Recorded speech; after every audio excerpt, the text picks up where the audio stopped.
of the 2014 four-wheel drive off-road European Championships here from the fantastic indoor hockey arena. Now, we look back over the track. The first round of practice for the four-wheel drive event gets underway, and the triple jump section in the middle of the track, the place where it all started to go wrong for Lee Martin in yesterday's exciting A-finals. I think the drivers have just about recovered after the drivers' party last night. My voice is almost recovered after the exciting finals yesterday, and we're ready to go for another action-packed day here in Sweden. The format for today is, well, it's basically the same as the whole two-wheel drive event all over again, but for the four-wheel drive buggies. Today, a whole day of practice, 6 rounds of practice for drivers to get used to their four-wheel drive machines. The track layout remaining the same between the two events. It has been watered overnight, so the grip levels are going to be slightly different, but as we go through the practice rounds, the track will groove up and get faster, we're sure of that. And certainly with the four-wheel drive buggies, the cars are much, much quicker around the circuit, the clay circuit here in Sweden. Now, as it is a full day of practice, we're going to make sure we stay up to date with all the action going on the track, and we'll also use that opportunity to interact with you via our Facebook and YouTube groups and streams. So if you're watching us, wherever you're watching us around the world, please do make sure you comment on the Facebook group. Join the Facebook group, search for RC Racing TV on Facebook, and find us on YouTube, and you can comment live on the stream, and we'll try and catch up with a few of you as we go through the day as well. But I'm made my way back up to the commentary box now, and I'm joined by James. So James, moving into the four-wheel drive event, what are we going to be seeing this week, this part of the week? Cars with four-wheel drive. Cars with four-wheel drive, indeed, yeah. So the cars going fast around the track. We haven't actually got our timing screens and things all up and running yet, but once we do, we will let you know kind of some lap times as we go up through the heats. We're coming towards the end of round 1 of the practice, so the drivers just getting their first opportunity to learn the track. As we will also manage to get the live timing up on the screen, I think, as well for you as we go through today. So since we're here all day for practice, we can try and bring some timing up onto the screen as well. We will see over the rest of today, I guess, drivers who don't register their names against a transponder will appear on the timing system as 3 digits. That is a very good point. I can't do anything about that. Something that we often encounter running race events is drivers who haven't correctly registered their personal transponder numbers and therefore drive around as a number rather than a name. We can't do anything about that. No, we can't do anything about that, but you may be able to work out who it is based on the fact that anyone who then has 0 laps scored. But as we go through... That's a very good point. So, see, that's why you're here. Is it? Amongst other things, that's why you're here. That's why I'm here. Yes. Of course, it doesn't really work if there's 2 drivers who have an unregistered transponder in the race. We have some Facebook members waiting to join. Do we? Yes. Should we get straight on and underway with that? Yes, I'm going to get them in before our fellow broadcasters currently in Portugal steal them from us. Yes, don't forget our viewers. The other half, we put the work in. The other half of the RC Racing TV team is in Portugal for the large-scale touring car Euros, and that will be kicking off in about 1 hour's time. So if you want to see the large-scale touring car on-road action, you can watch the boys from Portugal. But why would you want to do that? Stay with us here in Sweden. Exactly. You know, you've got me, you've got James, you've got Stu. Large scale's bigger, but it's slower. It's slower. Noisy. It's noisy. Dirty. Well, this is dirty. This is dirty. Fumey, yeah. Fumey. Dangerous. We're going to have fun today, aren't we, though? We're going to have lots of fun. Lots of fun today here, so stay with us here in Sweden. But if you do want to check out the large-scale action, you can do. You'll find the other stream. If you're watching on RC Racing TV or on EFRA, you'll find the other stream above or below it. Probably above this one, annoyingly. They'll probably get in there and put it above us. But I will pass you over to James as he will induct some more members into our Facebook group. I'm just going to do a bit of a spam check. Okay. Spam check.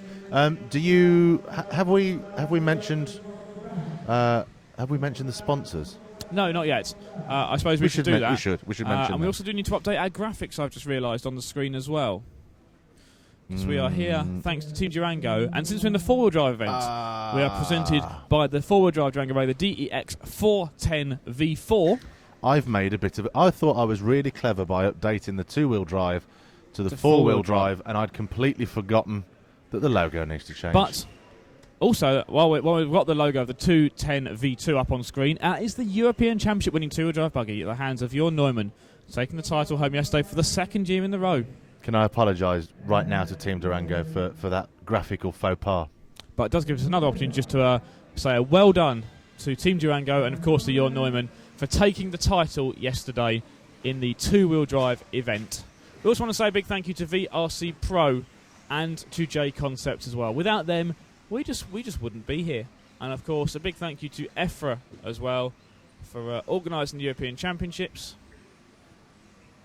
making this all possible, really, choosing us to be here so you can listen to us for another 3 whole days here in Sweden.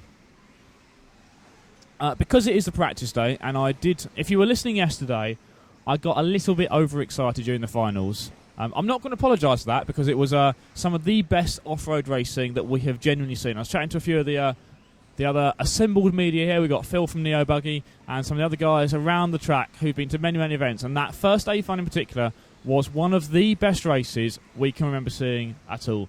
If you missed it, if you missed anything from the two-wheel drive event, you can find the whole set of archived footage at RC Racing TV. You can also find a little bit later on today, once it's finished uploading, we've put together basically a highlights package. And Stu has done some fantastic camera work and editing. James has done some fantastic editing. And I've done some average talking over the top of it to put together a little bit of a package to sum up the two-wheel drive event, which includes all of the action from the 3A finals and some other shots as well from things like the prize ceremony and some general atmosphere from around the track. That's something that Stu likes filming. One of the things Stu does like filming that you will see in that video is people and people looking at things. We'll have more of that for the four-wheel drive event as well, as James is doing his technical-y things. I will just keep talking for a brief moment. I don't know if they're technical. I think they're just things, aren't they? Well, they're just corrections. What we'll do is we'll just quickly see who is running in this one as we move into... I haven't even opened up my live streaming tab yet. If you do want to see any of the live timing, you can do. You can either look on the right-hand side of the screen to see the running order. If you want to catch any of the full sets of results, all you've got to do is go to MyRCM, www.myrcm.ch, click on the European Championship link there, and you'll be able to find all of the timing, all of the results from both the two-wheel drive and the four-wheel drive event. We are on Group 12. 14 groups again, so just under 140 drivers here in the... Are you ready? In the event. Are you ready? Hang on. Here we go. A bit of a drum roll here. I'm even going to make it a smooth transfer. And there's the There we V4. go. Thank you to Team Durango and the DEX 410 V4, VRC Pro, and J Concepts.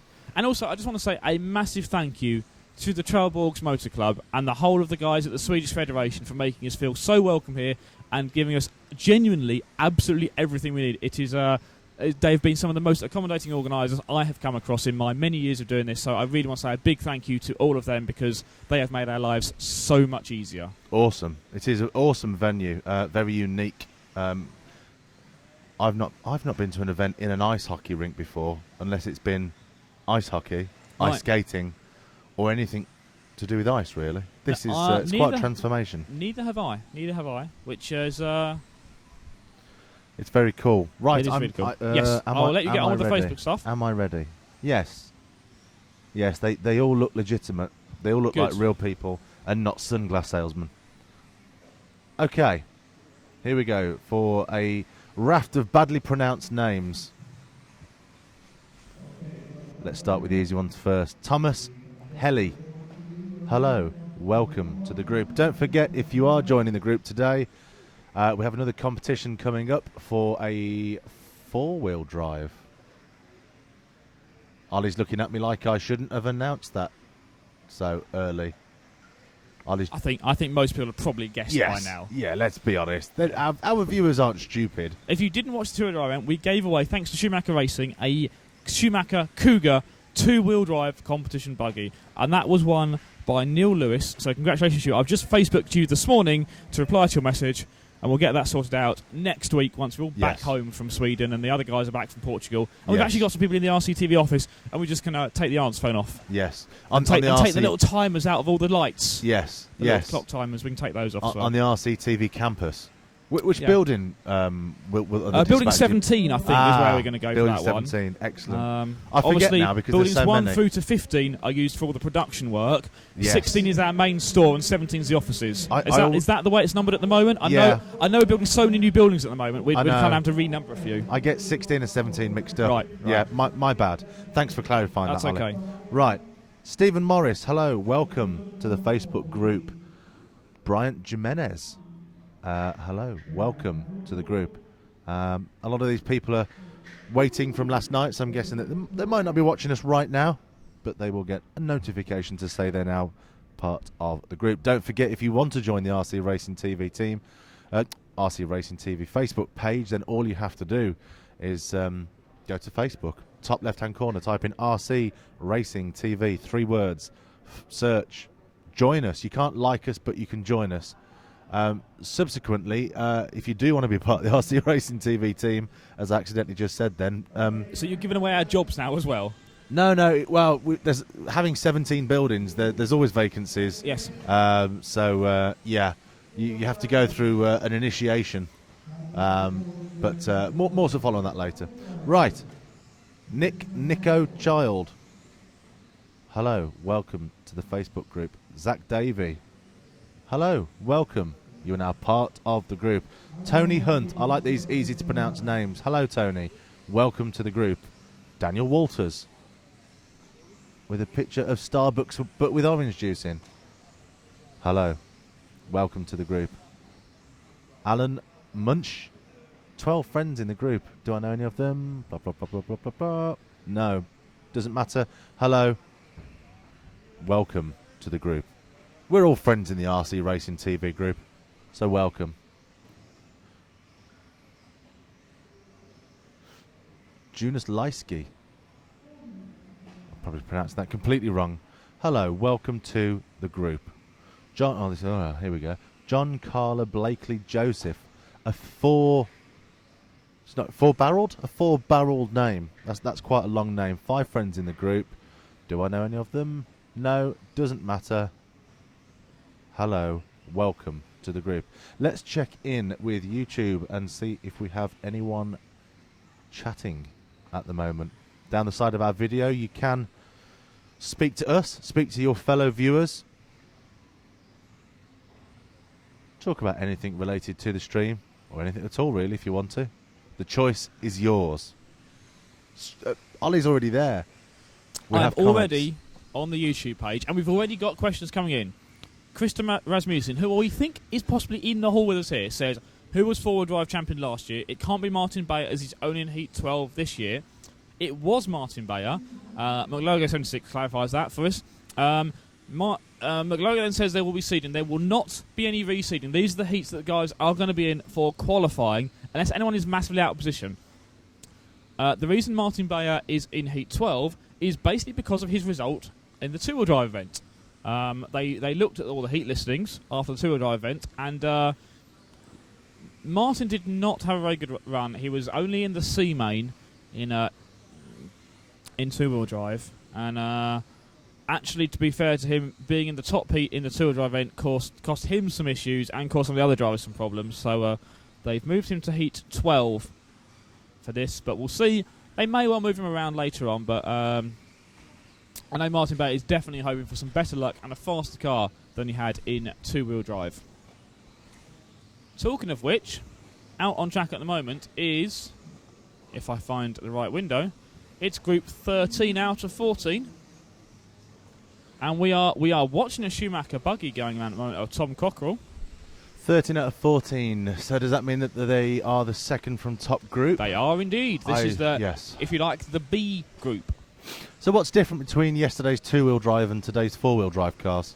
Well, the obvious difference is they've got all four wheels powered rather than the rear wheels of the two-wheel drive cars. Okay. That in turn means they can use some bigger tyres on the front wheels. They have a bit more grip. They have a bit more speed. Bigger tyre, circumference, diameter, width. Width. Bigger Width. because they can put the power down, use the traction of the front wheels as well. So basically what you'll see is the cars, in short, going around this track faster and are looking more stable overall. Why wouldn't they just use the same size tyres on two-wheel drive as four-wheel drive? Because in the two-wheel drive class, all the front tyres are steering the car. Yeah. Whereas in the four-wheel drive class, they're also driving the car forward. I get the that. traction from them in two different ways. So why wouldn't they just use the same size tyres? What am I missing there? Does it increase drag? Does it make it slower? It will make it slower by using a wider tyre. They don't need the forward traction, so you want to use a small tyre just to really make sure all you're doing with the front tyres is getting the steering that you need. Okay. Very strangeness going on our timing screen at the moment, ladies and gentlemen. Oh, there we go. We are going to get a lot of that as they bed in with the transponders and get the details to the race Race control. Race control. Couldn't get my words out there. Our timekeeper, who we had we had dinner with our timekeeper on Tuesday. Yes, we did. Yes, he's a fellow geek like me. He's done some very clever things with microcomputers and cameras, which I won't go into now because it will make our viewing figures dive through the floor. But very cool dude, if you're into that sort of thing, which I am. So he was to me. Okay, so we are coming to the end now of Group 13. So what I'm going to do is, I know I said I'll save my voice, but since we've got the top guys going out next, we'll talk you through these the guys that make up the top heat, and then you can see who we're going to get used to over this next 3 days of action, I guess, here from Trelleborg. And Stu's focusing there on Robert Ito from Yokomo, who's carrying Robert Bataille's car. Who's that man in the crazy bright shirt? Do you know him? Sorry? In the very bright shirt. In the very bright shirt. That I don't know who that is, but they look like they're holding... Possibly that's David Ronnefeld's car. Yes, that looks like Ronnefeld's paint scheme to me. The Swedish superstar didn't have a two-wheel drive event that we expected him to have, as Gerd just throws Jon Neumann's four-wheel drive buggy somewhere near the track. Track is open.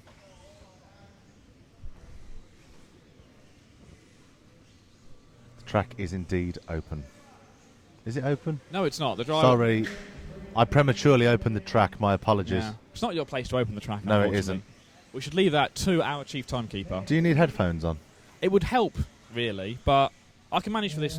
Well, there you are. I don't really need headphones. I think I just had them on from when we set up this morning. Oh, I can hear myself now, and I can hear you really clearly. Can't hear Stu, but that's probably a good thing. I don't think Stu's saying much. Right, Stu, who are you going to pick out first? Can you pick out... Should we go through these in number order as they are on my screen, just to make it easy for me? Lee Martin, car number 1. In front of Stu now, bright blue and orange, over the triple he goes. He has won this title in the past. Considering these are our top guys, there's still a lot of people that haven't registered the transponder. That doesn't surprise me at all, because it is normally the top guys who are rubbish at doing that. Okay, fair enough. So, Lee Martin, basically, I guess in short, the two-wheel drive event was his to lose, and he kind of did. So, trying to make amends to that in the four-wheel drive class. Running for Yokomo this year, switching over from Tamiya, which he ran the last few years. He has won European titles in this four-wheel drive buggy class, but not for the last few years. So, Lee Martin looking at car number 1. Now looking at car number 2, Jon Neumann, the guy who won the two-wheel drive title yesterday, and previously has won the two and the four-wheel drive title. He's not the defending champion, as we said earlier. Defending champion Martin Bayer, who is not in the top heat at the moment because of his, to be honest, really poor result from two-wheel drive. Jon Neumann is certainly one of the favourites for this four-wheel drive class. In fact, if anything, you'd say he is more favoured at four-wheel drive than he is at two, as he goes wheel-to-wheel with another buggy there. Next, we're going to pick up Hupo Honigel, that bright blue-white with a bit of orange flashing on the side. Now racing for Team C after formerly racing for Durango with Jorn. So we'll see how he gets into the groove with his new team as well. Another former European champion at off-road electric buggy racing. So a lot of very talented guys here in this heat alone. Who else are we going to pick up? Let's look for Neil Cragg. Where is Neil going to end? Where is Neil on the track? Hopefully everyone's rocking their normal paint schemes, which makes it really easy for us. But I'm worried. Yeah, Neil Cragg going around the tabletop now and down the back straight, driving for Team Associated, as he has done for decades. he is a world champion at electric buggy racing, but in the two-wheel drive class, but he certainly knows how to get the four-wheel drive cars around as well. So as he just clips the top of the jump then, absolutely destroys half the jump. That bright red and yellow buggy with the white wheels, that is Neil Cragg. Can you remember what the best lap times were over the last 3 days for two-wheel drive, just out of interest? Yes, I believe that the hot lap was Lee Martin at a low 17-second lap, which is kind of the pace that these guys are on at the moment now. And they've not even dialed in yet. No, and this is run number 1 on a very loose, dusty green track, we'd call it. Not green in colour, but green is the general surface stuff. Next, let us... Who we got there? And unfortunately, as it was the case with the two-wheel drive, we haven't got number stickers on the cars. So, unless they're the guys that I can really recognise, I can't always tell you who they are. Let's pick up David Ronnefeldt, who is the car in front of the one we're following. The Swedish driver, who is the current European champion at 1/8 off-road racing. So the nitro version of this class. Slightly bigger buggies. But very talented buggy racer as well, and proven he can do it in electric racing too. Two-wheel drive did not go his way at all. Did not go his way at all. He made it into the main, which is a good result, I guess, but it was someone who we thought might be challenging for the title. So that's David Ronnefeldt, and the car in front of him is Robert Battier, Spanish driver, rocking the Yokomo. Lee Martin's teammate, in fact. Just kind of turns up here for a bit of fun, really. He's a proper 1/8 buggy racer, the world champion for 1/8 buggy. I'm not really sure how to describe him, really. He's just a racing god in off-road. A racing god? A racing god. He is the Fernando Alonso of RC in many ways. Also from trying to link the Spanish references there. I see what you did there. Yeah. Doesn't live in Monaco, though. Does live in Spain. I don't know where Fernando Alonso does live. If you do know... why not Facebook me and just correct me? But there we go. So that is Robert Battier, super fast nitro racer, and surprised a lot of people with his pace in electric racing over the last 3 days. So he definitely is looking forward to this four-wheel drive event much more than the two-wheel drive event. So, let's see how that rolls out. Also in the seat we have got Una Hattinen, Petri Strom, and Kari Samela, 3 guys who made it into the A main in the two-wheel drive event. And I apologise, because they're 3 I'm not familiar with, I'm not always going to know the colour scheme on the buggy, but we are now watching Una Hattinen, the young Finnish talent, with the green and black associated car. Now, I do know a few of you have been messaging me saying that some of the drivers we've been calling Finnish are in fact from Norway, but because they are young, are not technically allowed to race in Norway and therefore are having to represent Finland. Unfortunately, all we're allowed to go on is what I've got on my computer, which is what their EFRA licence says. So, even though they might be a Norwegian driver, if they are racing for Finland or for Sweden this week, for the purposes of this broadcast, they are going to be Finnish or Swedish, I'm afraid. So, if you don't like that, I guess write to Norway and tell them to change their rules, so next year they can be Norwegian. Probably won't work, but give it a go anyway. So yeah, James, just explain that a few people are messaging me saying that some of the drivers yesterday we were calling Finnish or Swedish were in fact Norwegian, but because they're the youngsters, they're not allowed to technically race in Norway, and therefore having to go to Finland or Sweden and race under a Finnish or Swedish licence. Oh. I see. But we only get the countries on here that their licence is, so yes. For this event they are Finnish or Swedish. Yes. It's like having a passport. Look, to no, you're not allowed to film that, Stu. What's that? That is Manolis's four-wheel drive buggy. No, don't. Exclusive.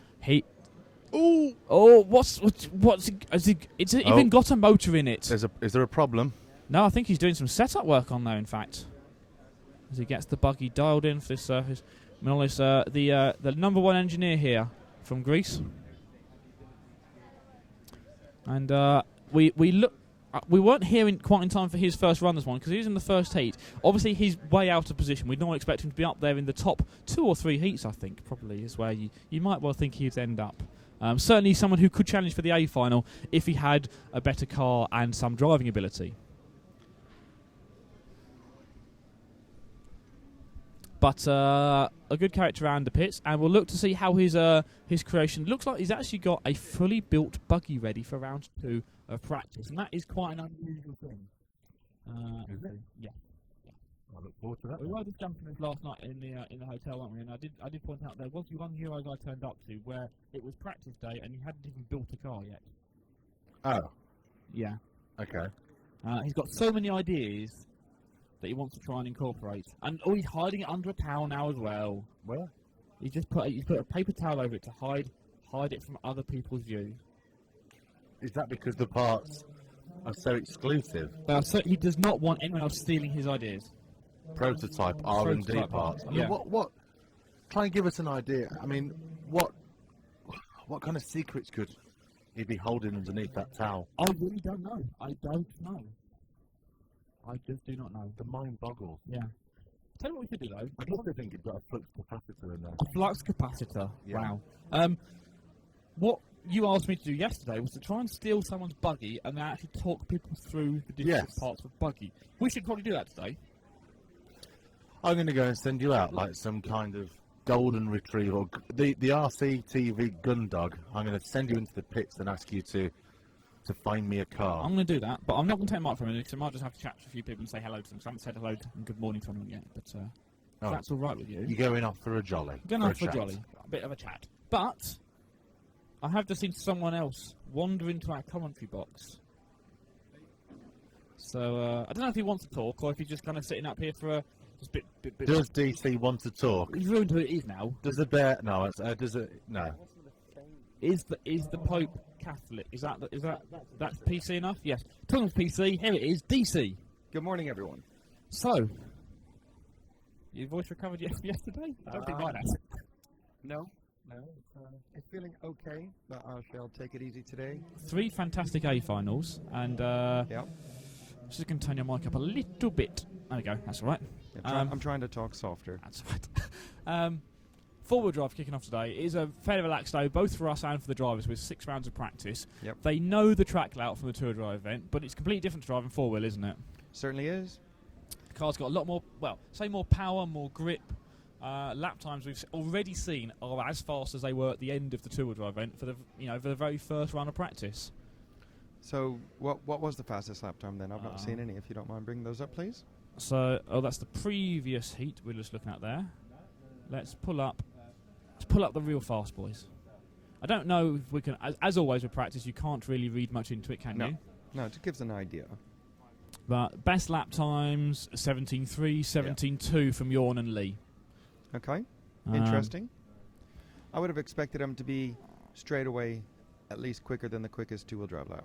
So that's basically on par with kind of what we saw on two-wheel, isn't it? About 17.2, That's interesting. I think. That's interesting, yeah. But that's only round 1. Maybe they're a little bit. Maybe they had a few too many beers last night. Could be. I mean, I think Lee certainly may have done with his Couldn't disappointment imagine from yeah. From what I hear, he was very relaxed last night. Yeah. It was, to be fair to him, I went to chat to him after we went off air because he had after that last one. He was just gone from the hall. Yeah. I went and chatted to him, and he was very reflective of it and very much.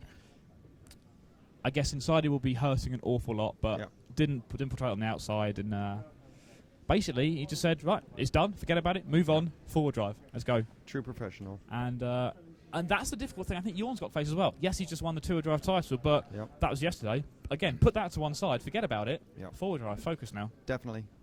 Yeah, from the looks of it, they've got a lot of work to do. A lot of people have a lot of work to do.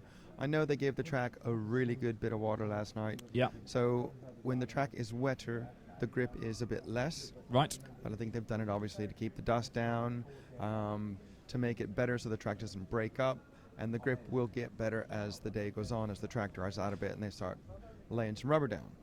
Do we know what they're going to do in terms of maintaining the track, either today or tomorrow in the qualifying rounds? I know in the two-wheel drive event they kind of blew the dust off between each round, but then they didn't do that between each practice round, but they didn't do that once we started qualifying. Yes. Do we know what they're going to do? Are they going to do the same thing for four-wheel? We've got a break now between rounds, and they're not blowing the track off now, so I'm guessing we're going to leave it for the whole event? I would guess yes. Well, at least for the whole of qualifying. Yeah. Or for each day, I suppose. Sort of at the beginning of the day, give it a blow-off, or at the end of the day. Yeah. And I expect them to put more water on it. I don't know. I'll actually ask Kai next time I see him. See Yeah, if he's well, got an idea. that would probably be the way to do it, wouldn't it? It would Ask be. someone who knows. Yeah, but obviously I'm around all of them, and I've not heard anything said about that yet. Now, one interesting thing that we didn't really talk too much about in the Tour Drive event, because the result was certainly not what they were wanting or at all expecting, was the X-Ray team. Right. Martin Bayer is the defending four-wheel drive European champion. Mm-hmm. I've noticed that they've reshuffled the heats around a little bit for today, and he's been moved down to essentially the C heat number 12. Right. And I assume that is purely based on his speed from the Tour Drive event, where being in the top heat didn't do him any favours and didn't do the other drivers any favours, let's say. He was notably off the pace, and that was really unfortunate for the four-wheel drive champion. But looking at his lap times even for that first practice run, he's about a second a lap off the likes of Jorn and Lee. So in trouble already. Yeah, so that's a big bit of time to try and make up. Do we? I mean, I know the X-Ray team are here. Also, they're very professional. They've also got Renault Savoy here with them for the four-wheel drive event, and he's matching lap times with Martin Bayer. So that's going to be interesting. We'll try and keep up with that story. Certainly because Martin is defending champion, we want to make sure we know where he is and where he stacks up. But I suppose that's a bold choice from the organisers to move the defending champion out of, I guess, the top heat. Yeah, I hadn't realised. Again, next time I go over there, I'll ask. I'll just ask the people that did it and say, why have you done it? Certainly being the defending champion comes with responsibility. I would expect to be seated car one in the top heat. Yeah. Just purely as respect for the guy that's won it. So, but that is interesting. We'll see how much faster Martin gets throughout the practice day here. Yeah. 6 rounds of practice, so there's plenty of time. One thing I did hear them say was that your two-wheel drive results in no way, shape, or form reflected where you would be put in the four-wheel drive. Right, okay. So... Interesting. Yeah. Interesting. Why? That would just make this seem even more odd. Yes, it would indeed. That's rather odd then. It is very odd. But the timetable is basically the same as the two-wheel drive events. We've got a whole day of practice today. Yep. Tomorrow, 2 rounds of practice and 3 qualifiers. And then Saturday, the last day we're here, 2 more rounds of qualifying and those triple A finals. Jorn versus Lee again? Probably. Let's look from round 1 of practice. They'll certainly be there or thereabouts. Yeah. And then we'll see who steps up their game to either join in with the battle for the win or just making up the numbers. Yeah. Who else is quick on the top here? Hupo with a 17.5. Ronnefeldt 17.3 as well, matching the pace of those top 2. Yeah. Looking like it could be between those 3 and Ronnefeldt getting involved, but it's only round 1. Yeah. Well, it's just interesting to looking at Neil's time, 17.9. Yeah. What other good Associated drivers could we look at their best time just to see how the Associated team... Well, I suppose we should look at Una Hattinen, shouldn't we? Yeah. Well, with saying that, Una apparently has done very few four-wheel drive meetings. Okay. I probably count them on 2 hands. That's because he's only been around for not many years. I think they focus more on the two-wheel. On the two-wheel drive. Let's have a Peter Pinnish, another Associated driver, 18.0. A little bit quicker. What about Nicholas Manson? Nicholas Manson. 19.2. I only did 5 laps, so maybe Nicholas. Daniel Kobovic, 20.1, just out of interest. Yeah. Oscar looked off the pace as far as lap times go. But this is only round 1, so we don't want to read too much into it, but almost an early indication of who we think then will be fast, and it's probably what we sort of thought, I guess. No one's... It's just a massive difference in the quickest lap time. Yeah. Between 3 or 4 people and pretty much everyone else. So everyone else around the 18.0s, apart from those 3 or 4 guys in low 17s, nearly a second between the top group, or some of the guys in the top group, and everyone else. That's massive. That's massive. But it is massive. When you've got drivers like Lee and Jorn who are professional racers, full-time drivers, they're the guys you expect to stand up here with the perfectly prepared car and ready to go from round 1. No messing about. The car goes on the track, and it's 95% there in round 1. You think so? I mean, Lee was here for the warm-up, so he would have an idea on where he wanted to start in, well, you'd have to say virtually the exact same conditions as the warm-up. Yeah. I'm sure they had low 16-second laps, and I'm sure the quickest lap at the warm-up was sub 16. Okay. I'm fairly. My memory doesn't fail me, which does every now and again, believe it or not. But I think it's going to be interesting to see how the track develops here develops in the four-wheel drive class. I certainly think the grip is lower now than it will be, say, in 4 or 5 hours' time, because Yeah. they did water it last night, and they put a lot of water on it. Yeah. I mean, they even had to sweep off 1 or 2 puddles this morning. There was Okay. water put on it. Right. Well, the one thing I do know from previous, when you've got an all dirt or a mostly dirt surface like this, it doesn't take long for the four-wheel drive cars to really build up that blue groove, the darker line on the racing line. So probably towards the end of round 2, round 3, that should become very, very vivid on the cameras, and the lap times should really start to plummet from there, I guess. Yeah. Yeah, I mean, if we could change the subject a bit, Yeah. I had some interesting conversations this morning Okay. with High Powers That Be about motors and speedos and Right. that dreaded word that's going to come up more and more, gyros. All right. You want to talk about that? Yeah, let's do it. Okay.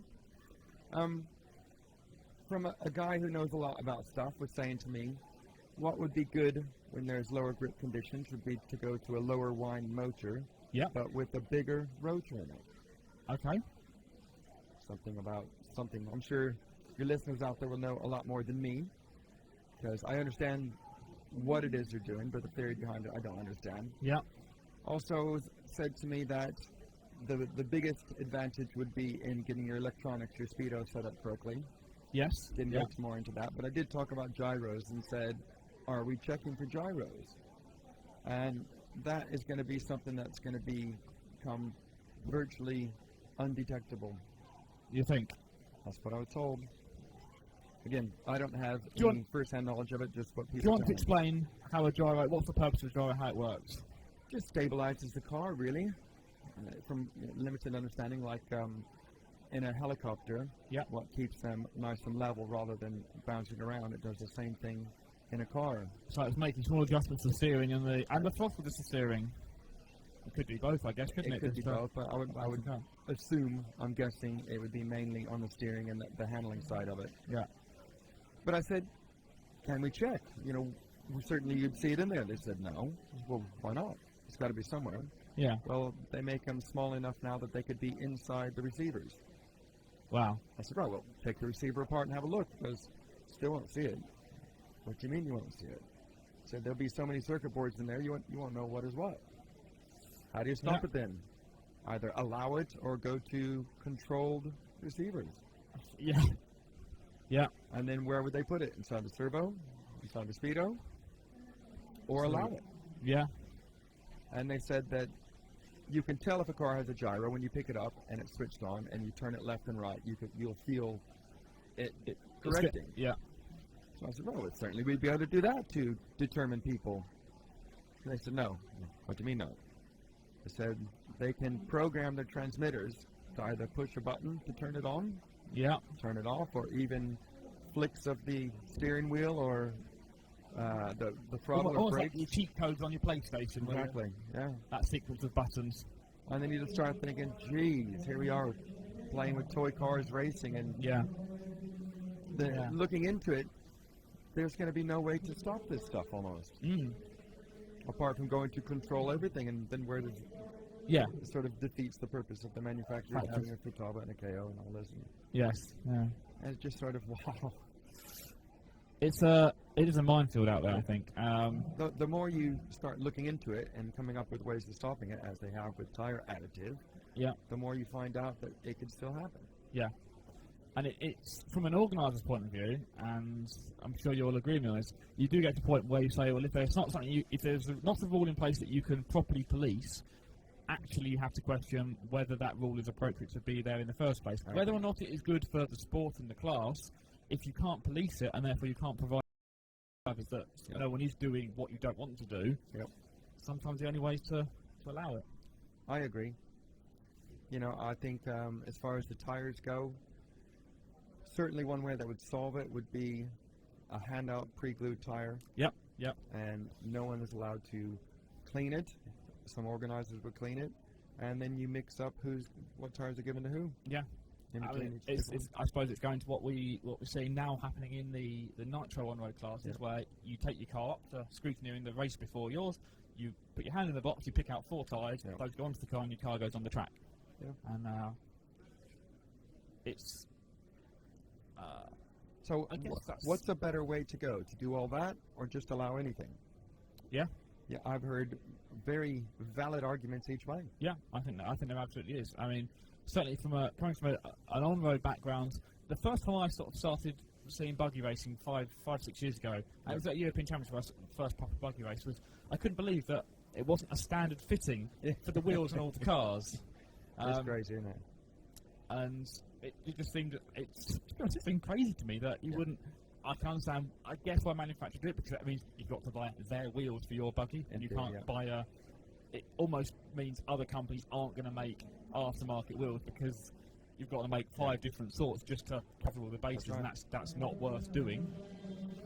From my point of view, as far as pre-glues on wheels, I would be all for it. Yep. You know, as your average club racer sort of thing. Makes my life even easier now with 2.4 radios and brushless motors and personal transponders. Go to pre-glues, I can do a little bit of setup work on my car, and I can sit around and chat to my friends. Yes. Yeah. Perfect. Absolutely. Yeah. Rather than sit there gluing tyres for half the day. And or these tires, your legs. Of course, I'm from England, as you know, and a lot of people out there know. And we use Schumacher tires, which are easy. Take them out the packet, glue them on. You don't do that with these tires. There's a lot of technique. You'll watch a lot of people. There's a lot of cutting going on inside the ribs. On the outside, they're cutting this off, they're cutting that off. So cutting the tyre itself, or cutting the inserts, or the inserts. I've even heard the faster guys are taking the thickness of your insert. I'm making hand signs, so to understand. So the overall outside and then diameter, they're cutting it down this way. So making it a slightly smaller diameter insert. Wow. Yeah. So thickness-wise. Still the same width sort of thing, but the diameter. What's the rule on inserts for this race? That's one thing I'll be honest, I don't know. And also I know we've got the handout, the control tyre. Can they use any inserts, or have they got any insert? It's an open insert, but they have what they call the paper test. Wipe it on a bit of paper to make sure it's dry, because you could soak your inserts in additive, put it in the tire, and it'd soak through. So for people out there that think, oh, there's too many rules. There has to be rules, unfortunately. Yeah. And I'm not a pro-bang, let's go on about rules. But without rules, then what? Yep. I mean, the young lad failed the marshal the other day, and we penalized him. And we had a lot of people come up to us and say, you've made a 10-year-old kid cry. So you should take his penalty away. And I said to them, if we do that, we're going to have loads of people just not marshalling. He goes, no, I don't think people would do that. Yes, they would. Yes, they would. So you have to do what you have to do, and it's not nice. Nope. It's not nice, but how else do you police these things? Absolutely. Or do we just have a free-for-all, do whatever you want, whenever you want? Yeah. I think can work. Yes, I can understand where they're coming from on that, but you do have to look at it from the big picture. You can't treat someone differently in regards to the rules because they're a youngster. Yeah. Or you can't have you wouldn't have a different set of rules for the guys in the top heat to the guys in the bottom heat. You want to know that everyone is under the same rules. Yep. You may have a little bit more leniency on some of them. You know, on some of the rules where it doesn't make a big difference, and you know, the guys in the bottom final. That is different, but something like marshalling is a real key part, and I think the thing with marshalling is then it affects someone else's race, not your own. And there was so much too, just the failing to marshal, because the young lad was not here for whatever reason at the time. We called out his name with plenty of time to go, and he still never showed up. So we got a volunteer marshal, put it in place so we could carry on. A few minutes later, a guy from the team came over, and I'm not going to name names because it's irrelevant. Yep. And he came up and said, yeah, we heard you calling our name. I'm like, right, well, why didn't you come over? He goes, well, but someone told us that you can't get a stand-in marshal, and the person that was supposed to marshal was not here. Like, right, well, who told you that? Well, someone told us out there. Okay, well, so why didn't you come over? We were scared to come talk to you. So what, you just take a penalty then? Yeah. Why when you heard your name with 2 or 3 minutes to go, did you not come over and say, we can't find him. Is there anything we can do to save him from getting the penalty? But they didn't do it. And then it went on from we shouldn't give them a penalty because they had to go to the hospital for some eye drops.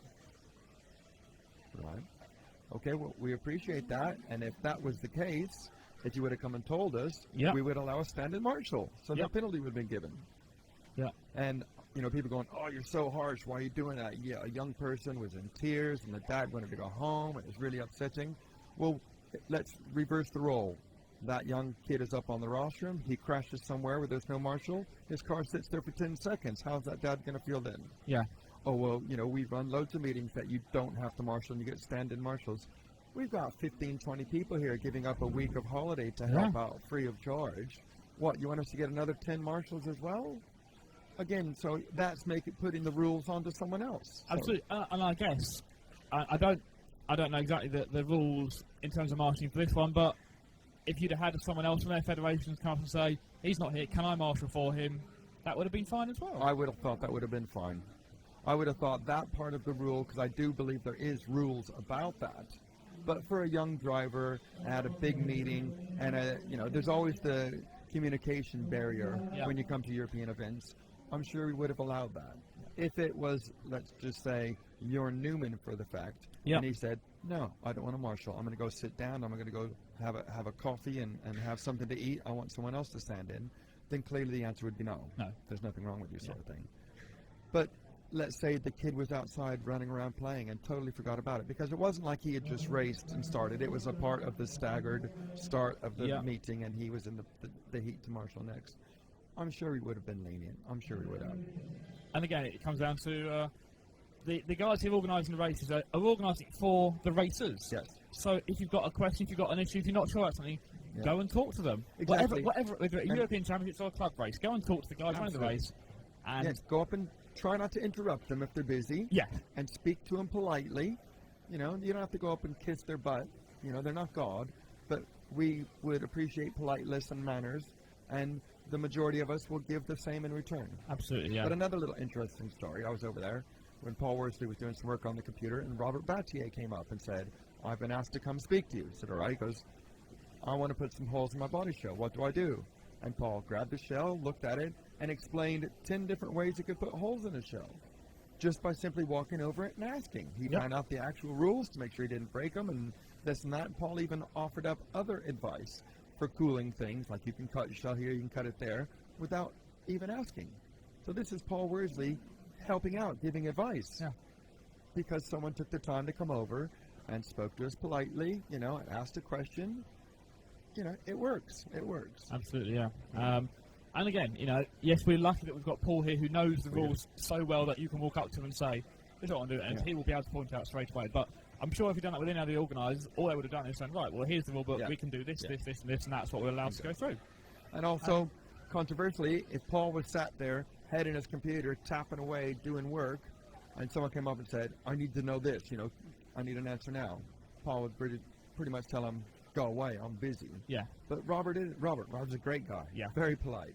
Came up, stood there. As soon as he didn't look busy, he asked him the question. So it's interesting. For me, things like all these stories we're talking about now makes this meeting even more interesting. Yeah. Because so much is happening, and it's happening throughout all the pits. Yeah. There's lots of talk last night about gyros. Right.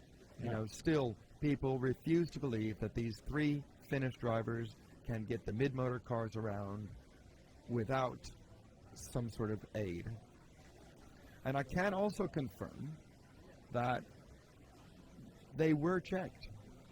And I was told how, but I'm not going to tell anybody because because we don't want to tell information getting back to the racers on how we're checking. Yeah, I agree. I think but they were checking. If you have got a procedure in place that allows you to check, I think that's it. The best way they could say is they were checking to the best of their ability with the knowledge and information we have at the moment. Yeah. And to be fair, I only found out this morning that they were checking. And I was said, didn't you see us checking? I was like, nope. Did you see anyone checking? I assumed that there were checks going on, but I didn't. If I were to say to you, it would have been done right in front of your face watching, while you were watching. Did you see anybody? No. Exactly. So there's stuff happening in front of your face, and everyone out there that was watching the finals, specifically the A final, they would have seen checks happening and not even know they were checks that were happening. There you go. So that's the level that people are taking this to try to make it fair for everyone. Yep. And I guess as we were saying in the tour diagram with the additive, that's in many cases often driven by just one or two people who Yes. Do try and bend or break the rules. Yep. And puts in a situation where I spoke to another top driver, sorry to interrupt you, No. and he said yesterday, there's still cheating going on. It would be easy to cheat, even with all of this that's here. And my answer to them was, I don't think so. Well, why don't you think so? Because if cheating was happening, somebody's watching somebody at all the times, if not officials, other racers. Yeah. And other racers are looking at, say, let's use the Finnish lads, the young kids. They'll be watching that kid's dad. They'll be watching Yuna's dad every time he does something to try to see something. Yeah. And if they had proof positive or saw something suspicious, and they went to that level to try to see something suspicious, why didn't they come tell the organizers? Yeah. So the human factor is there, and that's the deterrent. It is indeed. It is indeed. And I suppose I'm just talking about all this just to talk about it. There's no agenda behind it, no hidden. I suppose knowledge is king. It is, and that's what it comes down to. And as you often find, I suppose, in full-size motorsport, there's a race between the drivers, mechanics, Yeah. manufacturers, and the officials Yeah. to see who's in front with the knowledge. Not that I'm saying this is happening so much in RC race, but certainly in full-size motorsport. What advantage can a manufacturer gain Yeah. before the officials find out a way to identify that or change the rules to accommodate it, Yeah. and then they find a different way around it, Absolutely. and it goes on from there. On and on and on and on and on and on. On and on. You know. Yeah. But it's interesting, though, isn't it? It is, yeah. And it's very interesting from my point of view. I mean, to me, 1/10 buggy racing is, we're here at European Championships, and yes, we're aware there has been some issues, some discussion around Yeah. tyres, tyre additive, gyros, obviously, but the whole meeting has felt very relaxed. Yes. No kind of real arguments, issues raised like No. that. Yes, you get a couple of drivers whinging, but there's the same couple of drivers that always whinge. Yeah. Definitely. And that feels really good. That helps create a good atmosphere. I think the majority of racers are good and honest. The majority of them are. And I think most of us, I know I certainly didn't until recently, even contemplate that there was a way to cheat. Yeah. But there is. Yep. There is. Certainly in England you have far less chance of cheating with tyres as far as tyres go, because there's no benefit to be had to adding tyre additive to a Schumacher tyre or a ballistic buggy tyre. It's not going to gain any performance because we already have too much grip. Yep. So we get away, we cut our tyres, we cut loads of spikes off to have less grip. But the gyro thing, that's big. Yeah, I think that's gonna run for quite a few months or years, and I guess probably the biggest thing will be the 1/8 buggy worlds later this year in Italy. Yes, absolutely. And actually, one of the things I'm going to do later today is record a podcast for RC Racing TV off of the live stream. We'll put that out later in the year. Since we've got so many 1/8 buggy drivers here, Yep. I thought I'd do a little bit of a preview to that event, That's see a what good their idea. what their feelings are. So you can check that on RC Racing TV probably in about a month's time. I think we'll Excellent. probably put that out. Good work. Once I But get it recorded. yeah. I think it'd be interesting to ask people about gyros and what they think. Yep. I think it think- really would. Think of it kind of like court of law might not be the right thing to say, but reading people is very important. Because if you went up to somebody, use anybody random, and how you doing, blah blah this, how's your car, how's your setup, this and that, and then ask them about a gyro. Yeah. I think the most people, and we're being quite vague there, if they were cheating, you'll see a little bit of a ghost look, like a little bit of a blank face, like, oh my God, they know. Yeah. Because there's still the human factor. Certainly some people would be good, like a poker face, and be able to have that, Yeah. when you said that to them. But we still have no proof. It's just be interesting to see and ask the drivers, have you seen a gyro? Have you ever tried a gyro? What do you think about gyros? Yeah. I mean, I'll Yeah, be they- honest with you. I only learned about them recently. I'd have one. If it made my car go around better and I was more in control, I think for me it would be more fun. Yep. And I wouldn't look at it as cheating. I mean, if it was illegal, I wouldn't run it. But I might run it. But for the average Joe racer, if it makes it easier to go around the track without crashing, wouldn't it be better to see who is a better driver? Because you've still got to drive it with a gyro. You've still got to turn at the right time and put the brakes on and use the power and do the setup, include the tires on, solder everything in correctly.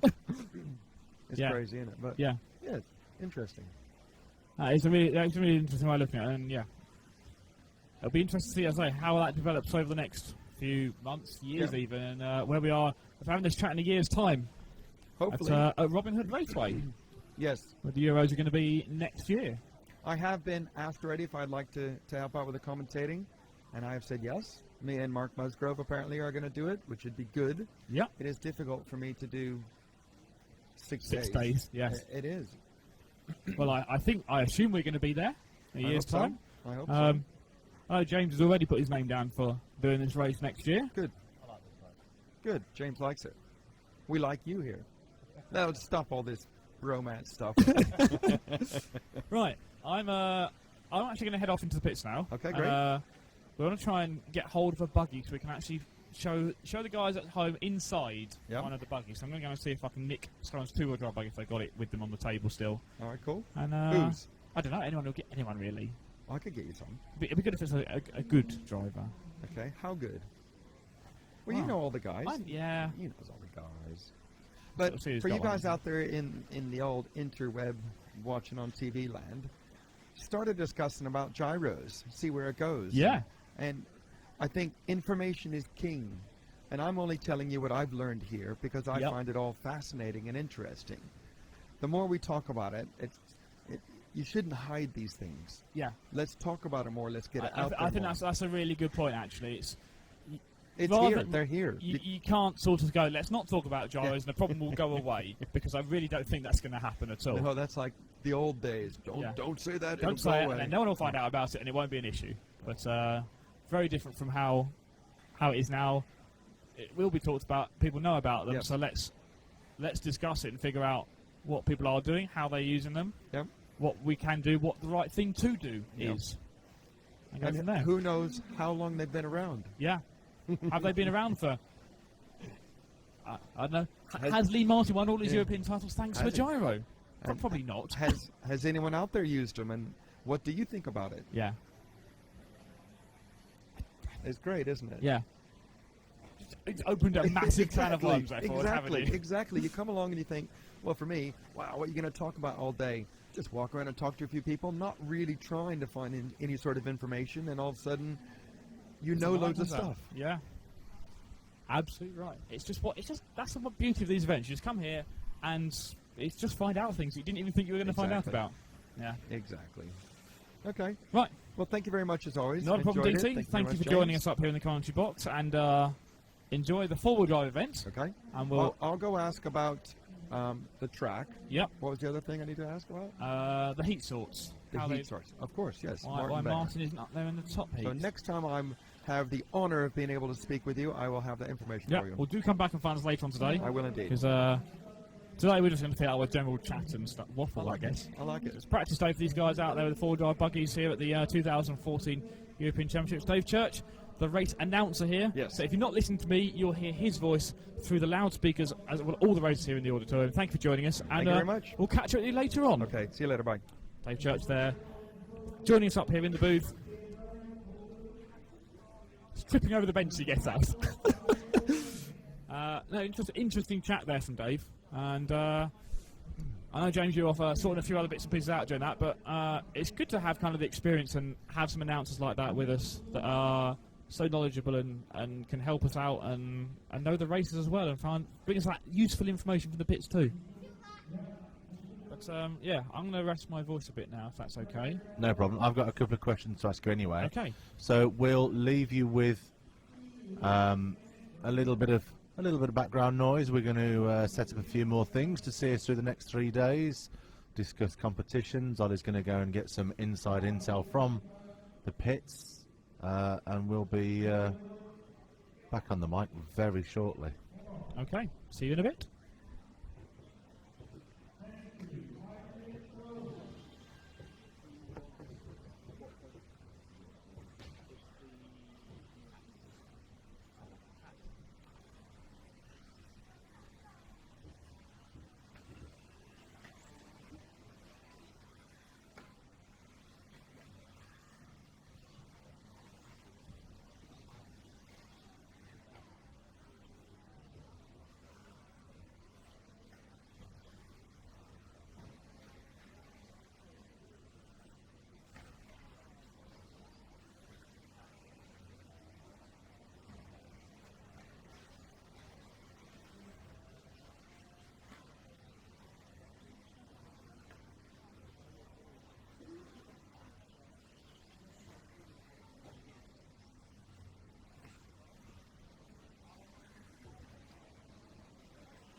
Hello, sorry for a bit of radio silence there. Just had to kick a few bits of electrical equipment, turn them off and on again. Usually fixes the problem, and luckily it did in this case. So, I'd like to thank EFRA, EFRA.ws, the organisers of the event, governing body. Thank you to Team Durango with the DEX410 V4. And of course, thank you to VRC Pro and J Concepts, our main sponsors for the event. Without them, we wouldn't be able to be here and bring you this coverage, this week-long coverage. We're here all the way through till end of day on Saturday. We're obviously now into the four-wheel drive event. As we mentioned earlier, there's going to be another competition. I'm not going to say too much at this point, but you'll be able to get your hands on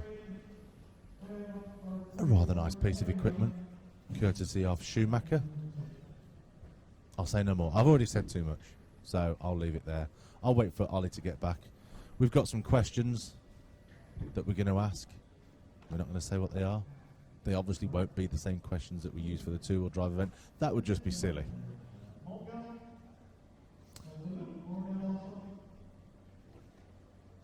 Let's see if we can see where Ollie is. He's in the pits, mingling, finding out information, getting intel. So we've just locked the camera off for a short while whilst Stu, our cameraman, takes a break, comes back, rests his legs. He has more than one leg. Question is he going to chill out and relax, or is he going to be creative? It's probably the latter, because he's that type.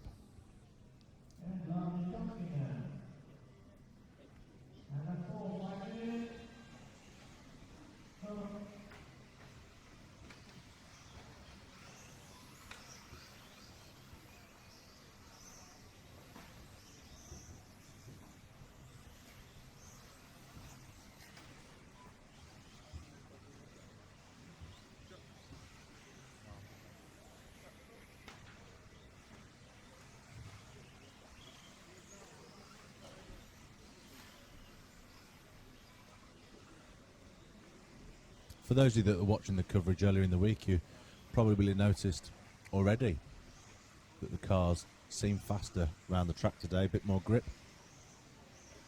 And that's because these are the four-wheel drive versions, allowing the drivers to use all four wheels to turn the cars and get the power down on this track. It's a challenging track. In case you've only just joined us and you weren't with us at the start of the week, the organisers have access to an ice hockey rink. As you'll be able to see from the picture, you'll be able to see the outside of the ice hockey arena around the back of the straight. And they've literally split the venue into two. So we have the dirt track on the left, which seems to be sat on some kind of plastic or cloth. I was told by the event organiser, Kai, last night that they literally have to start digging up the dirt on Saturday as soon as the event's finished. They've only got a small number of days until the owners of the rink will be turning all of this back into ice. Judging by the pictures that are up in reception, it's used for ice skating as well, figure skating, as well as ice hockey.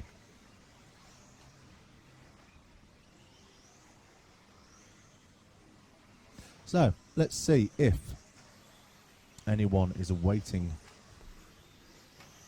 a Facebook edition, a Facebook authorization.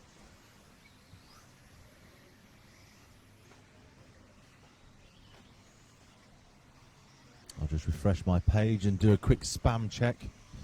Only one person, Frederick Peters, 29 friends in the group.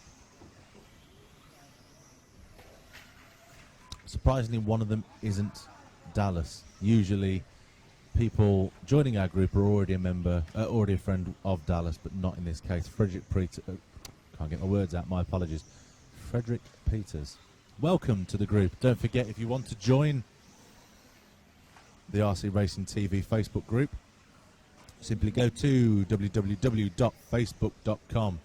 In the top left corner, type in RC Racing TV, 3 words.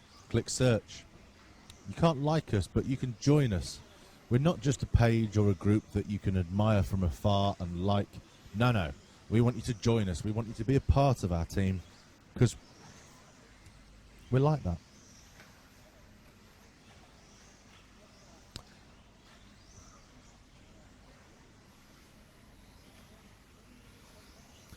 I'm going to be nosy and see how our colleagues are getting on over in Portugal.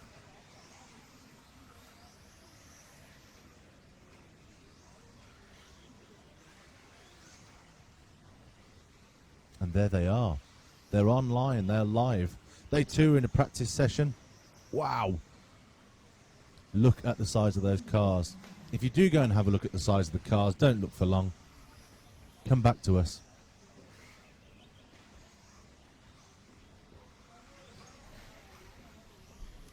Because we have the better class.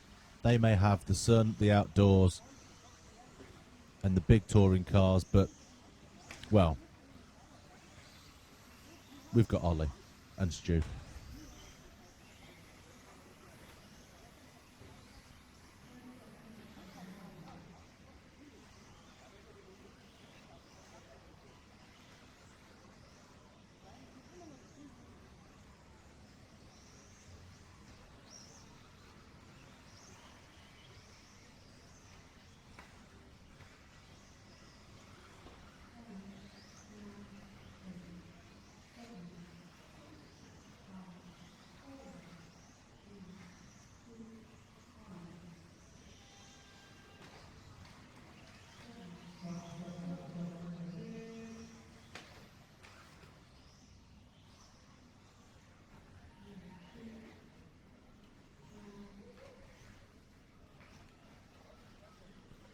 Sorry about that. I was being nosy, having a quick look at our, as some might say, the B team are doing in Portugal.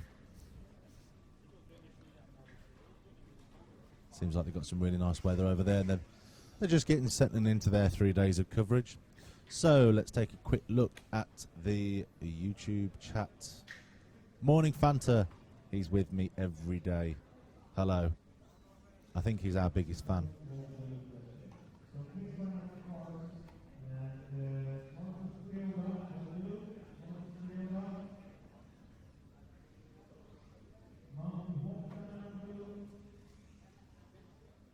Fanta, show us some pit.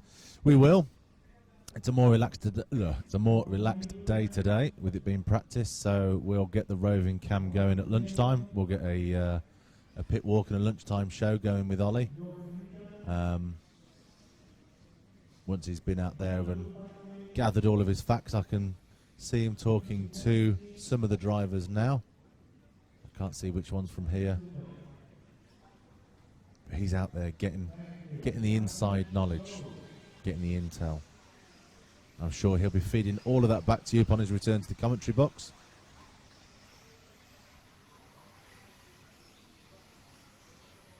Is it possible to have the heat and round number to be displayed on the live feed as well as the timing? At the moment, no. Stephen Curtis Rich. It is on my list of things to do. It's down to time, basically. This system was written and programmed in the winter when there wasn't a lot going on. But as we move into the summer months, time becomes even more less. I can't think of the right way to put that. Have even less time now. We've gone into the summer with the races that we cover as a team for RC Racing TV and outside of RC Racing TV. But it is something on the list of things to do. I do want to get more information on the screen, whilst at the same time making sure that you're not missing any of the action. Watch this space.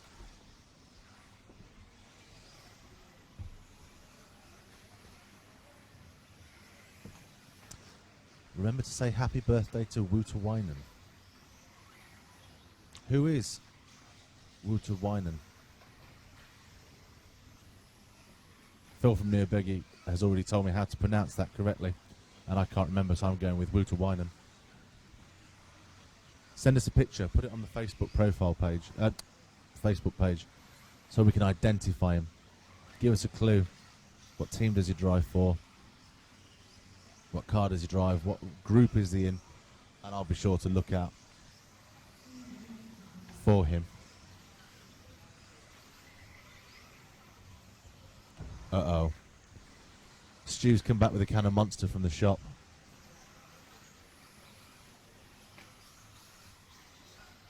That can mean one thing and one thing only. Stu's tired. 4 days in.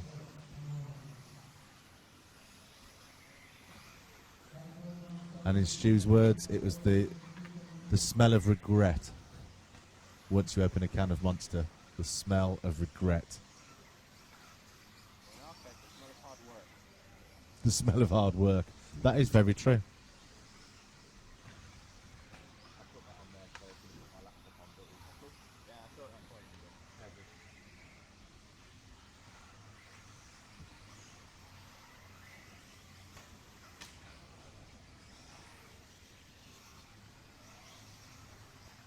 Great butchering his name. I am sorry. I'm not the best person, Wolfrogue, at pronouncing names. My apologies.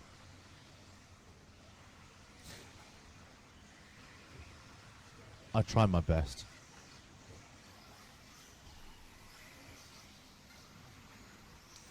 So, as long as Ollie's left his laptop on, which he has, the top 3 groups will be up again, according to the information in front of me, at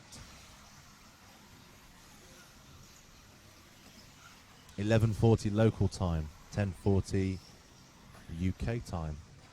We'll see the top 3 groups go out again for the second round of practice. Today we've got 6 rounds of practice in total, taking us right the way through to just after 6 o'clock local, 5 o'clock UK time. So a full day of practice ahead. This gives us a chance to do other things like competitions and pit walks. And oh, I can see something in Ollie's hand. It has a 1 on it. It is orange and blue and white, and it has a Yokomo sticker on the side. Is that yesterday's number 1? Yeah. We have Lee Martin's car. You see, that's why we have Ollie. Who else can just walk out into the pits and not only come back with someone's car, but Lee Martin's car? There may be people out there that would pay us to sabotage this car. Well, it wouldn't matter now, because I guess this is his 2-wheel drive car. Yes, because the fact that the front wheels are spinning around and the back ones aren't. It's missing a motor. Why? Because at the end of the event, they take the motors out of the top 3 cars and they completely strip them down. Paul Worsley from EFRA does that to make sure the motors are all compliant with the rules and regulations. Nothing funny going on there. So you obviously have to take the motors out of the cars to be able to do that. So the motor came out of Lee's car and he hasn't had to put it back in yet, so it's sitting in a pot on his desk in bits still. A question for you, Ollie. Why, and this is from me, why are the motors soldered? Why are the connections soldered and not just, I don't know, plugged in? What's the thinking there? To be honest, it's mainly just to reduce the resistance, get as much power to the motor as possible. I guess the funny thing is, of course, we're talking in the 2-wheel drive event of them running slower motors because they've got too much power and the low traction. It's just the fact that for most of the time you'll solder the motor so you've got a strong connection. It's not going to break during the run as well, and you get the most power through that connection possible. Is it quite difficult to... Are the batteries soldered? I've seen batteries soldered before. In fact, no, let's wait, because we're jumping ahead of ourselves here. Let's see, where are we? We're on Group 10. I'll tell you what we'll do. We'll do Group 10. Stuart's going to be back on camera for the top 3 groups. It's 12, 13 and 14.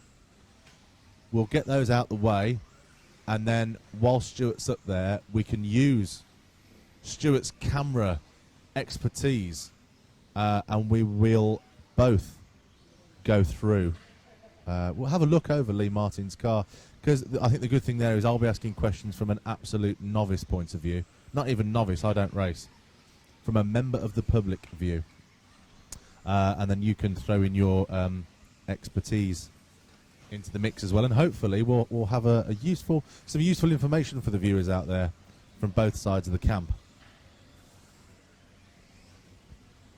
So that will be, in fact I can tell the users now, sorry, just throwing a wire into Stuart's face there, I can tell you we will be doing that at just after 12 o'clock. We'll wait till 10 past 12. Otherwise, we'll be trying to do that with the leaf blower in the background, and it will be a bit difficult.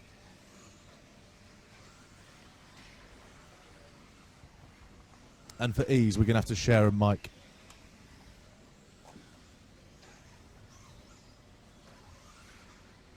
It's very cool having Lee Martin's car here. So, yeah, just want to say thanks to Lee. I went over there. I was in chat to him. I didn't go to try and specifically get his car off him. And we're having a chat about a few other bits and pieces, and including the McDonald's video, which if you haven't seen, check that out on Lee's Facebook page or on my Facebook page. He was involved in filming an advert for McDonald's, and I just saw this buggy sitting under the table and said, "Oh, can I borrow that for a bit?" And he was like, "Yeah, I don't need it for a few days." So we can have this sitting up here with us in the commentary box while we go through the top few heats to inspire us. Awesome.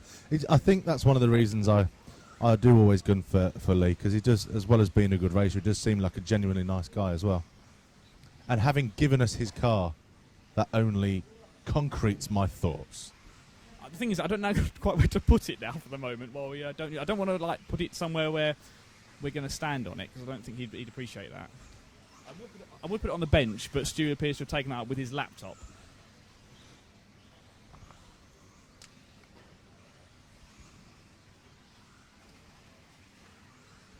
It's okay. What we'll do is we'll just put it down on this bench.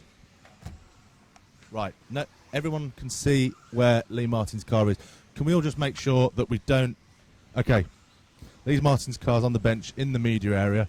Everyone, be careful. It's a very expensive car, highly tuned by Shin. We don't want to mess this up. Right. Okay. Let's get a few more bits done before we move on.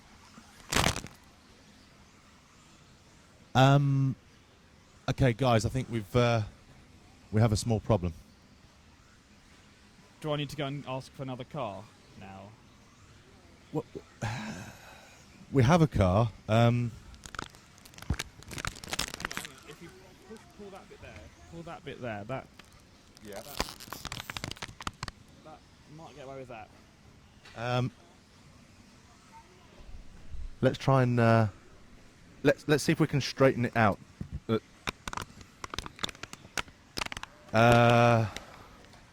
If anyone's got a spare pair of wishbones, they can just pop up here and let us borrow for a few minutes. That would be useful as well. Yeah. And do with some of those. Just no reason. And a body shell. No, you have to use his body shell, don't we? Oh yeah. It's not his. Will you notice if we use a different wing? Okay, let's try and straighten it out a bit. Yeah. Okay, it'll be fine. It'll be fine. No one will notice. It'll be fine. We just won't tell him. Okay, yeah, let's do that. Excellent. Okay, let's just now put that somewhere safe. Yep. Okay, so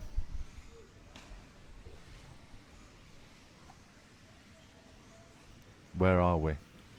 Group 10. I'll tell you where we are. We are in the commentary box at the 2014 4-wheel drive. I got that wrong, didn't I? That was awful. Do you know, I nearly said thank you to Team Durango with the DEX 210 V2. Did you? And I actually stopped. I thought, I'm surprised I didn't make that mistake. We are here at the 4-wheel drive European Championships in Trelleborg in Sweden, and we are here thanks to Team Durango and the DEX 410 V4, VRC Pro, J Concept, and of course EFRA. And Stu Noble is sitting next to me, beavering around his laptop. Stu, are you enjoying the event so far? Yeah, sure. It's really good. There we go. Words of Stu Noble with another rubbish interview. Rene, I seem to have missed Wouter whilst we were talking about Lee's car.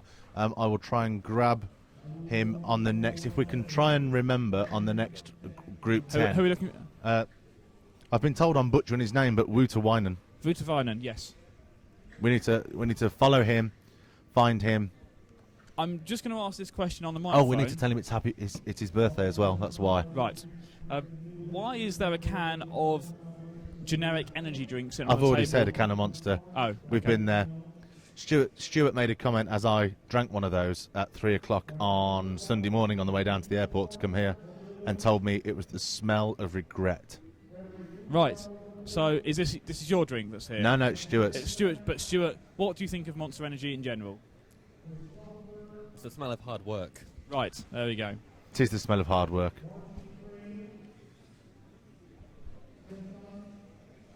We've had some requests for a pit walk, which we can do at lunchtime. Some point today, certainly. I'm going to charge up our wireless equipment to go and do said pit walk. Oh, okay. That'd be nice.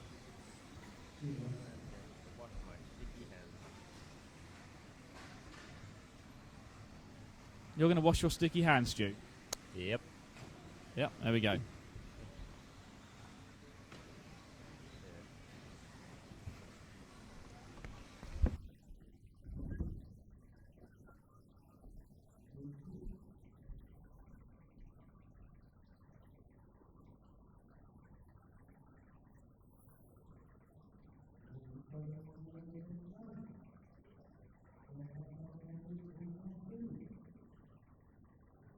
So while we get a few other bits and pieces set up, we're into Group 11 of round 2 of practice.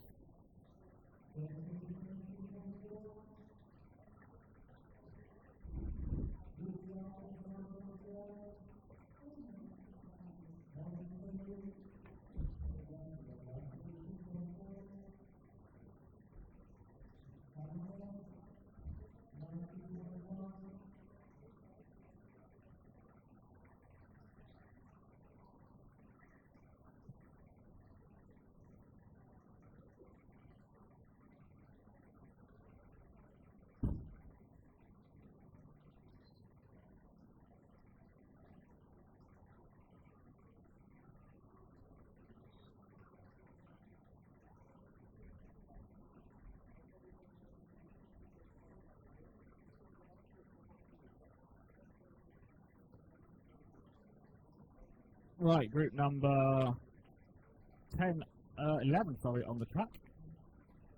Ben Jemison is fast in this one, followed by Peter Forster and Stefan Freifhofer. And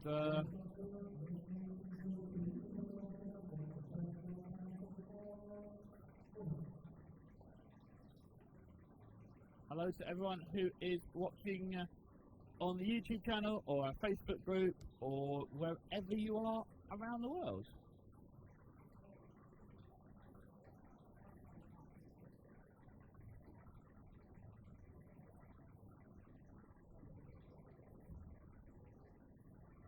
Don't forget, if off-road racing is not your thing, you want to catch up with some on-road racing, the other half of the RC Racing TV team are in Portugal for the large-scale touring car Euros.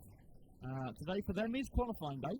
They don't want to view that. No, they want to stay with us, surely. Yeah. If you don't like off-road racing, but you do like rubbish attempts at comedic interactions and some interesting discussions and some very random things, then you're in the right place.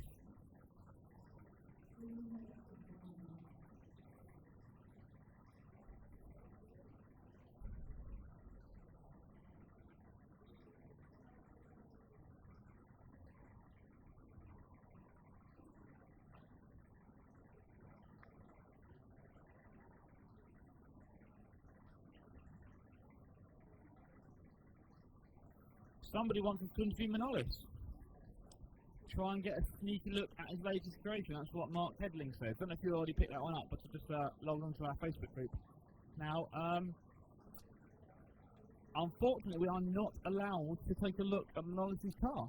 We got a sneaky shot from the cameras earlier, but no, we're not allowed to look at his car. There's Why not? too many secret prototype and revolutionary ideas on that. Wow. Yeah. Hyperdrive.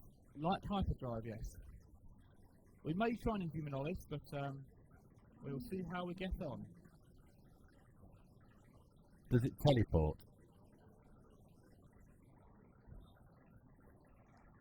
How revolutionary. Well, if it does teleport, he's obviously got it wired up the wrong way round, and it's teleporting backwards round the track.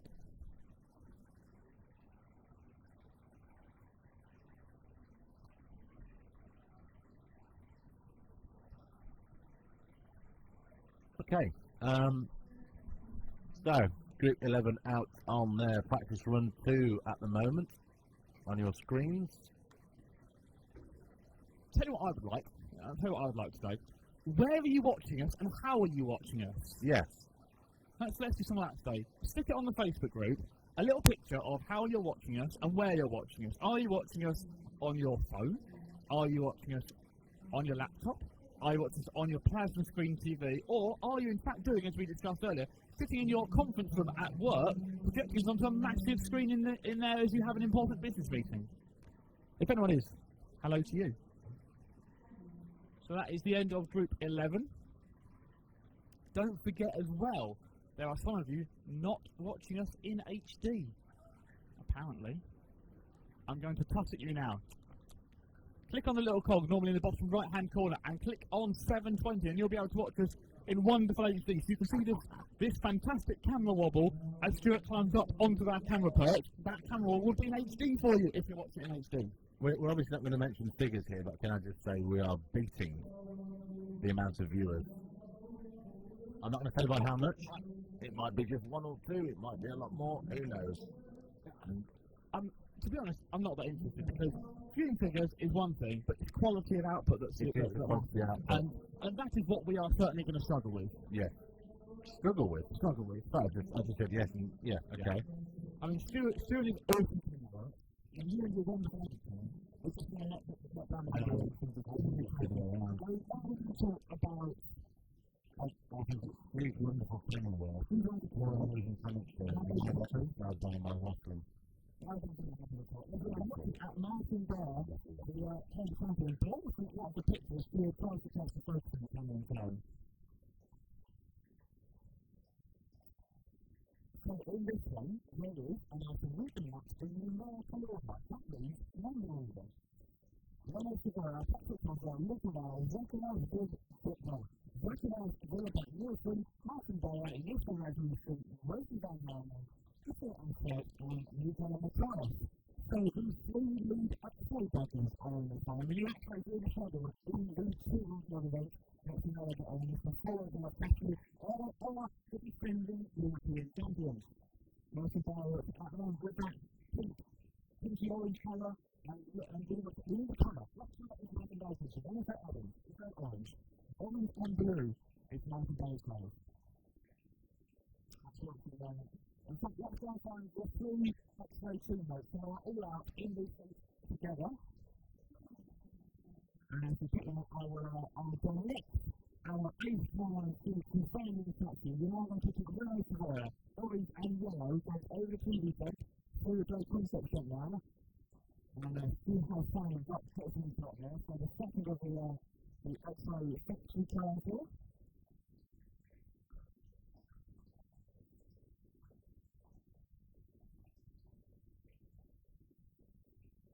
In fact, more like one especially series. The three X-ray gorillas are based on names in the 1/8 racing, but you never know. I'm not sure the other things to do for they need an extra person, and they would have asked if I took a people. That's why we said all the X-ray factory gorillas to me. Let's see the course. He's on first. And he is watching the white, pink, and blue colour car. Over the TV jet now. Then the UK concept stuff. To the back.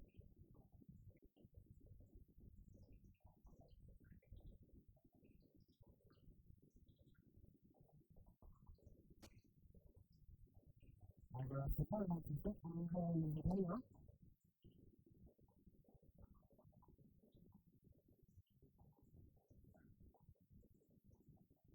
The last thing down the back foot. The last round Thomas at the top there. You look at that one. Yes. Very well done, mate. Well done. And we're going through the game again. It's like one of our top from all. Smuggling things. You want to pick up, let's see if you pick up the internet Facebook currently. Because yesterday on Visa, we can go with the concept now, and the person and the right person, the photo of going on through the ball and the right and down the back side. On that, favourite driver. Right now. Now, next time we're at the plate at the moment, and there's no slope in the plate, leading me on some of the left turns, as my phone turns go up, so a little bit longer. Let's have a quick check. 17.6 for player, 17.7 for Sevilla, 17.7 for 6.6 Hopper. There's the pit pass, 18.0 for Wesley, 18.0 for Miguel, 18.5 for Hopper, 18.4 for Luca, 18.2 for Gresta, and 18.2 for Otto. So we've started 17.2 and 3. So Lee Martin and John Norman in the cockpit last time out. The first half is 3 times it, coming out 55. And so, that's the platform through the lot there. We can definitely see a back on line of the team.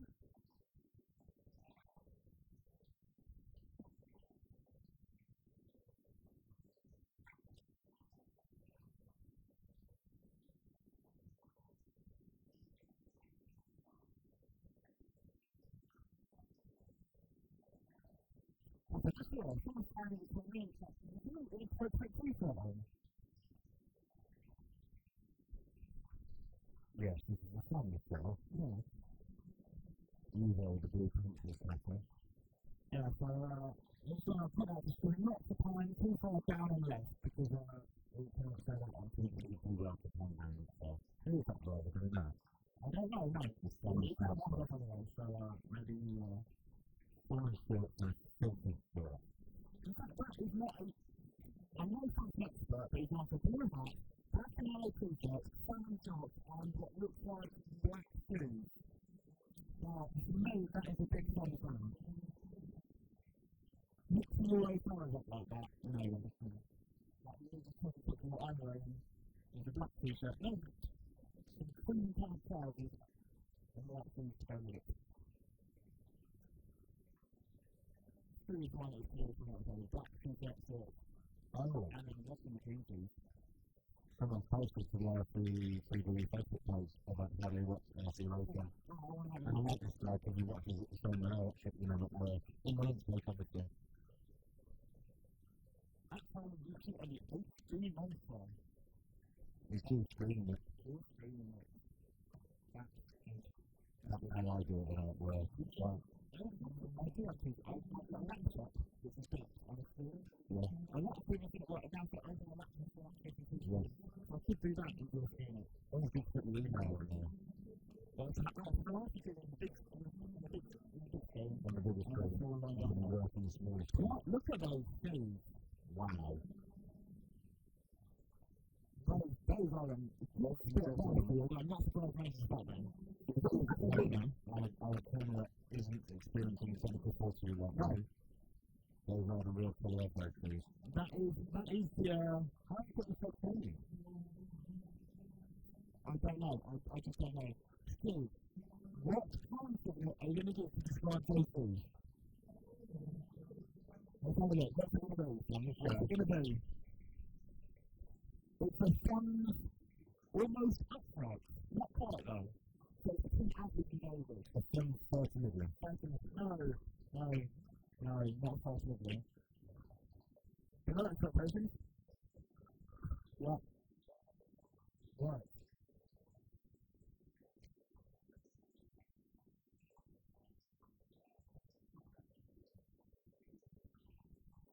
So for those who don't know, there's a massive sound of the phone signal. And hat. Oh, you put that. I will tell that. Oh, no, Not only does Drew have an extensive collection of hats that brings double figures, I don't know if I'm able to say exactly how many hats this man owns. Not only does he have a dedicated book to carry said hats around with him on his travels through the historical college, but we found out only this morning on day 4 that he has a dedicated hat brush for cleaning his hat whenever he feels the need. This man is not dedicated to the road of hat. It is indeed. So out onto the track, we're going out onto the track now, and to move around back in.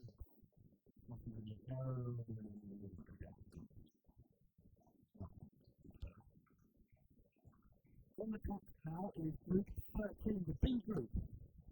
So we got number 4. I can't see if he's going to be...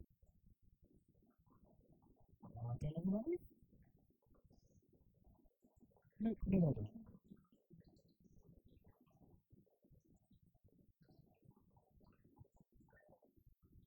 Let's have time for Gino to the next by Peter Pinnis in the yellow, blue and white buggy on the day 1 September, going to the plastic, that's on the top, over the icy roller and down the back straight. Peter is not European champion, because one control electric buggy racing, not in the associated over TV lap and go to the front. Got some lap time for you, it's 10 back in favour of 17.7, this is 19.17.8. Just a stake from 17.9, Australian 17.9. Joachim Nicholson 17.8. Dennis Obervik 18.1. Let's find one Daniel. Winner of the B final. With a white, yellow and blue buggy on the triple now. In the previous year. I will put it in that start in there. I forget that after the B final, I'm going to go out to the conflict. He's only 59 years old, and I think he needed 2 wins young Swedish lady. Really nice to like that. You want to follow over the pit line, but he was going to go far indeed. And what is going far?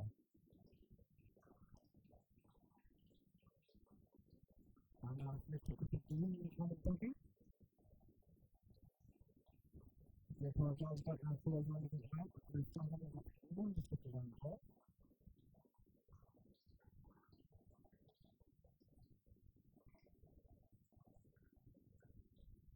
After this group 13, we've got about a minute left on here.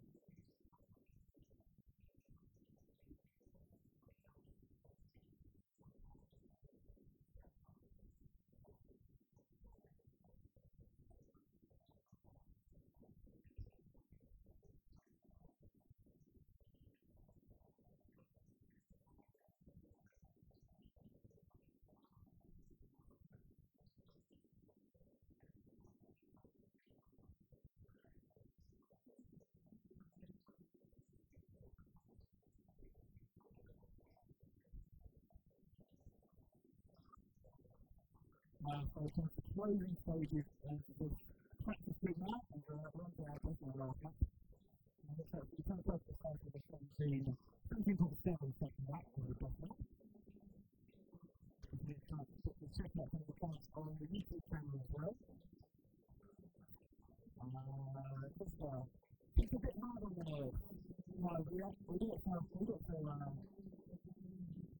we do it because everyone on the internet loves us. We get so many requests to practice with a great tech channel, it's good to be something that's probably this year. So, we talk about Liam Team Barris too. He's spent about 7 years in a row at the European Championship. So, that is quite cool. That's something we want to realise. He doesn't want to go to an interview. It's just nice, that's fair enough. He doesn't want to be looking for a car. It's very difficult. He doesn't give us much material for it's sort of, very interesting, but clumsily, being hard on him at all. It's great to have him here. I know I certainly couldn't pull more in fast. No, like the lane's got to the Euros with it, so, all due respect. Absolutely right now, all good points. So that's good to the borderline car and host at the European Championships. I was more to the booking. Anyway, happy day. But, back on the track, not people's own built cars, but the top guys with the top manufacturers' machines out there now. It is time for Group 14, the last group in round number 2 of practice at the 4-wheel drive Euros. We are brought to you thanks to Team Durango and the DEX410 V4, VR2 Pro, and J Concepts. Thank you to them for making it all possible, and it is the DX410 V4, the first car that Stu picks up of Bjorn Neumann, whose normal race colours of yellow, red and black. Negotiating tabletop now and the VRC roller. If you want to look from the field event, you'll probably notice straight away how much physically quicker the buggies do look over some of the jump sections and some of the flat bits as well. Right behind you, we've got Neil Craig going with him. I had a chat with Neil's dad a few minutes ago as I was wandering around. I'll pick up some tidbits from his motion, and of course, Nick Craig pointed out the interesting that Neil hasn't driven the rear motor buggy on dirt really at all. That's why he kind of struggled a bit in the tour drive, right? Which I thought was interesting, since he still finished third. I wouldn't really call third place at the European Games was struggling, but I thought they were a little bit behind the game with that, more because not because of the lack of track time, they weren't able to do the want race, but because they just hadn't run the car. Whereas in the four-wheel drive, this is the same buggy they have been running all year. They've made a few setup changes to cater for the lower traction conditions here. So, don't rule Neil out for sure. Who won last year's 2 and 4-wheel drive? Was it Hupo and Martin? Last year was Jorn winning 2-wheel drive and Martin Bayer winning 4-wheel drive. Sorry, yeah. That's actually who I meant, I just completely got the names wrong. Oh. It's been a few years since Hupo has won a European title, but he's got plenty in his back pocket. Talking of Hupo, let's pick him out on the track. No, let's pick Hupo out. There he is. Who is far side of the circuit on the tabletop now over the VRC roller. Down on the back straight. Through the Durango double. And then the triple in the centre of the circuit. We're about halfway through this one. So Hupo, the multi-time Euro champ. There in the main straight he goes. He always says 2-wheel drive is preferred class, but he does seem to be quicker in 4-wheel drive a lot of the time. And as I say, that jumps to the top of our timing screen. How they've been sorted at the moment. They are being sorted on the overall 5-minute run. Not overly helpful to be honest with us, because as we see Lee Martin pulling off at the side to make some changes probably to his buggy. Well, it's just been disconnected or switched over. I don't know what they're doing without Lee, but they're not some changes inside on the cell, no doubt. So Hupo is posted at 17.5. You're on 17.2. Neil Craig at 17.3. Who is quick. David Ronnicott 17.5. Robert Bastier 17.6. Una 17.7. Pepsi 17.6. And Carrie 18.2. So we've got about a minute and a half to go in this one. Who we find next on the circuit? Let us look for Una Hasselman. The black and green coloured buggy on the triples now. That is a bit funny. Over the first of the doubles and the second of the doubles. The superstar youngster from Finland. Showing great maturity to the Tour Dive event, not being phased by racing in the A final against, let's face it, some of the best electric buggy drivers in the world. I can really only think of 2 or 3 names that aren't here across the whole world that would be challenging for a final place, contending to win. A couple of Americans, and maybe Naito, of course, in Japan. But you have to really say, if you're looking at electric buggy racing, some of the best in the world, right here at the European Championships here in Trelleborg, in Sweden. Should we be worried with Lee Martin only on 9 laps at the moment? I don't think so. So he pulled his car to the side and his I'll have it, sorry. Sim and Neil round, taking a look inside it. I don't know if they're making an adjustment to it or just checking something is okay, but he's definitely back underway now and has popped in a 17.2 second lap time. So I don't think he's too old about Lee Martin at this stage. He's got some things to make a couple of turns to it while he pulled off. But we've got this gag of 3 cars here together to find Lee. And again, we see Neil there just landing on the rear wing of Una's car.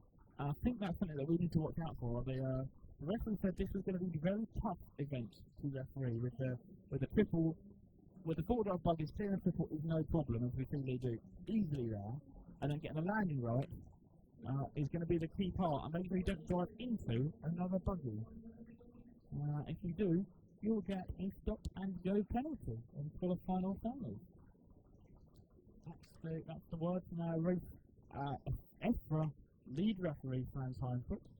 Because there are 2 referees here, one from EFRA and one from the host organisational country, who also had dinner with a couple of days ago. Shall we?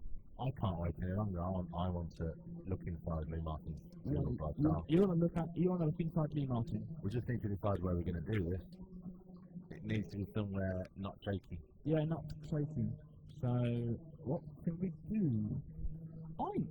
Could we take the camera off of there and put some sort of mobile unit on it? And then Can I come do it over here or something?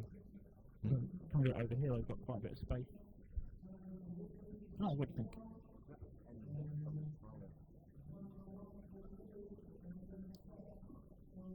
Stu, can you turn the camera around to the right-hand side and look at the tiling and see what areas of the table there you can see nice and clearly? No, it's not going to work. You can move the camera stand, look at that. He's leaving a nice empty space. Should we go and put the buggy there, Stu? Would you be able to film it there? He's nodding. That means I take my headphones off, so that was a thumbs up. So, yeah, let's do this properly, shall we?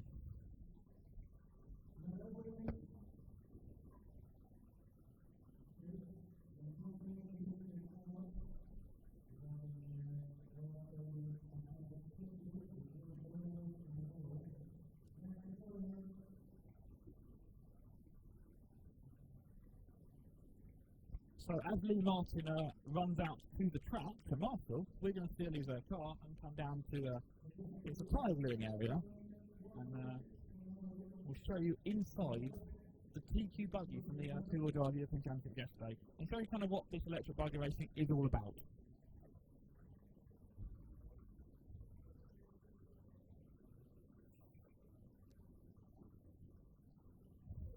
There we go, done.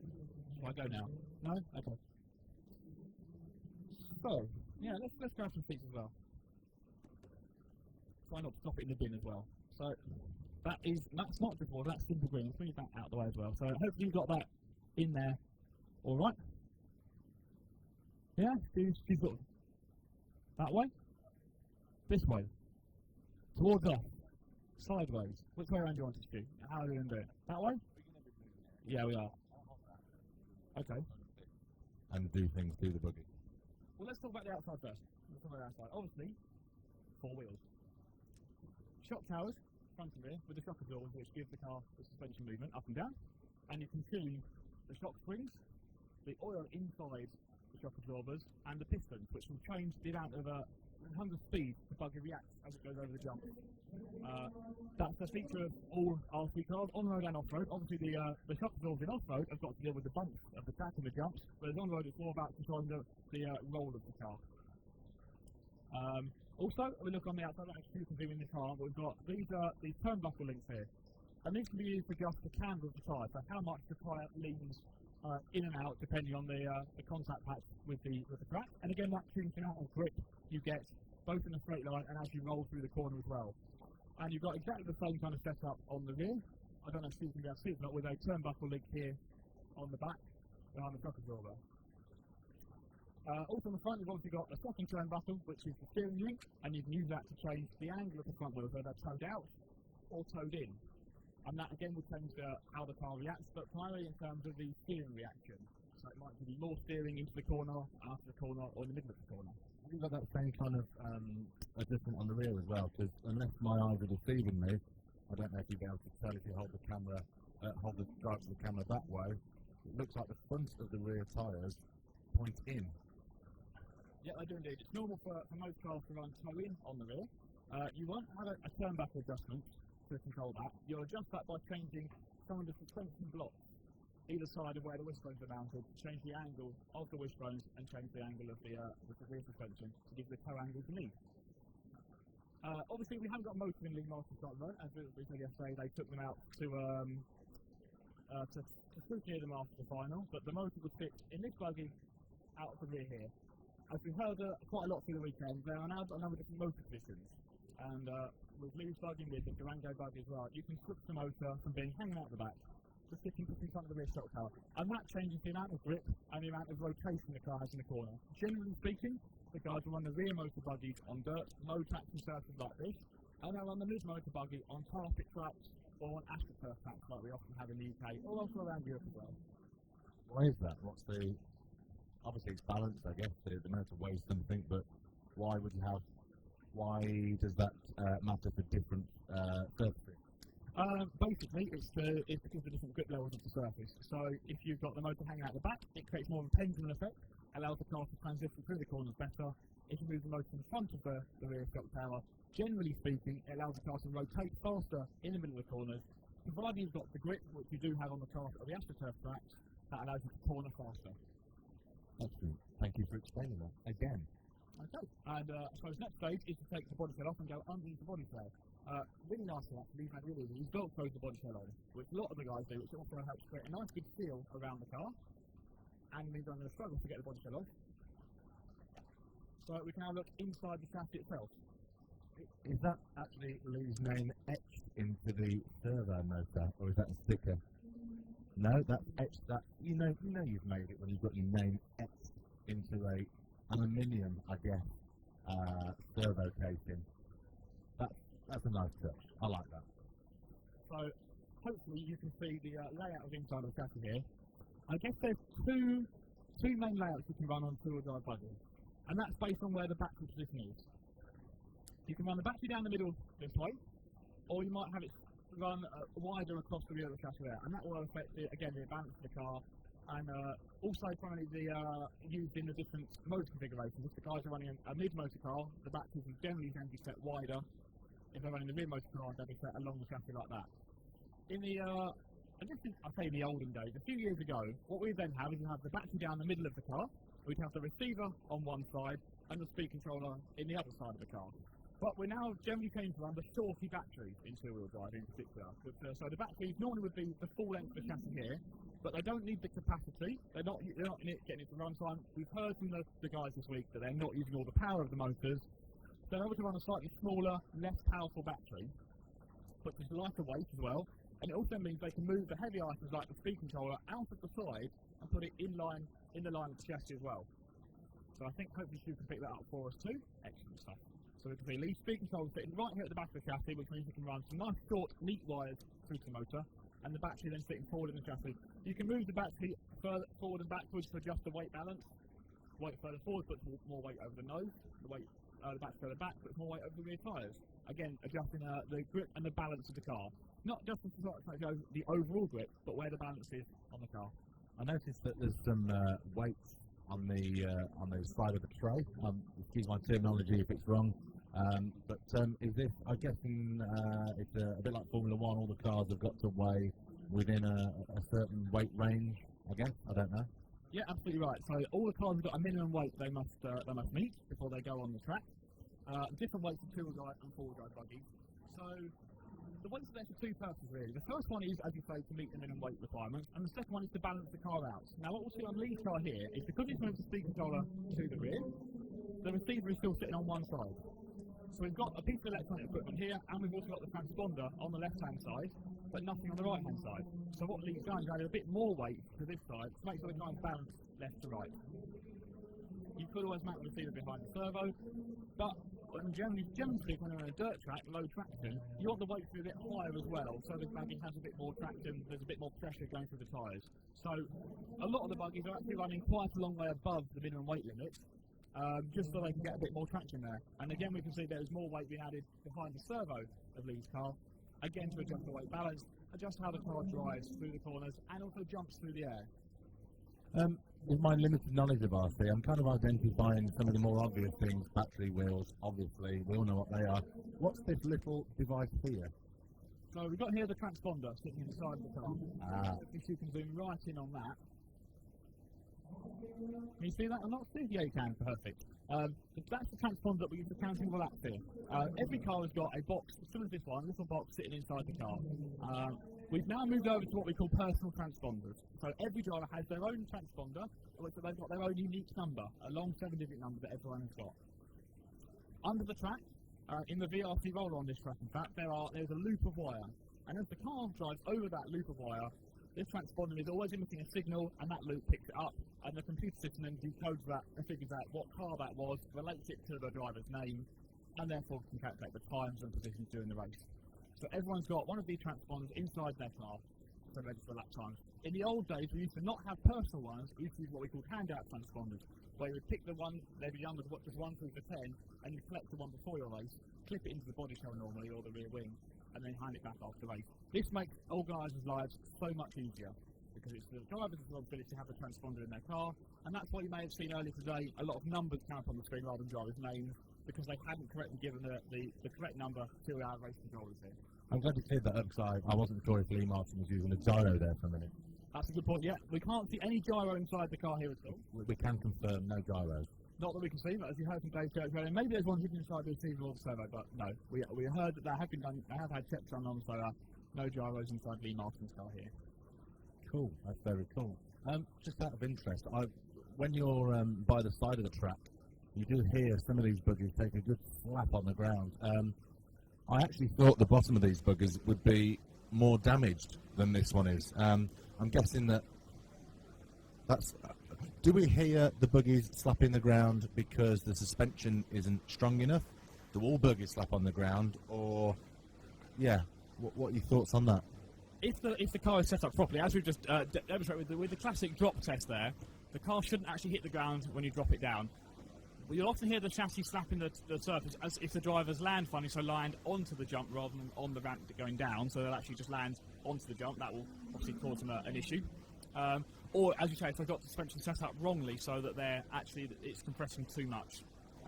They'll obviously want to adjust the suspension to get as much grip as possible, because that's what gives them the traction, but you don't want the buggy bottoming out as it goes around the track surface or over the jumps.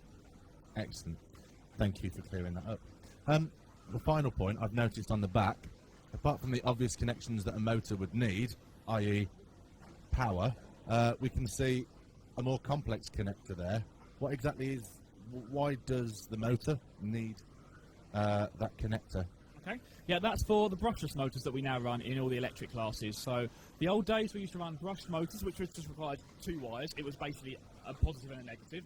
So the power went down one and came back down the other wire. We've moved up to brushless motors, which are a lot more efficient and typically can therefore run a lot faster. And that means we need three wires, 3 main motor wires, which is for the 3 phases, because it works in a different way to a brush motor. And we also need what we call a sensor wire, and that's what this other complicated wire is here. The sensor wire, basically what that does is there's a whole set of sensors inside the motor which knows the position of the rotor, sends that information to the speed controller so it knows which of the 3 wires to pulse the power down. We can also do some other things quite interesting with this wire as well, such as send the temperature of the motor back to the speed controller. So some motors, not all of them, have got a temperature sensor inside them, and then some speed controllers can pick up that temperature rating. Not all of them do that, but you can then use that to maybe during the practice runs in particular, make sure you don't overheat the motor. So set it so if it gets to a certain temperature, the motor and the speed controller automatically shut down or reduce the power. Having worked on the data with the timing system, I have noticed that in their data feed they do have a space, a column for the temperature. I guess it's something to do with that, but do we use that in RC racing? Because I know the racing system isn't just for RC buggies, so is that being transmitted? Does that go through the transponder? Am I right or am I completely wrong? close, but not completely correct. There are a couple of different manufacturers of transponder. Some of the manufacturers of transponder have actually then got a temperature sensor inside the transponder itself, and that can be emitted at the same time as the transponder number is emitted from the car. We don't tend to use that at these European Championships because it's perhaps a more useful thing to have during a test session when you're using it to tune the car. It's not very helpful in electric buggy racing as well because, as you see, the transponder is nowhere near anything that's going to get hot as well. It might be more useful in some of the nitro classes where you've got the engine temperature to monitor, so you might have the transponder near to the engine. You can see if it's getting too hot.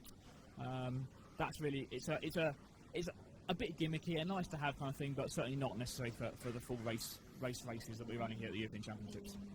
The final question from me is, how does this vehicle here? Obviously, this is kind of in the top of its class, by a top class driver. How does this differ from something that a member of Joe Public could go to one of the big manufacturers out there, pick up a ready to race? How do you get from that to this? What are the main differences? To be honest, they're very small. There's a few differences in terms of the motor position, and that can affect the design of some of the buggies. To go through it, there's basically three types of buggy. You've got the rear motor buggy, like we're seeing here on Lee Martin's Yokomo. We've got the mid motor buggy, where that motor position switches around to sit just here in front of the shock tower. A number of them, such as the Yokomo and the Durango and a few others, you buy one kit and you can switch the motor position around within that same car. You haven't got to buy anything different. The third type is something we're seeing appear this year, really, is the front motor buggies, where the motor sits around about here in the car, and then you've either got a belt or a shaft which goes to the rear gearbox. So it's essentially, it started off as a converted four-wheel drive buggy where they just took the front gearbox off. So a motor sitting towards the front, and that's particularly useful in the real high traction carpet tracks or the really high grippy AstroTurf tracks. So that's the three different types of buggy you can get. But aside from that, if you look at one of the lower cost versions, a lot of manufacturers do a lower cost version of their race buggy. The only difference tends to be actually in the materials, not the design of them, but maybe they just use a slightly cheaper or softer material. If you feel here, a lot of the suspension parts are very stiff on Lee's car. And that's because he's a pro racer. He wants to make sure that he gets the absolute perfect chassis flex and suspension flex. If you look at some of the cheaper ones, they may have softer suspension components or softer shock towers, and that's because they're more durable.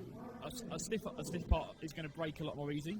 A softer part will withstand the crashes more. So if you buy a ready-to-run or race spec kit running from the lower end of the range, that's typically the only differences. You might also get steel screws rather than aluminium screws, or you might get steel turnbuckles rather than the higher-cost titanium ones. Again, not much difference in terms of the way the car drives or builds. It's going to be identical in terms of the geometry, and just a few differences really for the cost function. But you can go and buy a buggy like Lee Yokomo, like the Durango DX 210 V2 in two-wheel drive, or the 410 V4 in four-wheel drive. You can buy that from your local model shop, and that will be basically the same spec as the guys are racing here at the European Championships.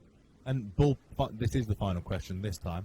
Ballpark figure, if I have nothing already, I've got no radio, no car, and I want to go along to my local club and start learning how to race or drive one of these setups, one of these bits of kit, ballpark figure, roughly how much am I looking to invest to get me racing?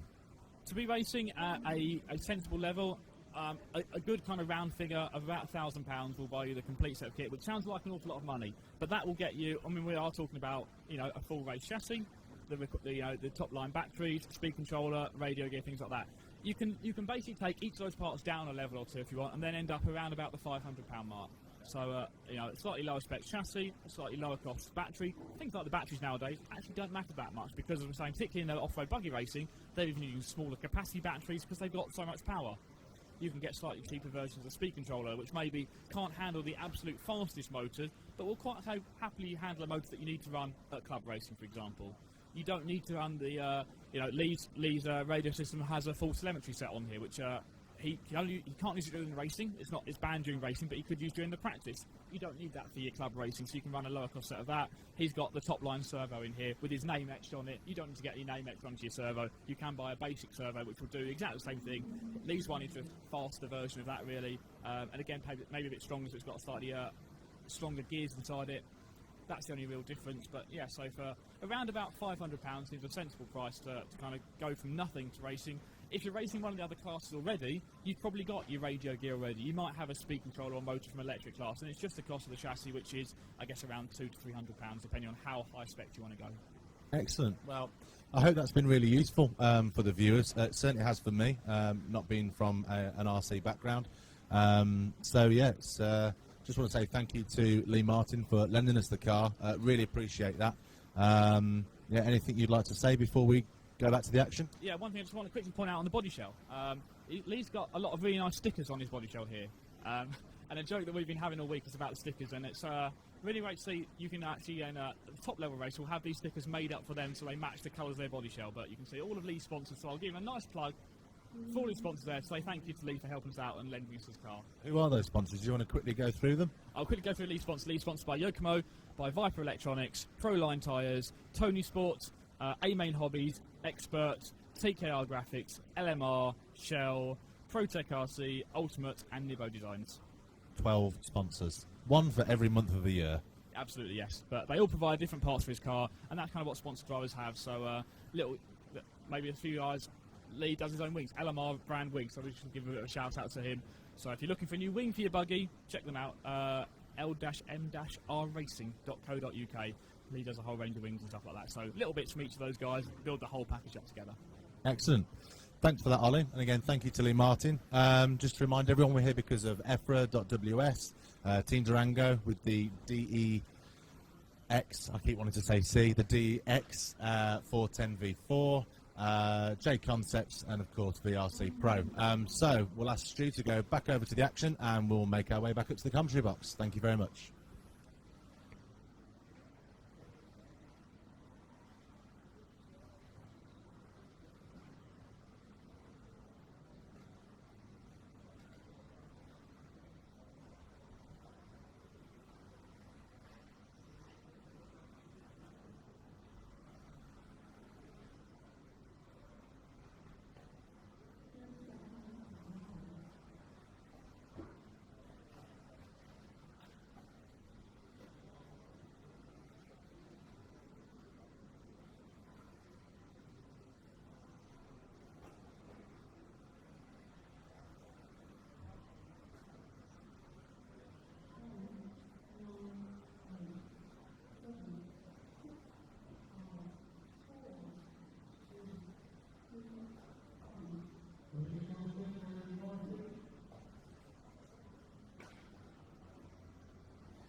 The other thing I thought about that camera angle.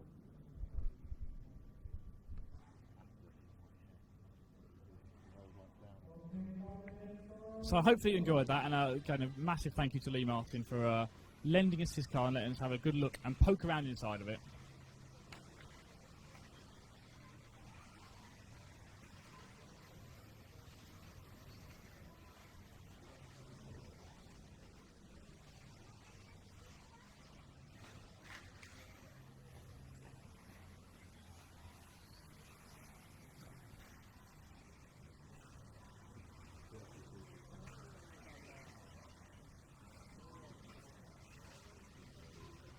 What we'll actually try and do is we'll also make sure we'll try and see if we can cut that out of the live stream as well and put that up as a separate video on YouTube. If you want to have a check back or send that around to any of your friends, you can do.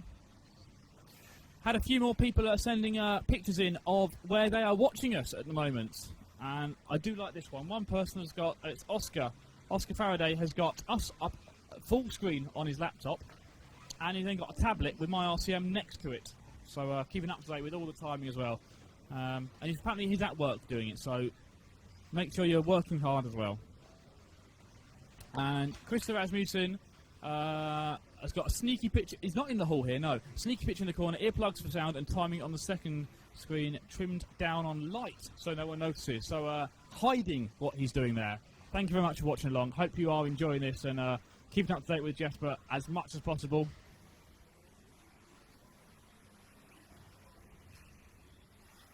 So thank you for talking to us. Thank you for getting involved and showing us where you are watching it. Keep sending your pictures in on our Facebook group, search for RC Racing TV, or you can comment on the YouTube stream as well.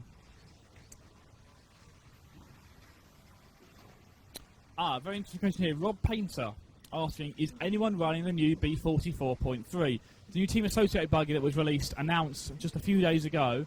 I went and chatted with Cody Newmandahl from Team Associated, who's over here from the States, and no is the short answer. They've got one prototype kit here with them, which isn't completely complete, and has got a lot of handmade parts on it,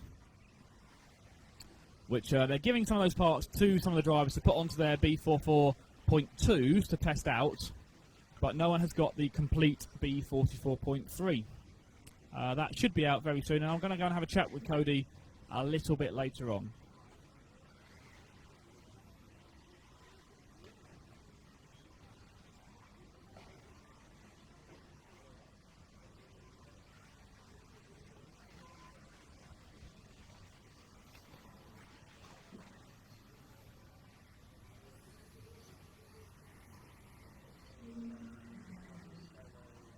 Rob Payne saying, it would have been nice to sit in action. Yes, it would have been nice to sit in action, but I can tell you that the cars that most of the guys running are, the factory drivers are running kind of specced up B44.2s anyway, so you're pretty much seeing what the 44.3 would look like anyway. I suppose the key thing, talking interesting again to Neil Cragg's dad, is that they have taken the gear diffs out of the cars and have put ball diffs in, so to change the, give them a bit better feel and drive on this low traction circuit here. So the B44.3, I believe, comes with gear diffs as standard. So I think that wouldn't work too well from here anyway. So going back to the old style ball diff.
So, getting back to the track, It's group number 5 out on circuit at the moment. Frederick, Matti, Lars, Ari Pekka, Wilhelm, Antti, Frederick, Nikos and Felix. This is practice round number 3 here at the four-wheel drive European Championships.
Okay, this is group number 5 with about 1 minute left. Matti fastest, followed by Frederick, Felix, then Lars, Nikos, Ari Pekka, Wilhelm, Antti, and Frederick. You're watching 2014 four-wheel drive European Championships live from Trelleborg in Sweden. Local time just after 35 minutes past 12. We are here thanks to Team Durango and the DEX 410 V4, VRC Pro and J Concepts. If you are watching on the archive and you want to jump ahead and watch the top guys kind of kicking off round number 3 at round about, well, 1 o'clock local time. So in about 25 minutes we'll start seeing the fast drivers attacking this circuit with their four-wheel drive buggies for the 3rd time. So that's where we are at the moment with today. This is round number 3 of 6 rounds of free practice at the 2014 four-wheel drive European Championships. You're watching this on RC Racing TV thanks to EFRA and EFRA.ws.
Now here in group number 6 with 2 minutes left.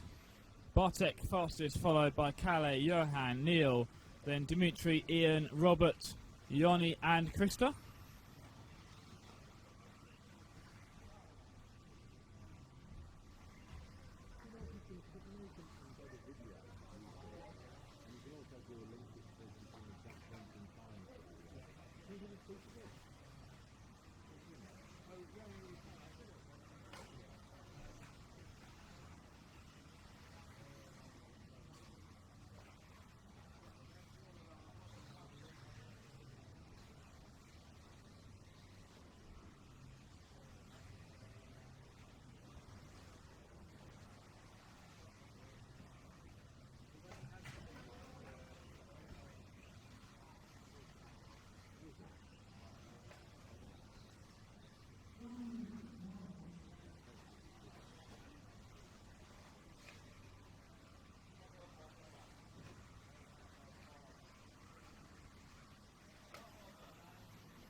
So 1 minute left, Bartek still fastest, Johan second, Neil is up to third.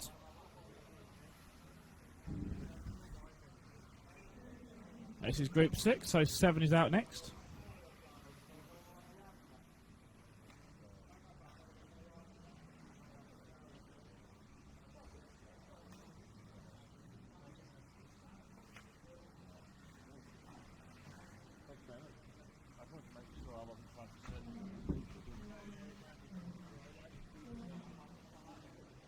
Last few seconds in this one.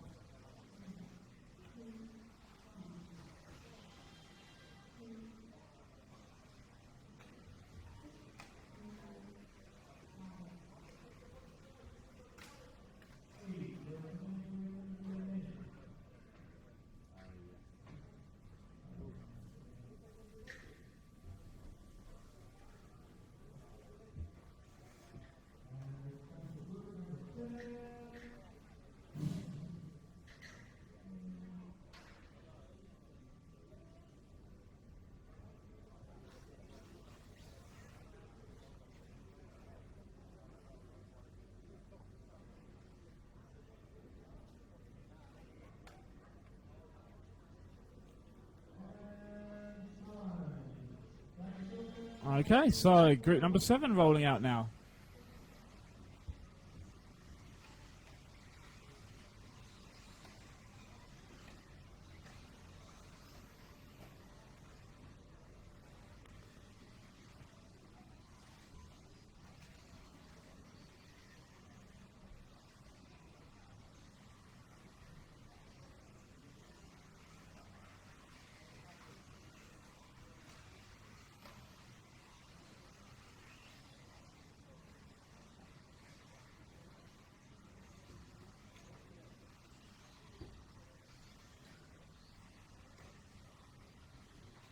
So in this one we've got Florence, Luca, George, Alexis, Andre, Linus, Oscari, Oliver and Max.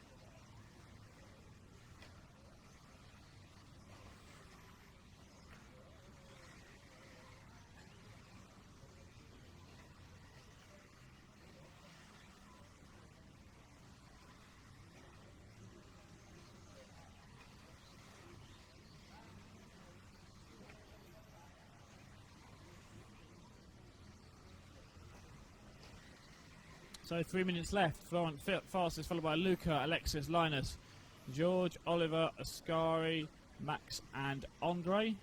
18.3 best lap in this one so far. 18.3 seconds. About 1 second off the pace of those top guys from the previous round.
Florence fastest, Lucas second, Alexis third. Still best lap of 18.3 for Florence. Also Alexis with an 18.3 now as well. Everyone else has come up in the 18.9s. Or 19 second laps.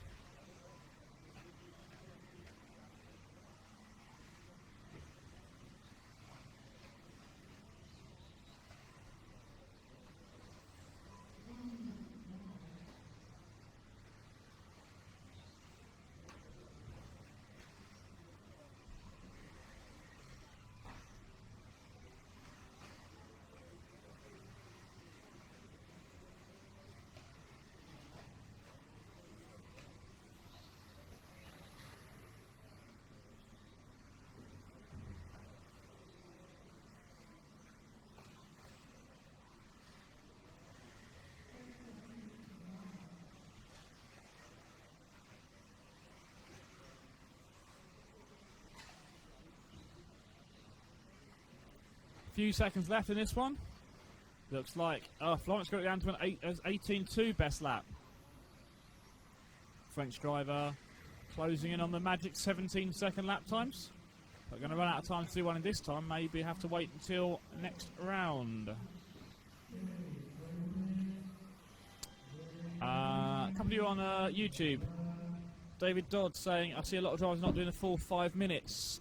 Yeah, it is just practice, so they've only got a 5 minute period, so unless they get out there as soon as the buzzer, across the line as soon as the buzzer sounds, end up finishing as soon as the buzzer sounds at the end, they won't get the full 5 minutes in. So it's about 5 minutes of track time they'll get, you just might not see 5 minutes registered on the computer. Don't forget, if you are watching along, you can interact with us via Facebook, search for RC Racing TV, or via the YouTube stream if you're watching on there. You can just comment at the side and we'll try and get through as many comments and stuff like that as we can today.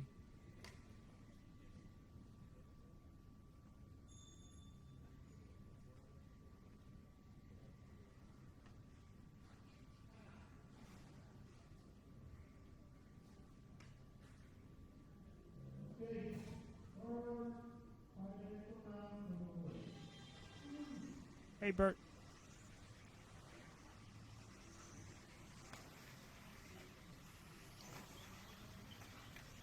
Stu is tucking into the Monster Energy drink and shaking his head at the same time.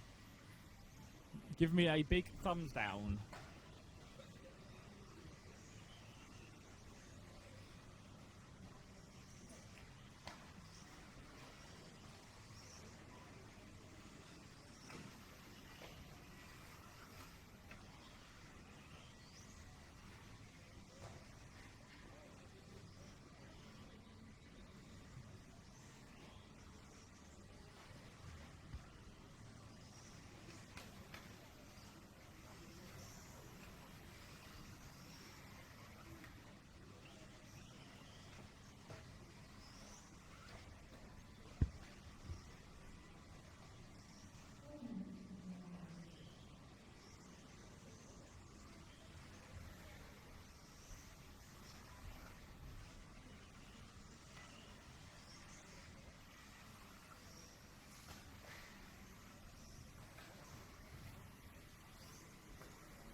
Okay, Christopher Pfeiffer in this one. Simon Zeller second. Carlos Pina Vidal in third. And Larry Salmi, Manier, Alexander, Sven and Morgan. 1.5 minutes left in group number 8.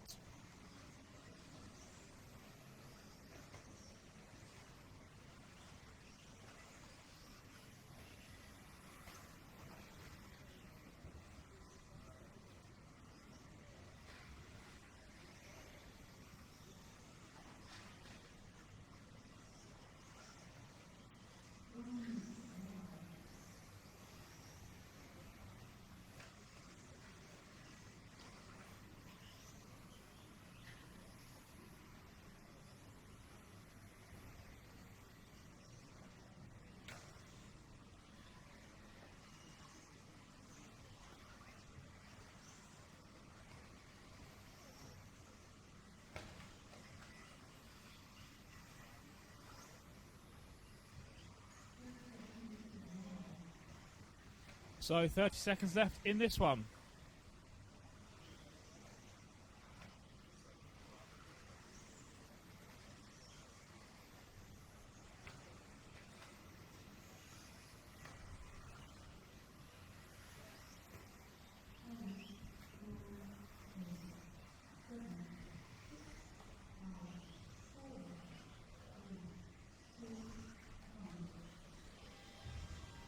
And that is time over.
And we are underway straight away with group number 9 for their practice round number 3.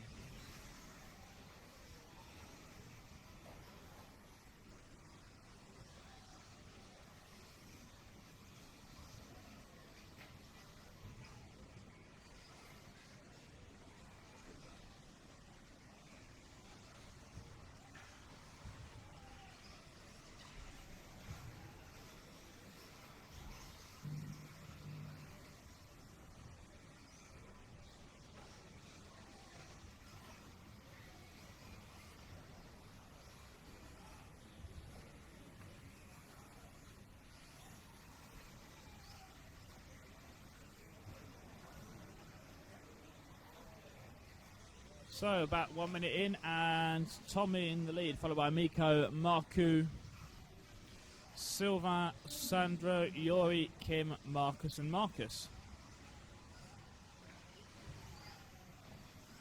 18.5 best lap in this one so far. Held by Miko from Finland.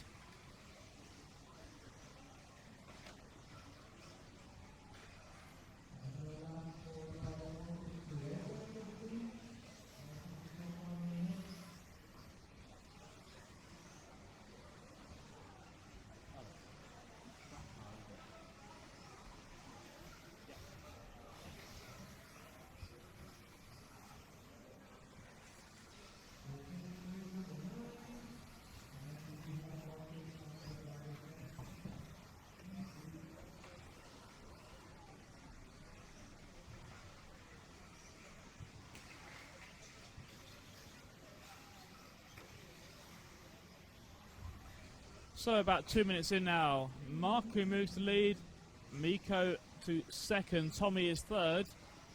Marku has the best lap of 18.0. We've also got Sandro's knocked in a 17.6 hot lap.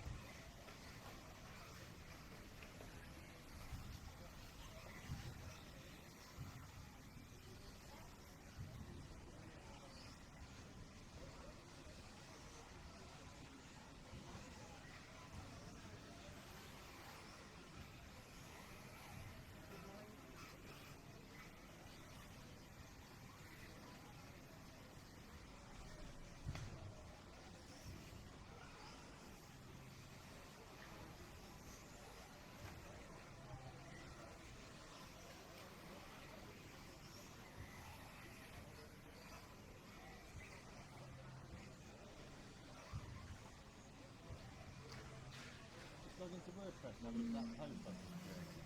Well, I've not published it yet.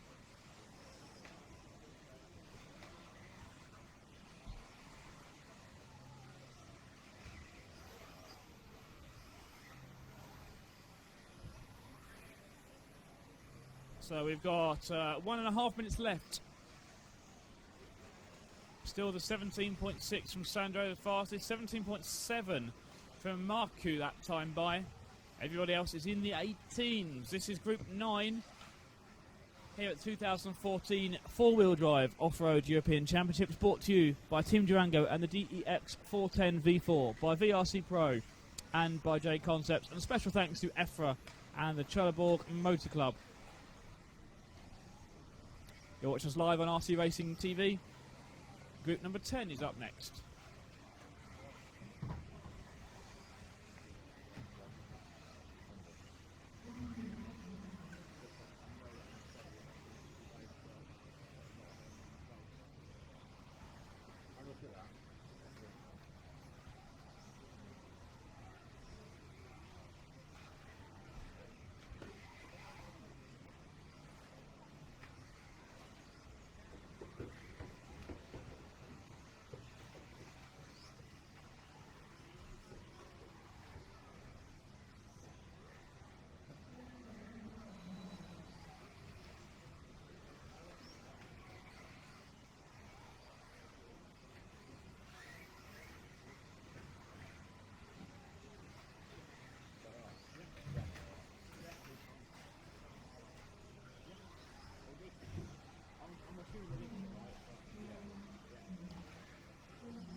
Okay, coming to the end of group number 9 for practice round 3. Group 10 is up next.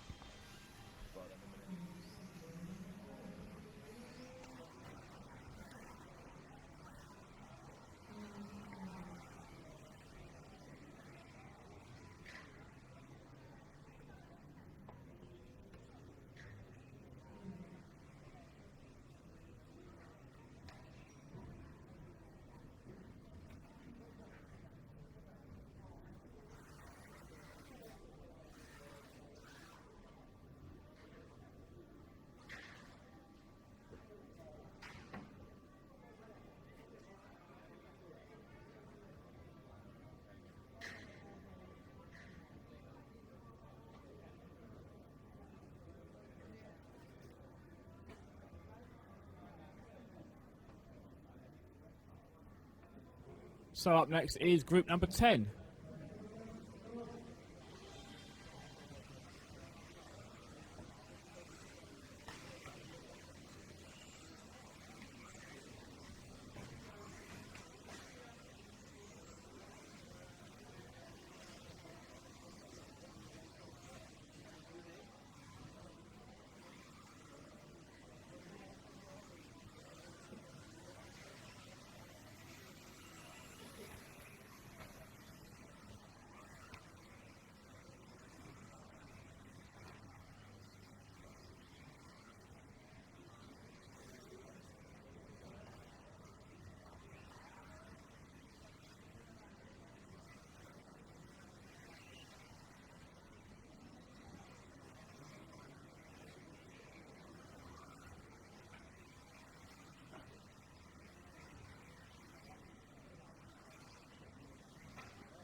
So about 4 minutes left in this one.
So about halfway through, Ellis Stafford fast in this one. Marcus Lynn second, Kev Lee is third, then Yanni, Wouter, Philip, Michael, Malin and Andreas.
Number 6, Marcus, Michael, Kevin, Wouter, Yanni, Philip, Malin and Andreas.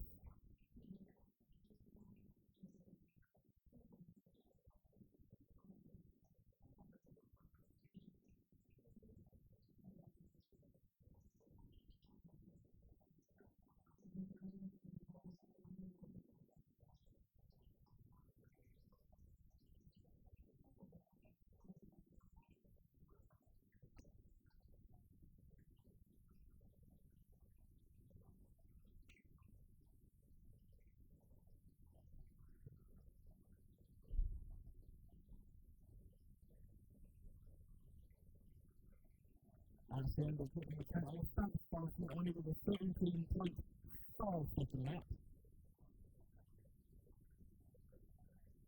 Michael after 17.7. Michael 17.9. And then after really 18. Michael's got an over a good 11. Now number 2 of practice here at 2014 of our European Championship. But these are 2 rounds and these are 14 for UK by Real Sixer and by Joe Spencer as well. You're watching Masters TV. We are live here in Sweden. Please do put your information on our Facebook Or the YouTube chat.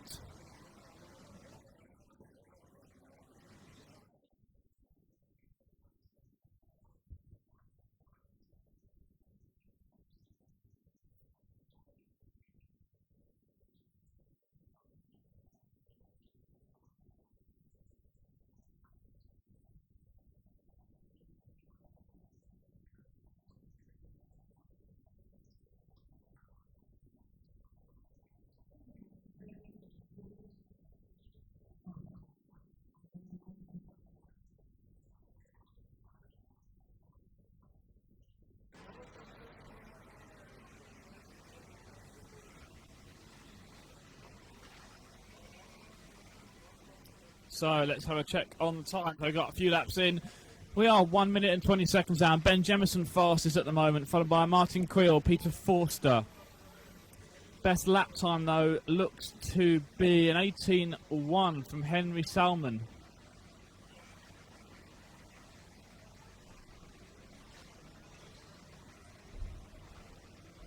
No one else looks close to that lap. Simon Moss an 18.5. is the next fastest, 7.5 offer for 18.5.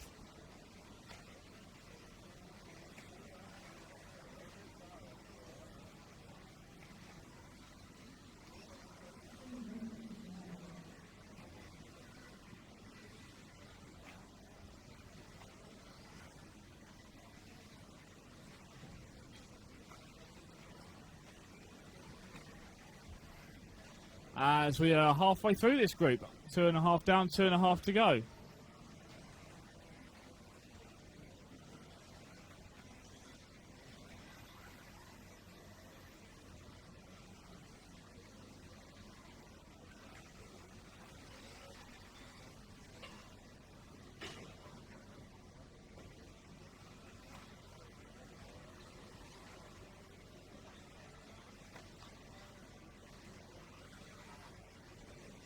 Martin Creel now to the lead, Ben Jemison to second, Simon Moss up to third.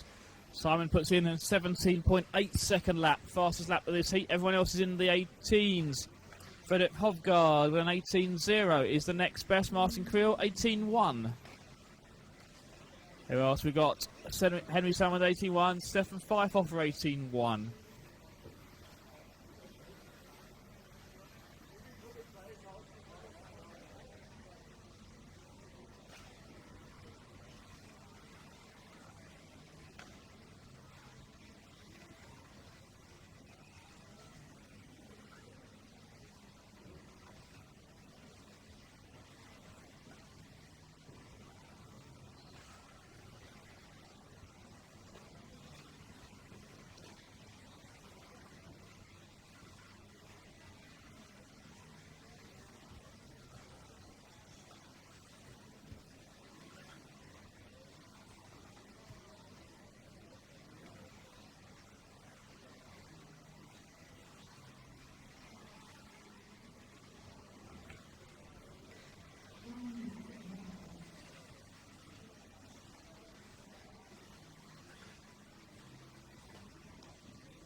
About 30 seconds left. Ben Jemison now back to the lead. Martin Creel second. Simon Moss is third.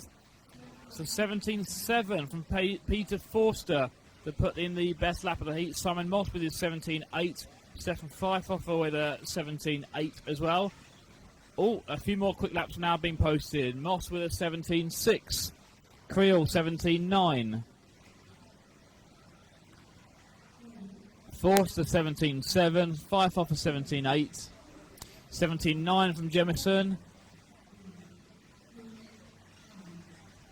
And that is time. So fastest lap in that heat, Simon Moss 17.6. Peter Forster 17.7. Ben Jemison 17.6 on the last lap there. 17.9 from Martin. And everybody is done. So pace is certainly stepping up as we get to Group 12 up next. 17.6 there, the best lap from Simon Moss and Ben Jemison.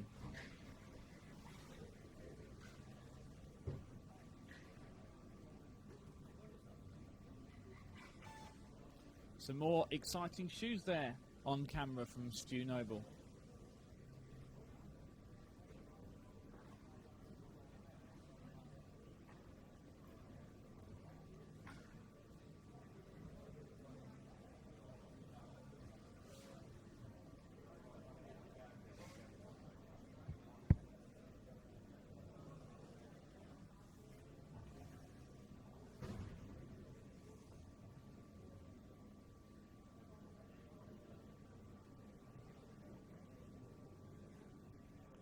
So moving into group number 12.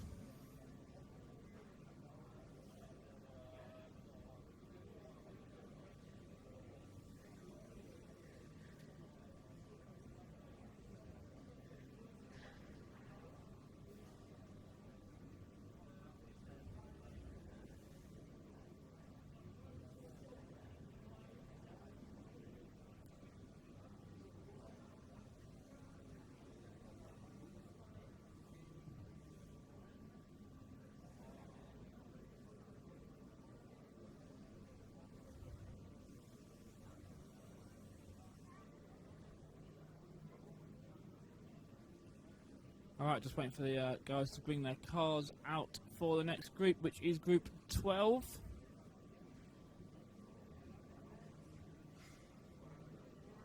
As I've just posted up on my Facebook a link to the look we had at Lee Martin's buggy. So if you missed that, check it out.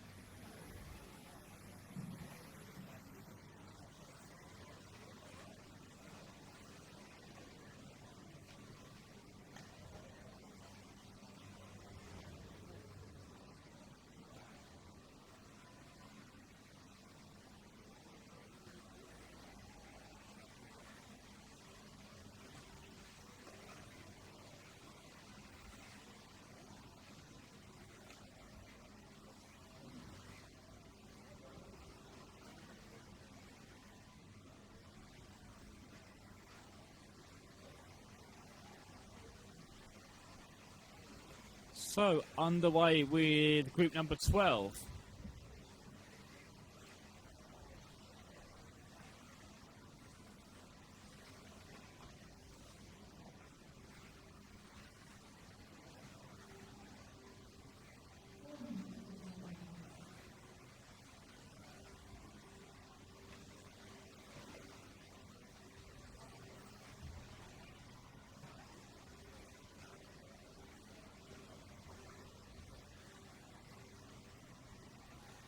So, here we go.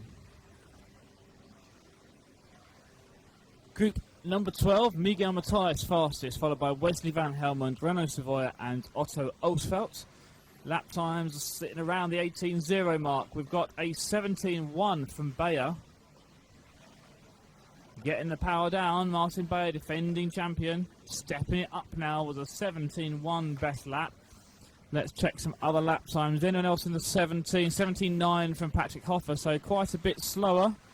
Anybody else close? Everyone else, in fact, is in the 18s at the moment.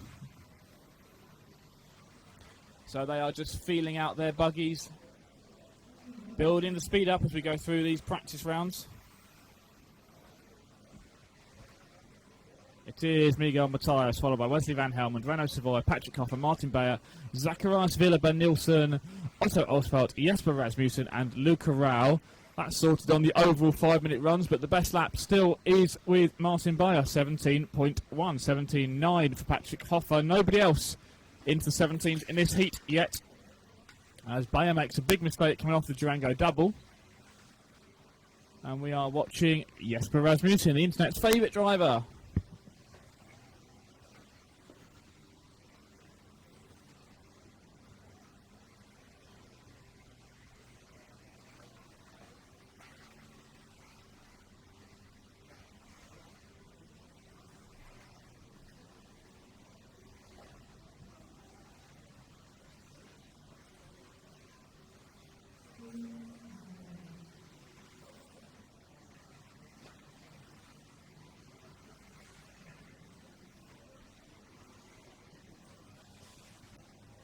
So, as we approach the 3-minute mark, just gone past 3 minutes in fact, Miguel Matthias, Renault Savoia, X-Ray 1 and 2, followed by Wesley Van Helmond for TLR, then Patrick Hoffer, Martin Bayer, the defending champ, Zacharias, Otto, Jesper, and Luca looks like he's out of this one after just 3 laps.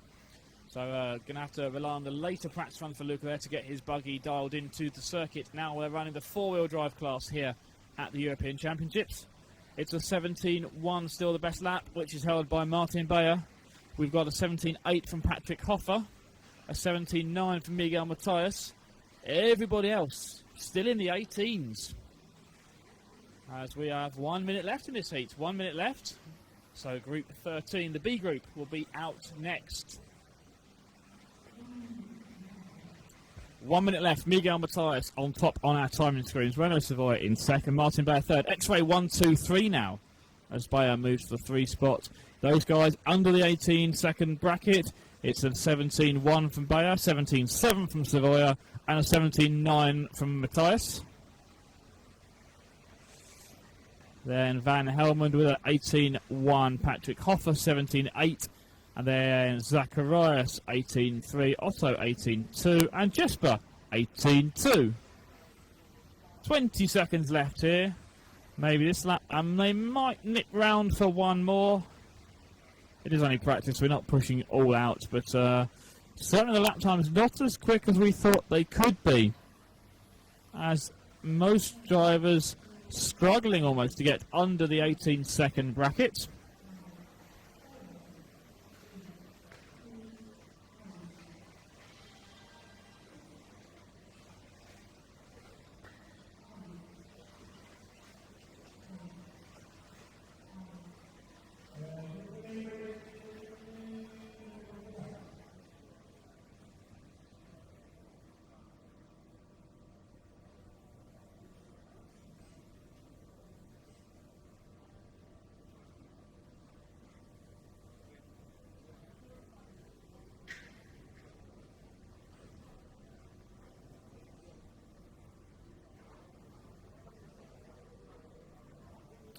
Right, up next then, Group 13, the B group here, as the drivers bring their cars out.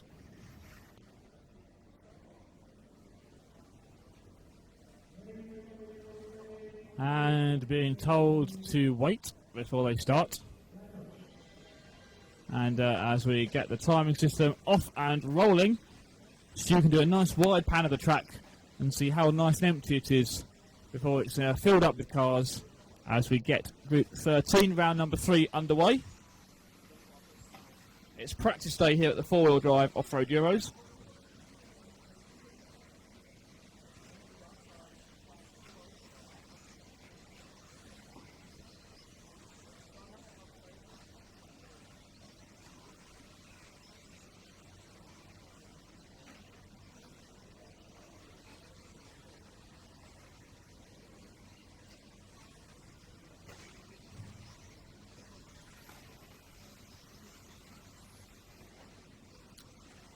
And checking the lap times early doors. Well, I said some drivers are struggling to get under 18s, but not so much in this one. Svensson with a 17.8. Kobovic 17.9. Cockerell 17.7. Cockles is on the gas, moving fast in this one.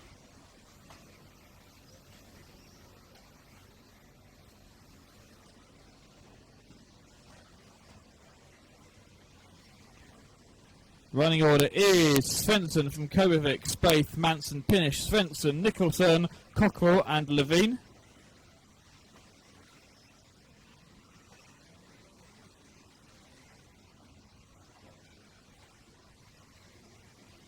With Svensson out in the lead on the 5-lap run times at the moment, but the best lap looks like it is going to be sitting with young Daniel Kobovic with a 17.6 second lap.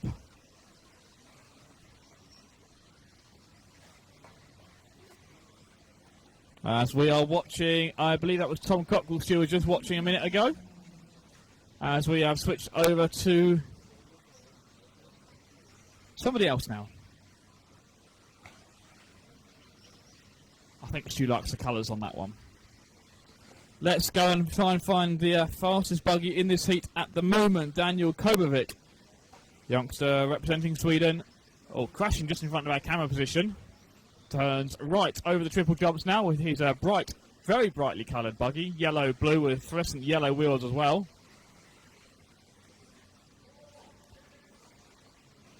Down the main straight. We are halfway through this one, 2.5 down, 2.5 to go. And Daniel Kobovic in second. Christopher Svensson is first on the screens, but the best lap the best lap now falls to Tom Cockerell with a 17.5 on that very last lap, in fact, for Tom. Schumacher driver is the fastest buggy in this B heat at the moment.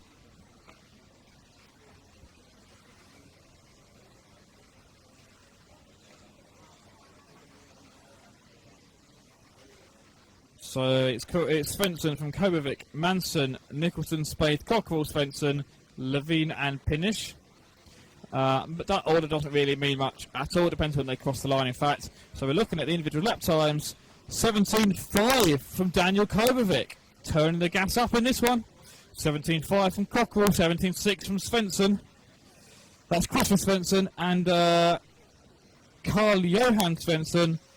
slower than that, 18.5. So 3 guys in the 17s at the moment. Christopher, Daniel and Tom. Big shout out to all the guys at the Schumacher factory watching us. Hello to you.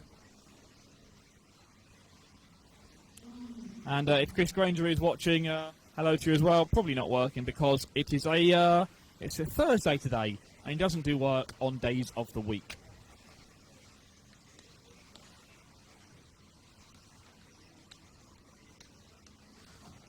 Uh, 45 seconds to go. As we are back with Mr. Cockerell now, Schumacher, lead engineer for the off-road projects. And it's the, I believe, the Cat K1 Aero he's running at the moment. The latest four-wheel drive buggy from Schumacher. Seems to be working very nicely for him indeed as he clears the triple in the centre of the track with just about 15 seconds to go. So I don't know if they're going to run an extra couple laps or just one more lap now. Any other fast laps at the end of this one? Oscar Levine puts in a 17.9, but the best lap of the run is going to fall the way of Tom Cockerell, 17.5, Daniel Kobovic, 17.5, Christopher Svensson, 17.6, and Cockerell 6 in a 17.3 on his final lap. Boom, that gets it done. That's Group 13. Next up, last heat of round 3 of practice. The big boys out with a couple of youngsters in Group 14.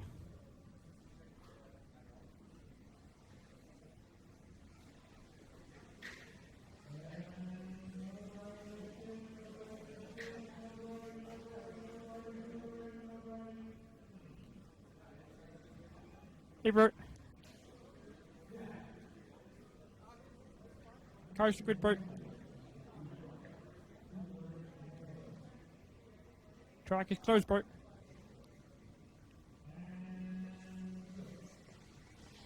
Go, Bert. Alright, here we go. Group 14. Round 3 of practice.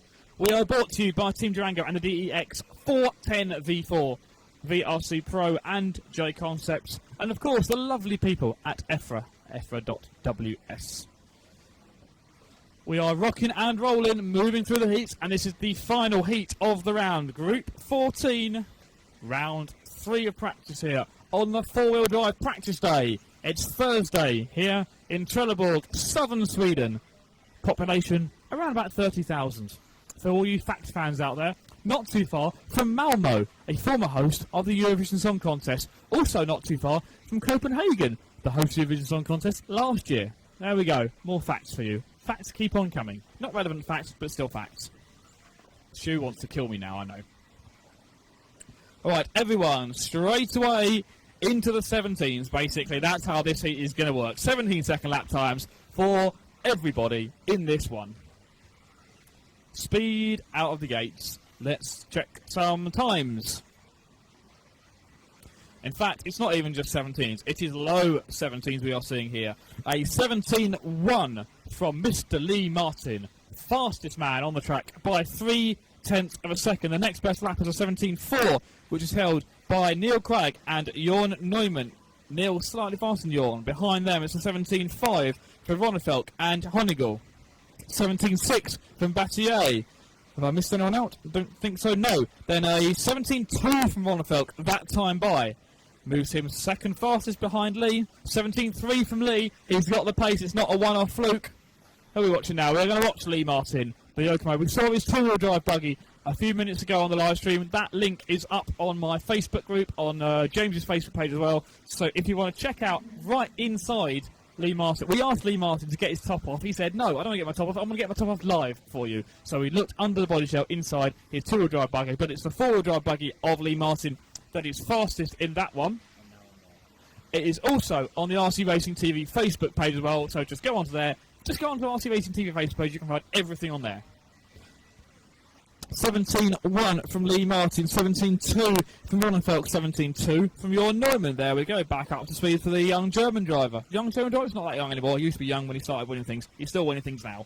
17.2 from Battier. No, 17.6 from Battier, sorry. 17.5 from Honigel. Who else is quick? Patrick Storm, 17.6. Neil Crank, 17.4. Calming it down a bit. Lee Martin 6 in another 17.3. Everyone else can stick the quick laps in, but Lee looks to be the consistent one at the moment, to be honest.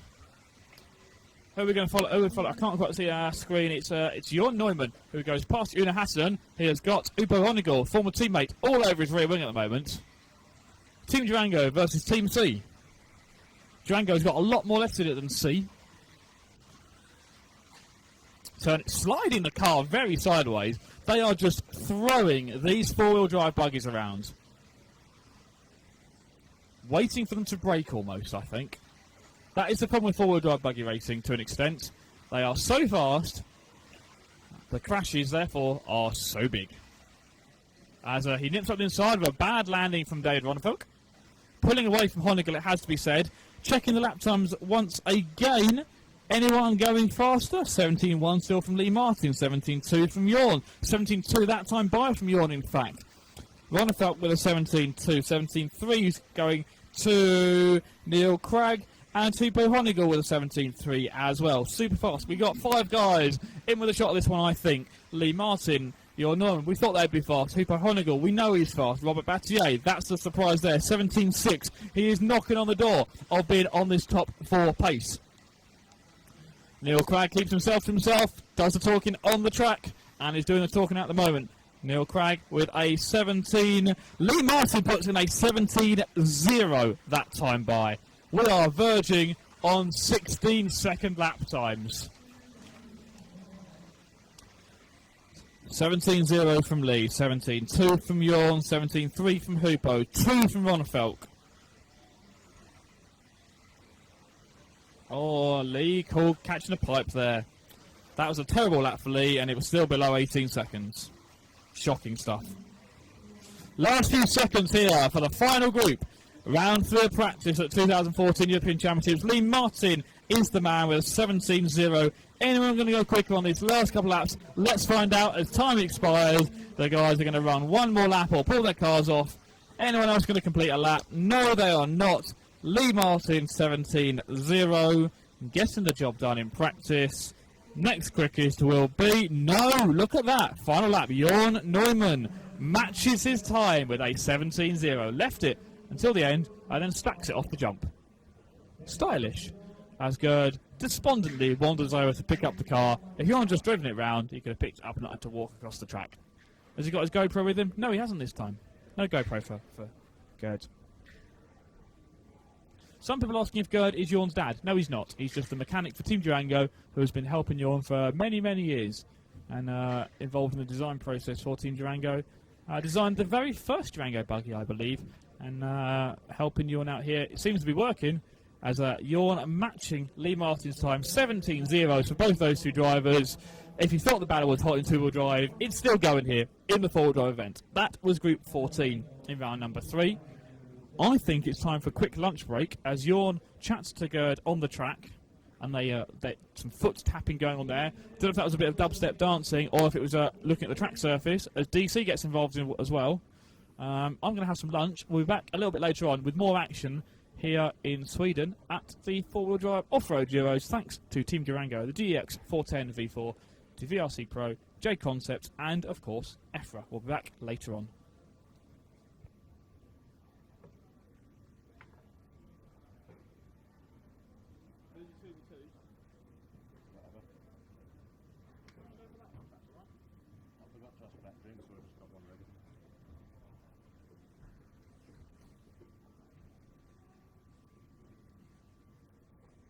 Having his classic pizza?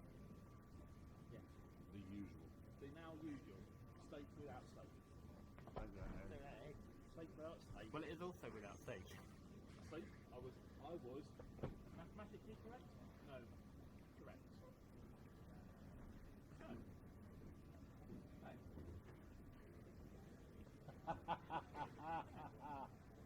Do you want that knife to split the filling back out?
I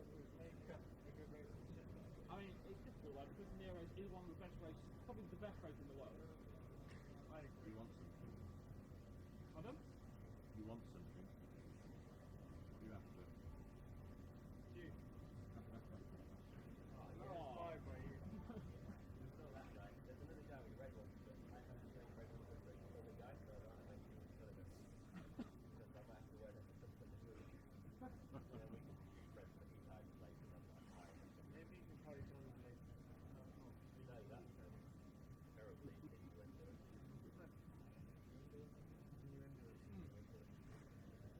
That's a word.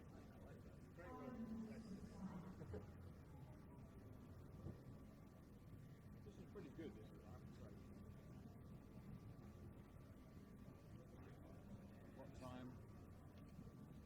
What group will be on at 2 o'clock?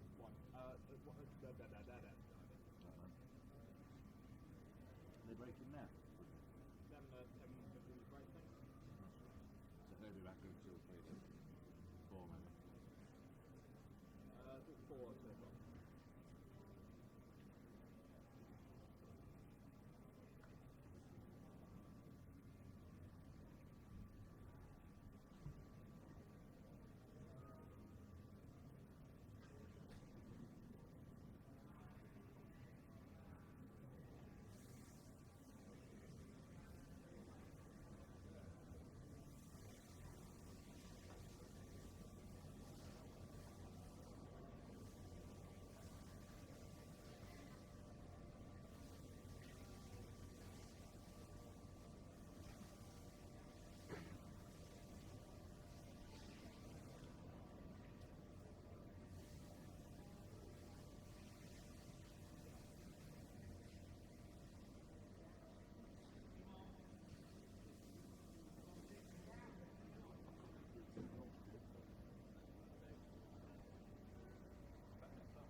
You having the same you had yesterday? Yeah. Just because my body needs salad. Yeah. I'll go get the dinner for it.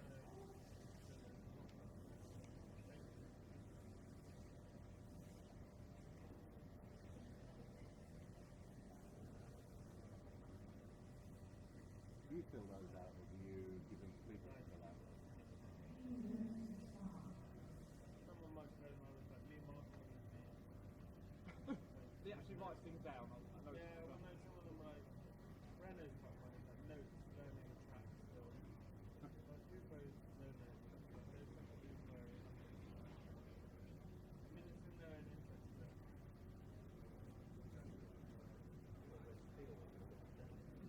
Yeah.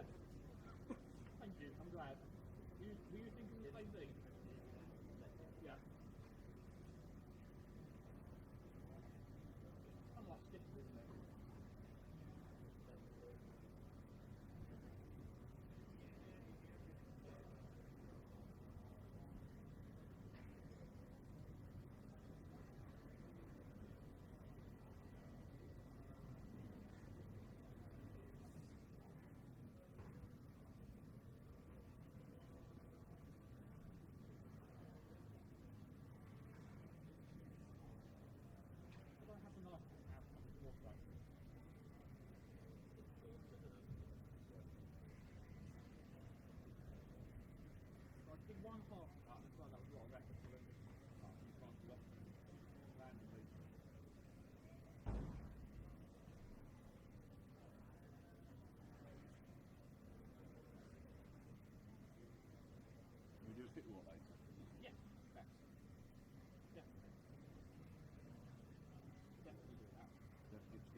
very fundamental car. I really like it.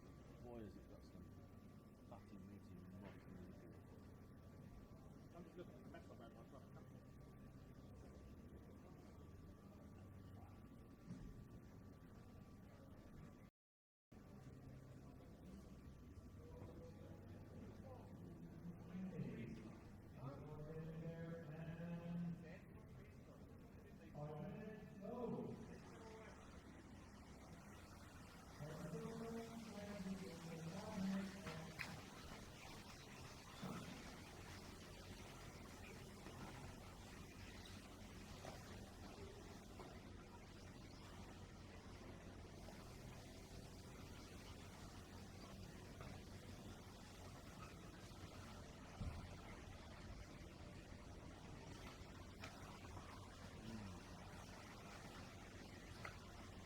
All four salad.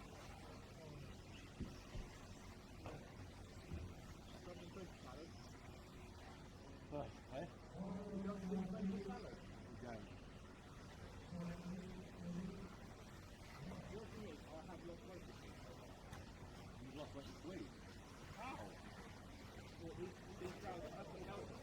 These little You must be dehydrated. There's no way you've lost weight this week. So there's nothing that's burning your food here. You've had me.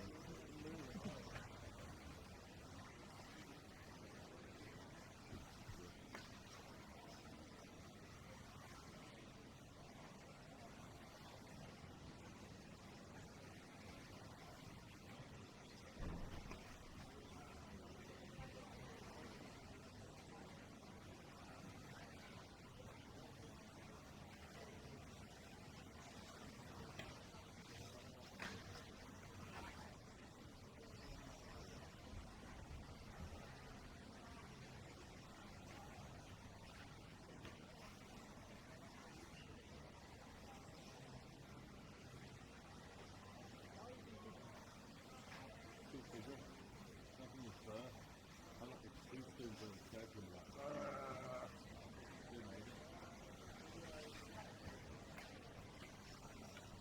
what now? Why are you in your step?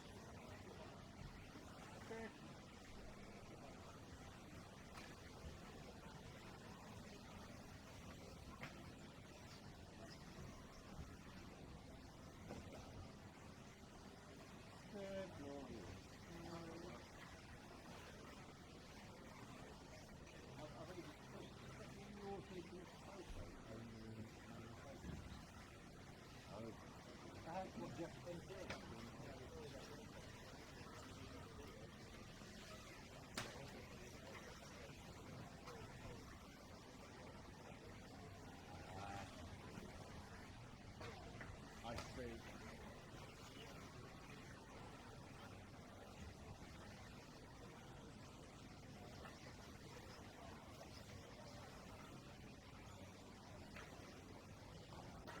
Why do you have that place on there?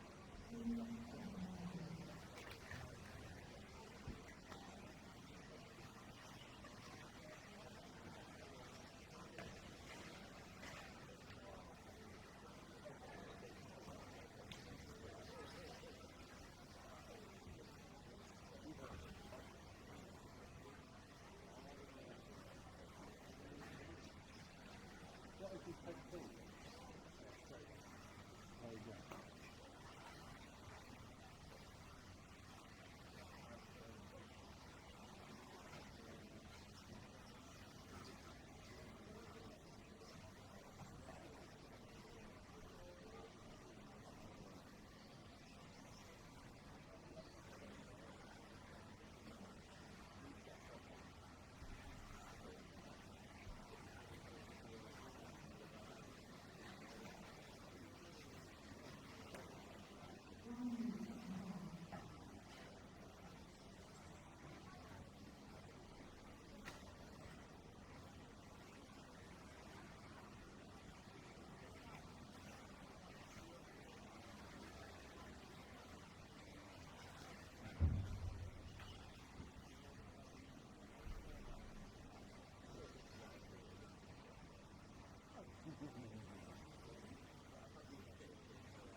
in Portugal on satellite.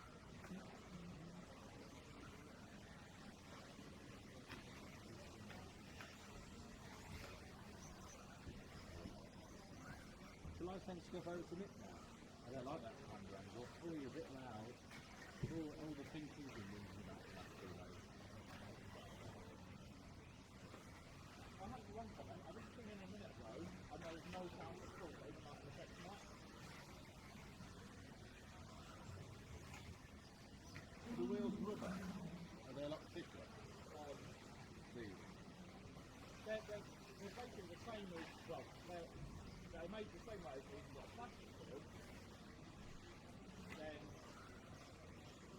I don't know if those are what inside them, but then there's like a foam insert that goes inside the rubber tire. So it's a bigger, with all that in. I guess the noise is just sort of got a microphone on set to monitor sound levels. I think there's no sound at all. You've got the engine run down, you would have expected a... Oh. You've actually got the compressor. Yeah. Oh. I would like to get the end of the straight. Film it.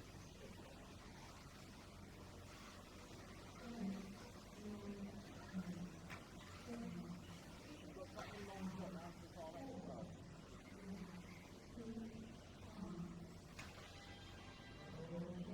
Yeah, very long straight.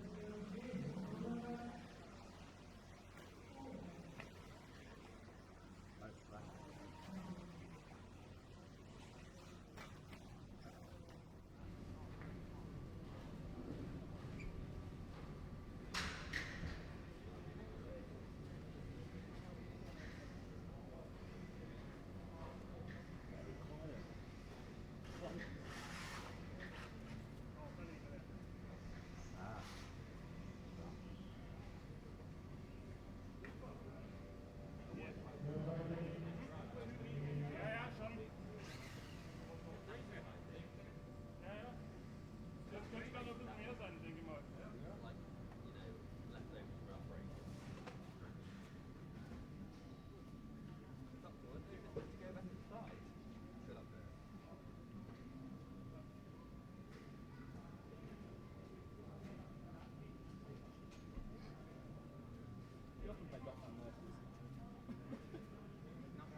Well, yours looks like pizza.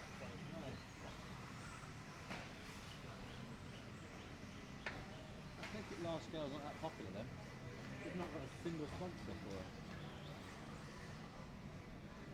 The only logo on there is ours and the people who are organising the race. Governing the race.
Hello. Welcome back to Trelleborg in Sweden. We are RC Racing TV. We are here with the European 1/10 four-wheel drive off-road buggy. Day 1 of the four-wheel drive section, practice day. Day 4 overall. We're here till Saturday. And we're here because of EFRA, EFRA.ws. Team Durango with the DEX 410 V4, VRC Pro and J Concepts. Back a little bit earlier than scheduled, but I've got the very important job of adding some Facebook followers to our group. Because we don't want you to like us, we want you to join us. We're one big happy family. So, let me get to the right page.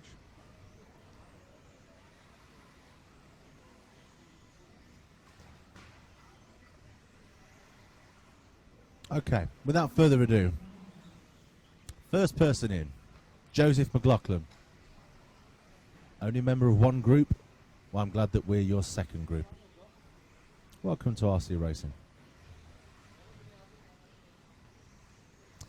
Oh, I'm going to get pulled up by the pronunciation police again, I'm afraid. Is that Joao Durores? 69 friends in the group. One mutual friend, Dallas, of course. Hello and welcome to the group. Welcome also to Kieran Upton. You are now officially added. James Carhill. 27 friends in the group. Hello and welcome. Welcome to the RC Racing TV group. And don't forget that if you want to be part of the group so you can stay informed of upcoming streams, bits of news, information, get your top off articles like we've just done with Lee Martin's car, then be sure to come and join. Nick Malato, 30 friends in group. Hello, welcome. Chris Gresham, 7 friends in the group. I'm going to be nosy. What's your profile picture? CG Racing, your initials. It looks like an RC car. Very locked down profile. I can't see a lot, but I can see your RC car. Hello, and welcome to the group. And last but by no means least, Annika Eriksson, one friend in the group. Jorgen Eriksson.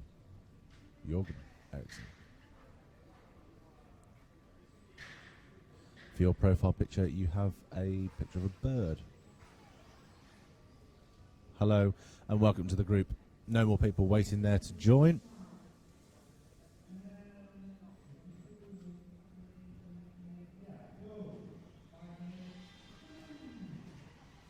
Let's see what you guys have been talking about on the YouTube stream. Remember, you can, if you view the stream, you can come and have a look at the comments down the right-hand side, take part in the discussions, put your views across. Let's have a look here. I don't know how far to go back. I've not had a look in a while. According to Jesper Ramazson, no one has the new B44.3.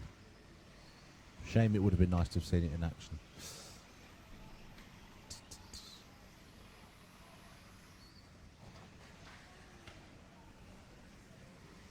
I see lots of drivers not doing the full 5 minutes. Yes, they don't have to. It is only a practice. They're just kind of dialing themselves into the track, getting into the rhythm, making adjustments on their car. You do see that quite a lot in practice. You do see that quite a lot in practicing, that they will kind of pull over, make tiny adjustments. Sometimes they're not happy with the car at all, so they'll just end the practice session and pull off to the side. Don't forget Wouter Wynand's birthday. We won't. Well, we're going to go and do a pit walk later this afternoon, so maybe we'll pick up with him then. Still don't know who I'm looking for, as we only have his name. But we will do our best. We'll see if we can find Wouter. Can you ask Martin Bayer what he thinks about having 2 EC at the same dates, and if he would like to have attended the LSTC. If we see him, we will ask. I'll just look over to see Ollie wiping his laptop down with a moist rag. Not the first time.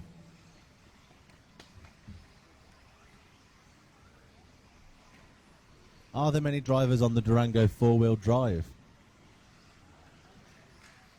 Yes, I'm getting a nod. Yes, there is. I don't know how many. We don't get that kind of information, but we will. If we see some, we'll start counting.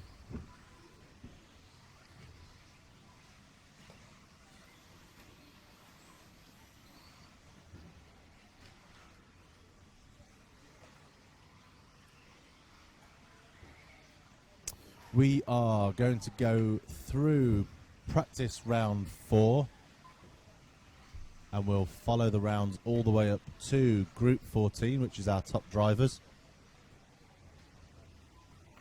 I'm going to go and jump on camera.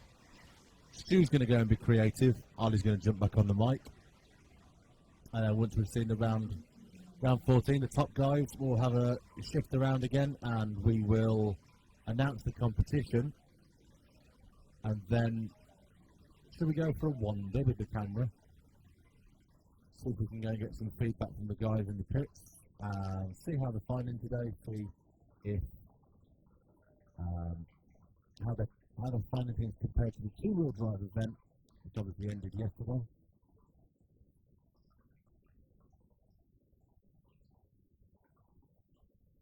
We're already seeing some very fast lap times.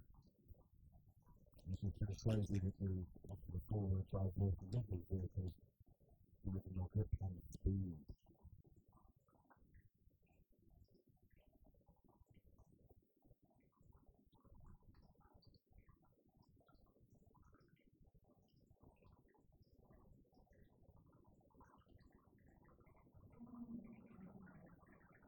Don't forget, our colleagues are in Portugal at the moment, filming the large-scale touring car. Nothing similar to the type of vehicles that we're looking at today. They are miles apart. Bigger, on-road, petrol engines, and from a distance it was quite easy to mistake them for the real thing. Handle very similar. I personally prefer buggy. But that's just my choice. I'm entitled to my opinion.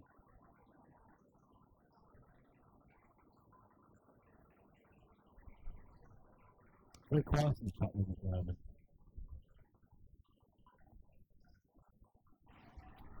Yeah, I've been to a few of the large-scale touring car races as well, and I don't know, there's large scale is very laid back as well. Much like, very similar atmosphere to buggy racing, but it's noisier. Yeah. It's outside in Portugal, so it's probably a bit hotter than it is here. The cars do look fantastic going around the track, but I do kind of like this out-and-out racing we're getting buggy racing. Yeah. No, it's been The jumps and mistakes, very characters we get. I can't get my words out today. Day 4 syndrome. Very eventful day yesterday. You're just inventing syndrome. So we've invented 4 o'clock syndrome, which now occurs sometime between 9 AM and 7 PM. I will invent syndromes to cover up my mistakes whenever I see fit. Right. As long as I understand where they're coming from. Yep. We did have a late one last night, all 3 of us. Yep. Unfortunately not beer related, No. but clip related. You are currently in the process of uploading the clip to YouTube of yesterday's event. Because I just tweaked something right now, I can't hear myself. Oh. Literally all I do is I plugged in my headphones. Very strange. No, I think I can.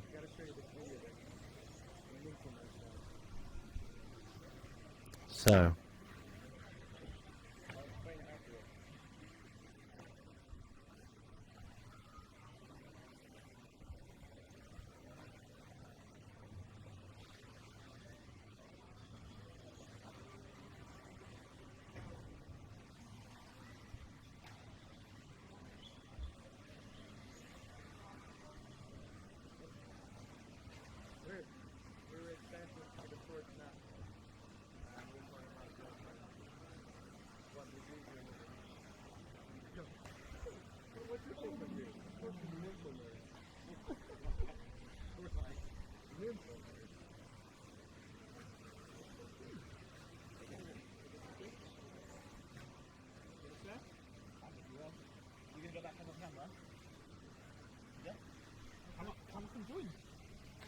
Am I being kicked off? I wouldn't say kicked off. You're demoting me. I'm not, listen, do you think doing camera work is demoting? No. No. No, I don't mean it's demoting. I mean, I see your point. No, I didn't mean it like that. Oh, I have a text message. Who's it from? Da, da, da, da. My internet provider. Not exciting at all. You have gone way over on your data allowance and you're about to be charged a lot for essentially what is nothing. Yep. Anyway, as you make your way up to the camera, thank you very much. I am joined once again by Dave Church. Hello. You've been very quiet today on the mic. I am, yeah, trying to save the voice. Still a little sore after yesterday's excitement. We chatted earlier this morning about quite a wide variety of topics. We did, yes? What's happened since then? What are we doing now? We're 2:10 local time here in Sweden. What's been going on this morning, I guess? Well, I asked about the seating. Oh, and yes. We sent you off with two. We sent you off with two tasks, didn't two we? tasks. Only took me 5 hours. So I figured it out straight away. I But expected we could have done it. I don't want to overstay my welcome over here. So I'm trying to just come over every now and again because, well, I don't want to invade on your space too much, really. You're quite welcome over here. It's very kind of you, thank you. What they've done as far as seating for practice goes, Yep. I was completely wrong. And I'm happy to admit that. Right. They did use two-wheel drive qualification. Okay. The reason being, as they were starting to go through the list, they realized it would take many, many hours to resort it into where it would be acceptable. So they just used basically the finishing positions from yesterday. Right. I Okay. asked about Martin Bayer, and he said he absolutely will be seated in Heat 14 for qualifying tomorrow. Right. Okay. Okay. So I got that completely wrong. So, Oops, sorry. No, so they're just going to do a bit of a manual reshuffle this evening then after the day's practice is done. I That's guess right, yeah. is that the idea?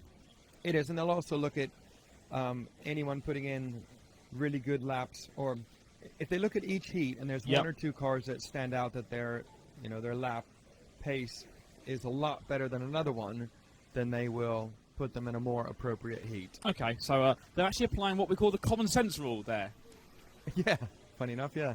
Yeah. That's good. Okay, that's cool. So they are going to shuffle the heats around a bit today, based on that. Yeah. As all I need to do is just need to quickly walk Yeah. down, He's stick a working. battery on charge. He's working hard, guys. You almost can't hear what I'm saying now. I could say anything, but I won't. He's doing a bit of work. Right. Camera is live. Camera's hot. I've done a clicking. Push the button. Yeah. Okay, so they're going to reshuffle the heats a little bit to. I suppose that actually makes sense doing it that way. If they sort the heats just on the results from two-wheel drive, that's going to put drivers of a rough ability level together. Obviously, two-wheel drive and four-wheel drive are different, and people can be better at one than the other. Yep. But I guess it's only practice at the moment, isn't it? So It is. And funny enough, they were talking to Martin Bayer, completely unrelated, and he nor any of his team even mentioned it. right, So Martin Bayer's a really placid, nice guy. it is, yeah. I guess we always get the classic thing is everyone always thinks they're in a heat too low. Yeah. No one ever says they're in a heat too high, do they? That is true. That is true. Okay, And so the we'll other have thing was yes. as far as what they're doing with the track. Yep, how they maintain the track between rounds or days or whatever. I believe they are going to blow it off, Right. and I believe they are going to put some water on it. Okay. I personally would like to see it with no water, because I think it's getting more grippy now. But So they're going to water it tonight? Is I that believe so, correct? yeah. As I don't much know how- water I as don't- yesterday, or? I don't think so. But I couldn't get a straight answer out of him. To be fair, I didn't even ask Kai. So In fact, the camera is now on Bayer Watch at the moment, and hidden behind that scaffolding, there is the elusive Martin Bayer. yep. Looks like he's doing some sort of motor change or something. Yeah. Lots of motor changes going on. Yeah? Yeah, no, Slower motors going into the cars? definitely. Some people are finally actually taking out their 5.5s. Right. The 5.5 is a fairly normal motor, I guess, for four-wheel drive buggy. In UK, maybe. Yeah. Not normally on dirt, I don't think. Pardon me, but it is a smaller track. and grip levels still are not very good. So what we're expecting, 6.5, 7.5, Yeah. something like that. 6.5, 7.5. I think some people even have gone to 8.5s. Okay. I heard apparently in two-wheel drive that some people are using the 10.5 kind of pro stock style motors. Yeah. Messing around with all the settings on the speedo, boost Yeah. and turbo, and all that fancy stuff that I don't do anything with. Yep. Stick it in Blinky and I didn't even know they had adjustments on it. No, I was kidding. so there we go. I So turned the brakes up and down a bit. you use brakes. What are they? Well, no, I did say use them. I turned them up and down. Right. Okay. Just to give you an update with where we are on the track. This is Group 4 out on the circuit now. Henry and Philip at the top of this one. Have they've changed the order that it appears on the screen now? I'm trying to figure out what that order might be. Is it fastest lap? Is it the consecutive lap times? In fact, my screen has frozen. That's helpful. Nice. What I would normally do is look up at the big screen up there and see if Yeah. it's doing the same thing, and it has. So it's got a glitch with their timing. So I don't think we're actually on Group 4. I think we're a bit higher than that now. I would say yes. A bit higher up. Yeah. Let's have a check at some results and see where we are. See if it means anything at all. I saw that Lee Martin did a 17.005, Yes, we saw that. Hot lap and from Newman Lee. did a 17.055. So half a tenth slower. Yes. That's nothing, is it? No. But still, so what is that? 0.2 of a second quicker than two-wheel drive? Yeah. You'd expect more, wouldn't you? You'd expect, I mean, a good half a second plus. I would say a second. Yeah. But they did seem to have good traction, those guys in the top final yesterday. They did indeed. It must have been on the simple green they used on the tyres. Yeah. Oh, no, not a lot of that. And the gyros. Yeah. And the gyros. Yeah. Spoken quite a bit about gyros. What Yep. were they saying on the chat room? Anything interesting? Nothing really. No, I kind of mentioned gyros on the chat room. It was a kind of they was taking the approach. If we don't talk about it, we'll just go away. Yeah. Well, we have done some checks today. Yep. We devised a plan and did some stuff and looked at some stuff and no, didn't see anything. No, that's No. good. No. Well, one top official had a good look at it, and his findings were half the people on the track should probably get a gyro because they couldn't do consistent laps. That's probably what it comes down to, isn't it? Actually, is keeping it on four wheels. Yes, Then, if you can't keep it on four wheels, the gyro's not going to really help. that's right. I was talking to Hoopo about it, Yeah. and he said Hoopo's been around for a while in racing, hasn't Yeah. he? he said the day he gets a gyro is the day he'll quit. Doesn't want it. Not interested. Apparently, it's a lot bigger in 8 scale than it is 10 scale. And also, a place that people can hide them is Yep. have a full-size servo case with a half-size servo in there, and the other half full of gyro. Gyro.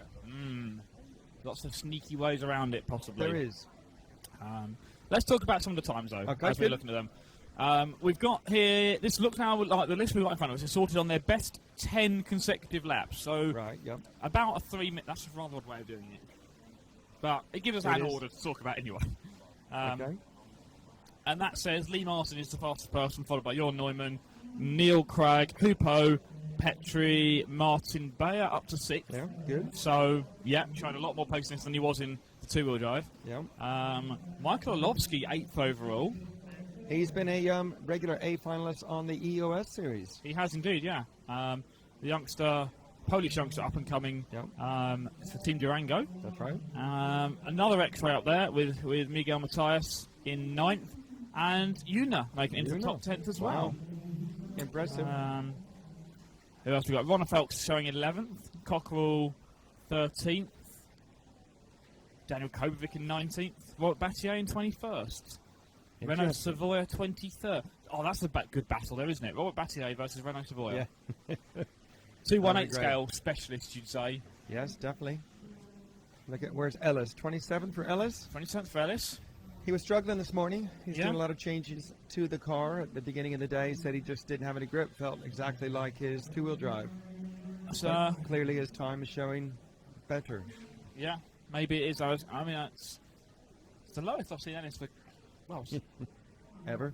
yeah, It is. I did take a nice photo as he was getting ready to go up to his final yesterday. Yeah. Him and Malin were in the same Ah, final. yes. Yeah. Yeah. I thought that was quite cute. Where is Malin?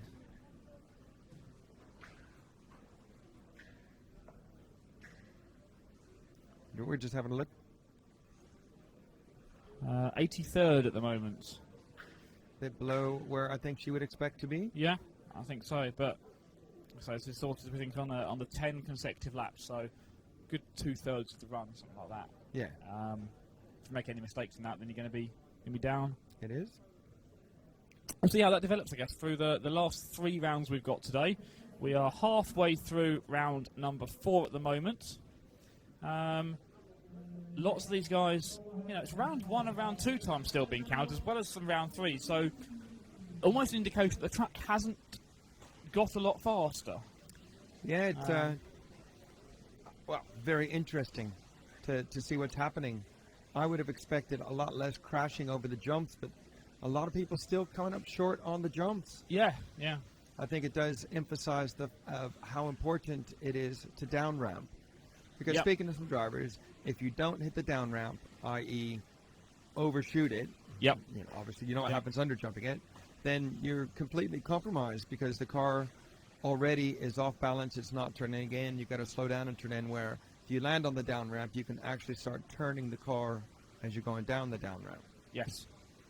Yeah. But you would expect that they would be clearing these jumps easily, Yeah. but they're not. Why do you think that is? Is it because of the track layout and the short run-up to lots of the jumps, or are they perhaps now almost overdriving it after the two-wheel drive event? They kind of struggled a bit with getting the speed right there, so they're using too much power now. Yeah, I think some of it is, people just trying to down ramp them. Like we say, it costs you a lot of time to not down ramp them. Yeah. And then also, I don't think the grip is as high, or they're not getting traction as good as we thought they would, even though they have four-wheel drive. Yeah. You So know, maybe you we just go back to one class then on dirt. Yeah. Lap times just seem not that much different. yeah, that's true. Actually, tell you one thing I've been really surprised at. One thing everyone said to me yesterday as we kind of started talking about the four-wheel drive event a bit was that they thought because the cars are going faster, and four-wheel drive cars often tend to be a bit more fragile than the two-wheel drive versions, they said we'd see an awful lot more breakages. And I really haven't seen that so much today. I don't know if I've been lucky and it's every time I've been watching the track haven't occurred, but there just don't seem to be cars breaking parts. I think I saw one so far. Yep. A couple turnbuckles have popped off, but one or two electrical failures.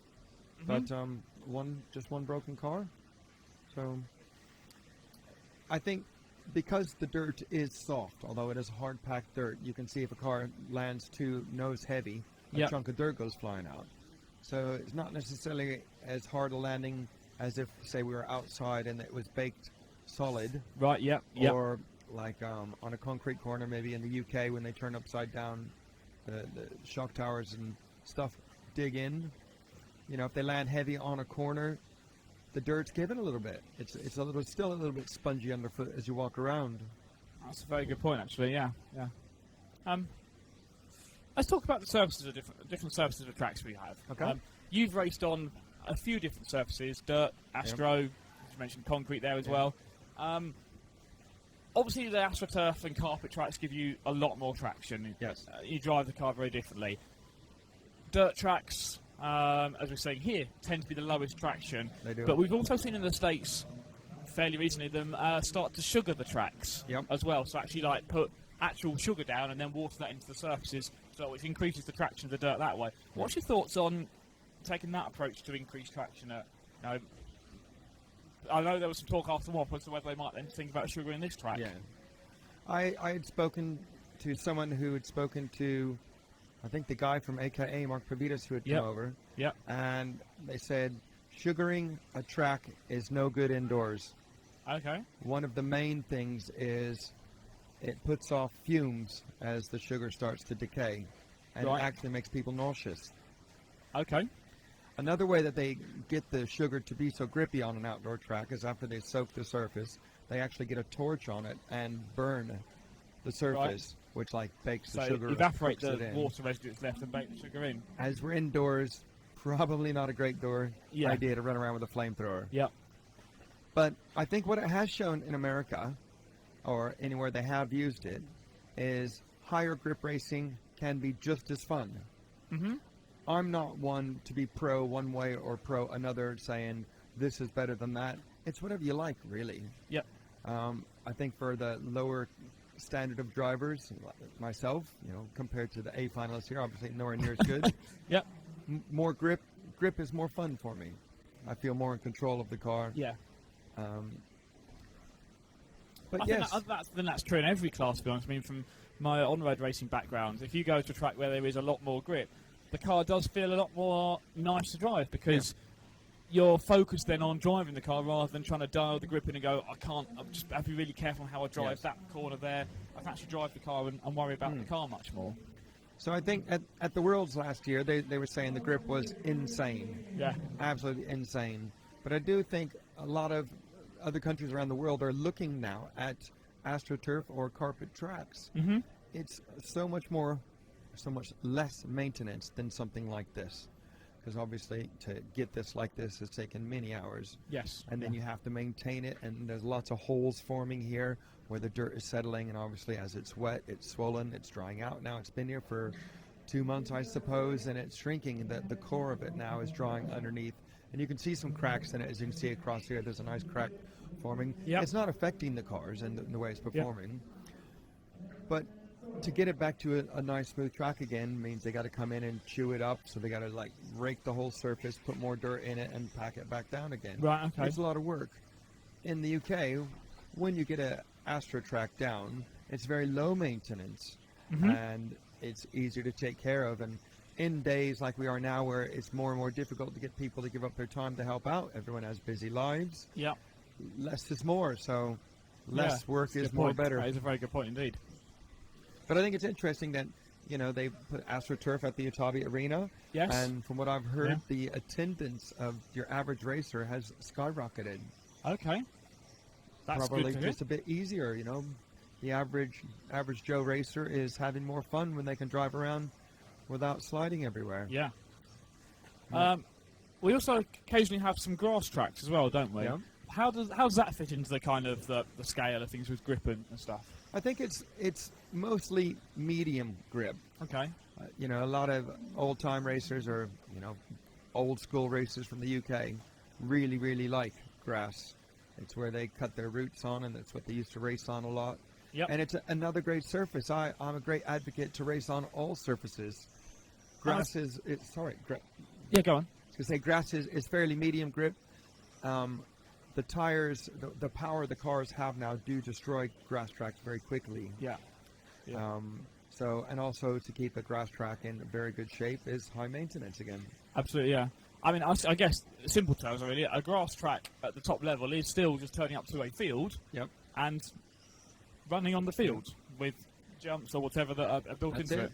And obviously, if it's more grass rather than just cut natural field in the UK, if people out there aren't from the UK, if you are from the UK, obviously you know this, but in the UK, they don't have to water to get stuff green. Yeah. Wouldn't happen in California where I'm from. It would be a brown field. But to get a nice grass, it needs a lot of watering and a lot of cutting for the root base to thicken up. If it's a good thick root base, it tears up less. Because the grass will go away on the surface, but the actual dirt itself will stay together. Okay. Where if it's more like a cut field, which still looks like grass, very thin root base tears up very quickly and becomes like the surface of the moon very quickly. So, but it's a great experience to race on it. Yeah. If you ever get a chance to race at all these different tracks, try dirt if you haven't tried dirt, try Astro, try carpet, try grass. I mean, they've even raced buggies on tarmac tracks. Yeah. In Sweden here, they race in the winter indoors at the same meeting with touring cars, and they have to run slick tires on buggies. Right. Wow. So they take a tire, and they cut all the spikes off of it, and they race on it. Totally smooth, or else they're not allowed to race. So, and they like it. They think it's great. Yep. Just think, don't have to worry about tire wear then, do you really? Yeah, absolutely. Well, that's really interesting to hear the kind of differences. All the Euros recently have been held on dirt tracks, or primarily dirt tracks, which has been interesting. And actually, I suppose one of the things that I've noticed, we had, I think, 2010, when we were in Austria for the first... I know what you mean. Not the most recent one, the one before that.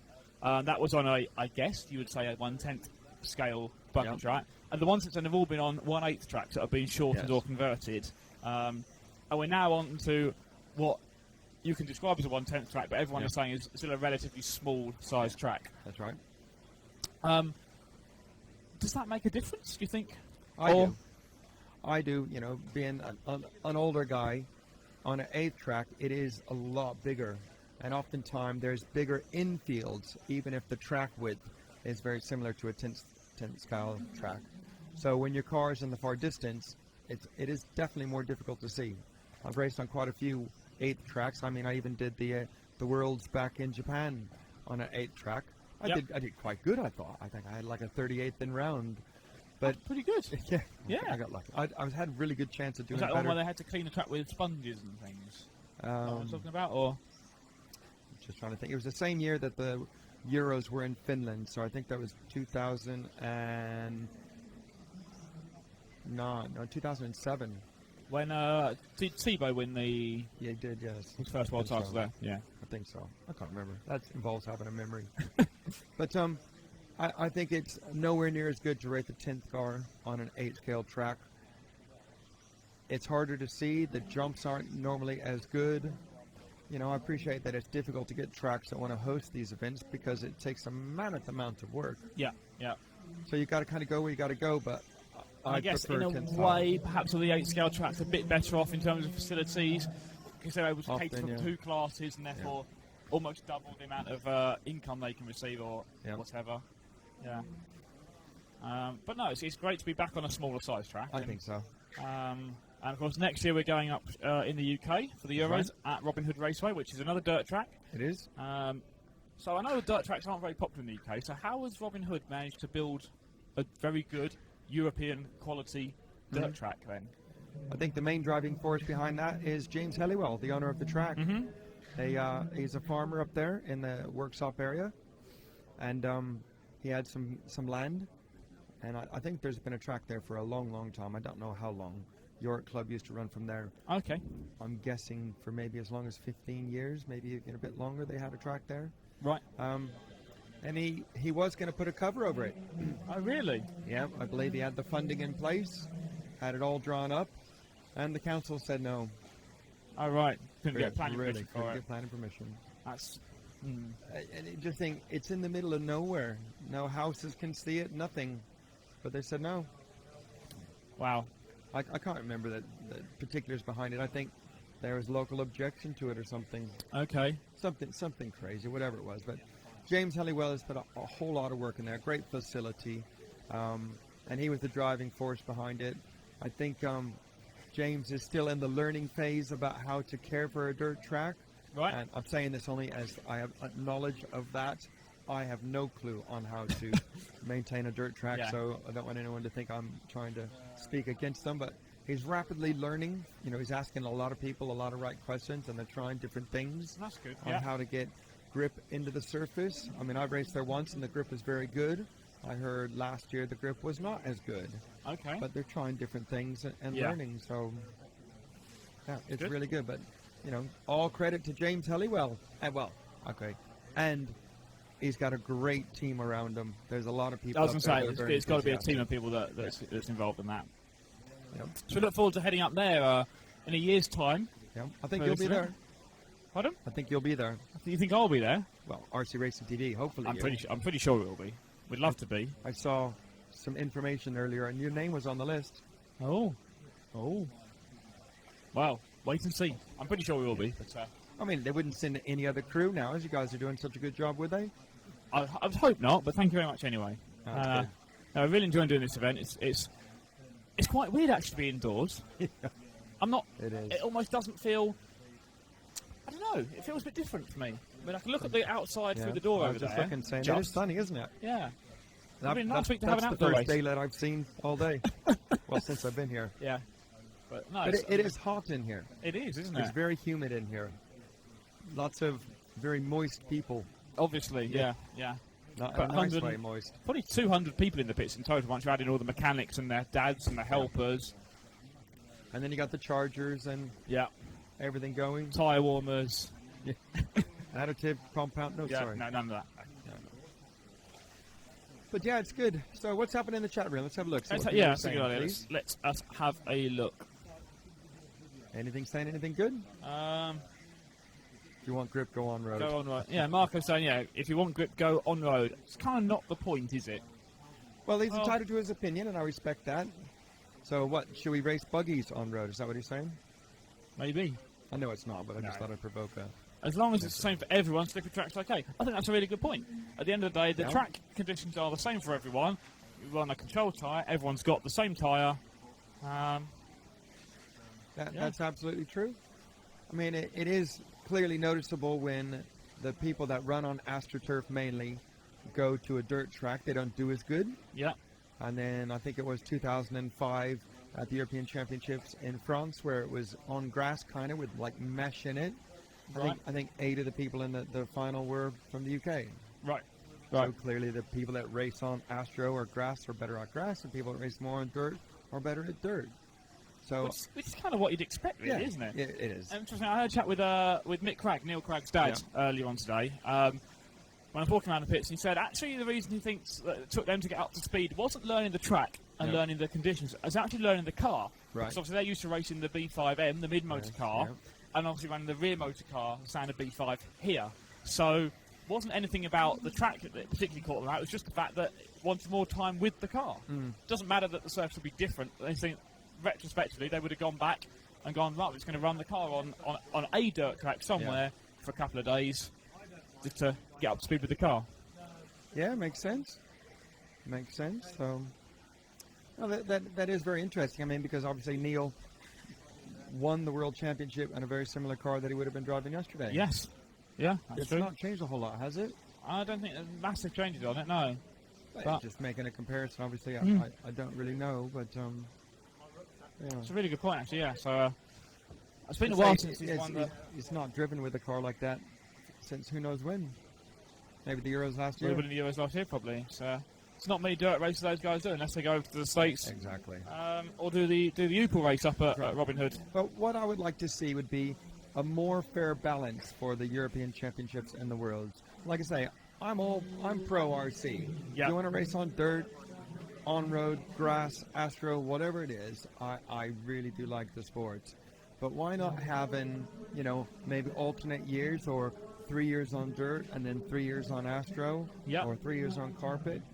They still have these old rules that say not for European championships anymore, but for world championships, it has to be on dirt or hard packed clay. I'm trying to get Kim, the referee, to come and chat to you, but Yeah, Kim, come on, up here. Kim. Come on. Kim, look, so much happened. Yes, please ask Kim to come talk. They just Yeah. typed it on the chat room. Tell you what we'll do. I'll go down there and All let's just stick a microphone in his face instead. No, go down there. Go down there. Right. Well, he's going to go down and talk to Kim Lindgren. He is one of the referees here, along Right. with Franz. I'll tell you what, he's doing a great job. So over to you, Ollie. Thank you. So, Kim, one of the event referees here. You've got a bit of an easy day today. Not much refereeing during the practice day. But how's your job going so far? So far, it's good. I'm just helping out the guys in the gluing area and in the pits and everywhere. So just checking out the drivers so I prepare for tomorrow. Okay. And two-wheel drive, did you have to give out many penalties? No, a couple. I have nothing to compare it with, but I think we were a little bit too easy. You think it was too easy? So we're going to see more penalties in four-wheel drive then? What I've seen today, yes, plenty. Plan to give out more penalties. There you go. So all the drivers, if you're watching or listening along, be warned, these guys are going to be watching you during the qualifying and finals in particular and giving out penalties. What sort of things are you giving penalties out for? Explain to people at home what the job of the referee really is to do. Well, it's quite easy. Don't hit each other from behind. When they're jumping, they are not allowed to land on each other. And when you miss the race line and try to come back, you don't just turn in front of another car.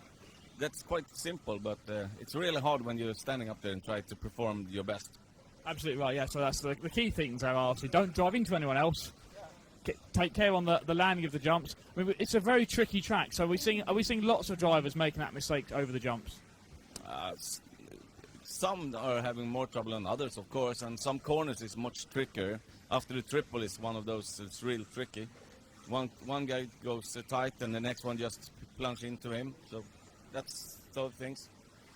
But the biggest relief for us is on practice here. They just ram each other and practically it's lawless out there. But when we are trying to go to qualifying, they shape up a bit. Good stuff. Well, that's what we like to see, isn't it? Drivers get it all out of the system during practice, and then qualifying should be nice and clean. Yeah, exactly. It would be fun. Right, we'll let you get back to watching the cars go around the track, see what you can learn. If there's anyone you might want to keep an eye on during the qualifying runs, and good luck and thanks for all your efforts with the refereeing. Thank you. There we go. One of our event referees there. Also, of course, the one and only Franz Heinsbruck is also refereeing this event. He's having a well-deserved day off today as well. But drivers generally, when we get underway with qualifying, tend to referee themselves. Oh, that's telling me my battery's about to run out, so I'm going to switch this mic off very briefly. And do you want to talk about how you as a commentator, maybe, kind of help the drivers as well as the referees as well? I will indeed, yeah. A few years ago, I was lucky enough to attend a meeting with Scotty Ernst, and that sort of gave me the inspiration to have a go at it. And I started having a go at local Eden Park. I'll just give you a bit of background. And ended up started doing it at nationals. But in the UK, there's quite a few of us that do it. Simon Moss being one, Phil Slay helping out. Rob Racy has done some. Tony Adoka has done some. And sorry if I forget to mention anyone else. But what they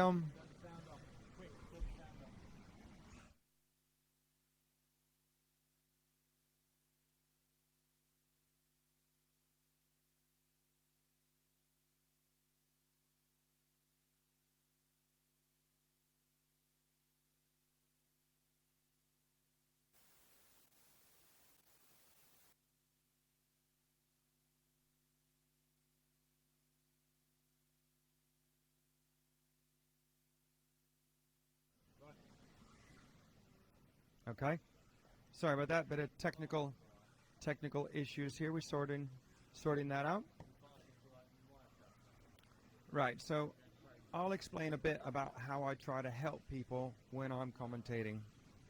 When I'm commentating, we've developed loads of different little techniques. One thing I like to do is call out where the leader is on the track.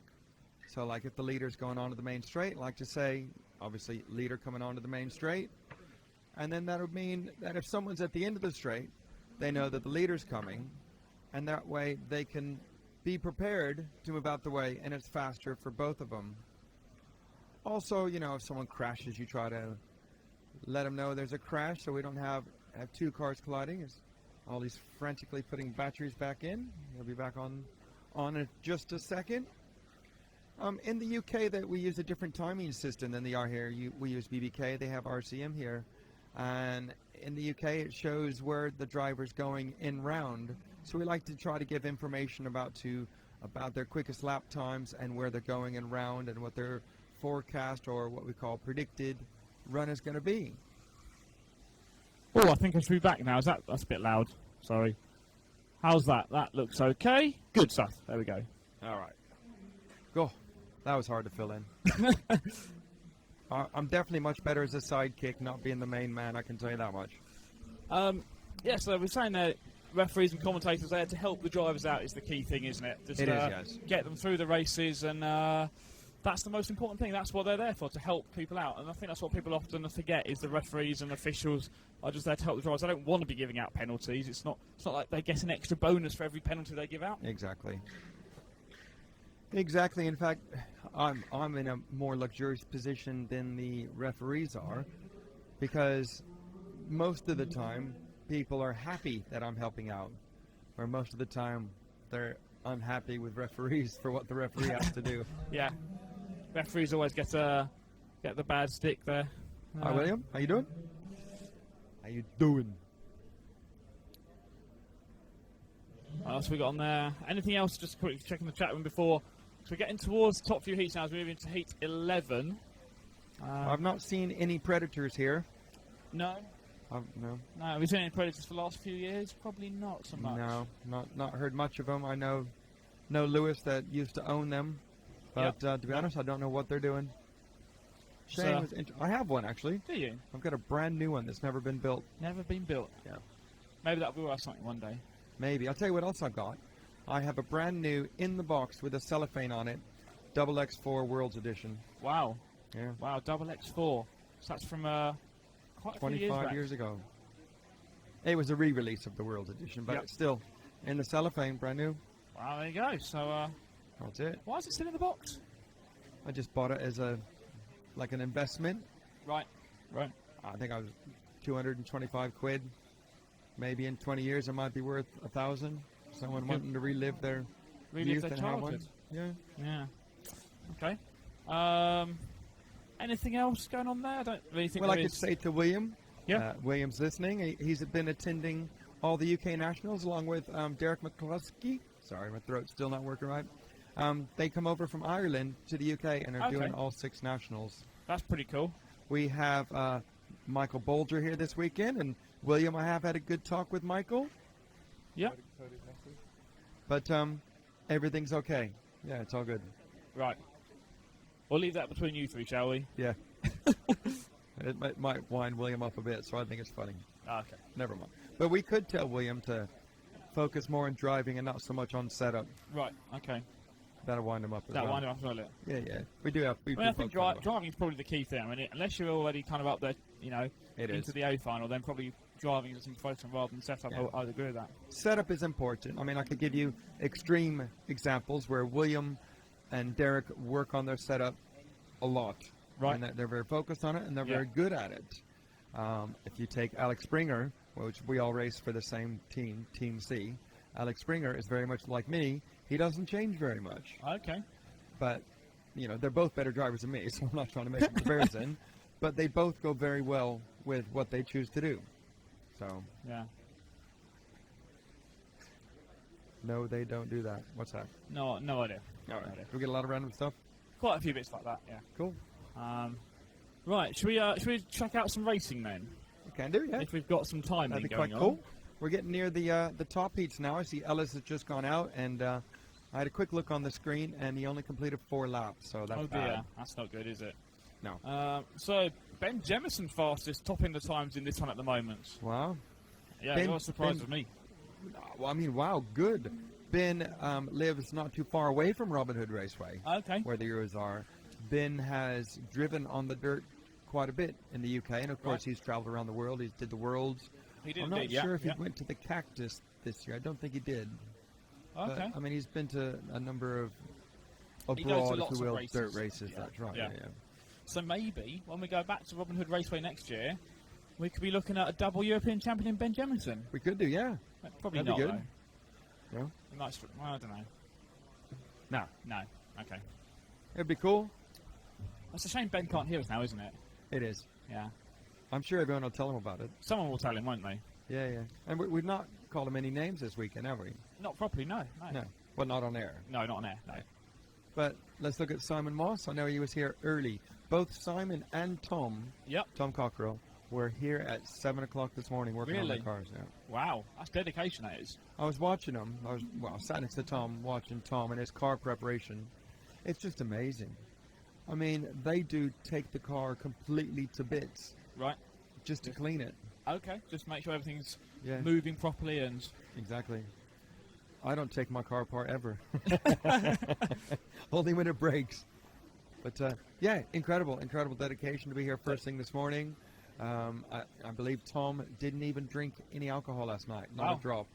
And I believe he was harassed quite heavily to try to drink, but he didn't have anything, not even a beer. So he's focusing after his. I know how pleased he was to make it into the A final yesterday in Yeah. the two-wheel drive class, and I think he was 11th in both classes last year.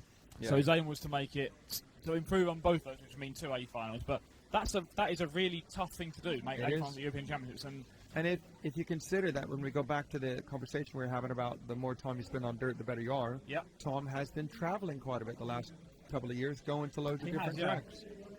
I mean, you can't really include Lee or Neil in that because that's, well, it's not Neil's full-time job, but they do excel on all surfaces. yeah, You know, and now Tom is traveling around racing at different tracks. You can see results that he's getting closer to the front. absolutely, yeah. In fact, I had there's a little bit of a joke going on between me and Chris Granger about Tom Cockrell Right, as yeah, well. yeah. That he's trying to go the whole year without spending 5 days in the Schumacher office in a week. So if he's getting close to that, then he goes right in his golf and goes do some testing for a couple of days. I thought that was already a known fact. I didn't think it was a joke. Really? Yeah, definitely. So that's the kind of dedication, I suppose, that you can. Obviously, Tom works full time for Schumacher, doing a lot of the design work, testing, development stuff for them. Yep. So that's what he does. Actually, spend quite a lot of time at the track. It's improving and developing the products. It does, yeah. Yeah, and he's a nice guy. I mean, at the track, he'll help people out. You know, he was in Spain not too long ago. Him and Tristan Neal went over there and raced at Bilbao, where the Euros were a few years ago. Yes. And Tom went and did the DHI Cup, which I'm fortunate enough to commentate on. And he did all right there, didn't he? He did, yeah. He won 2-wheel drive. He did, yeah. So, well, I was happy with Tom, but I was gutted because my one of my good Swedish friends, Oscar Levine, had a good chance of winning it, and I kind of commentator cursed him. Oh no! At the end of the first A final, he TQ'd it, and well, oops. Sorry, Oscar. I think he's still a little bit angry at me for that, which I can understand, but we are human. Yep. And we're not even. Well, you might be, but I'm not even a professional. I'm just an amateur rubbish driver. It's not my full-time job. No. But what many people actually think. No, I'm not. Really? I do this. This is my holiday doing this. So yeah, exactly. If I wasn't enjoying it, I wouldn't be here. Believe me. That's it. So on the track is Martin Bayer now. Absolutely. So in group number 12, Martin Bayer, the fluorescent orange and blue colour car, just going up onto the tabletop now. Yep. Off the tabletop, over the VRC roller, down the back straight. The current European champion, as we said a number of times, he really did struggle in two-wheel drive. They ran a prototype car, and it's obviously its early stage development. It wasn't all the way there that they wanted it to be. But we know the four-wheel drive car is good. Yes. We know it's good on dirt as well, because that's what the Euros was on last year. Yep.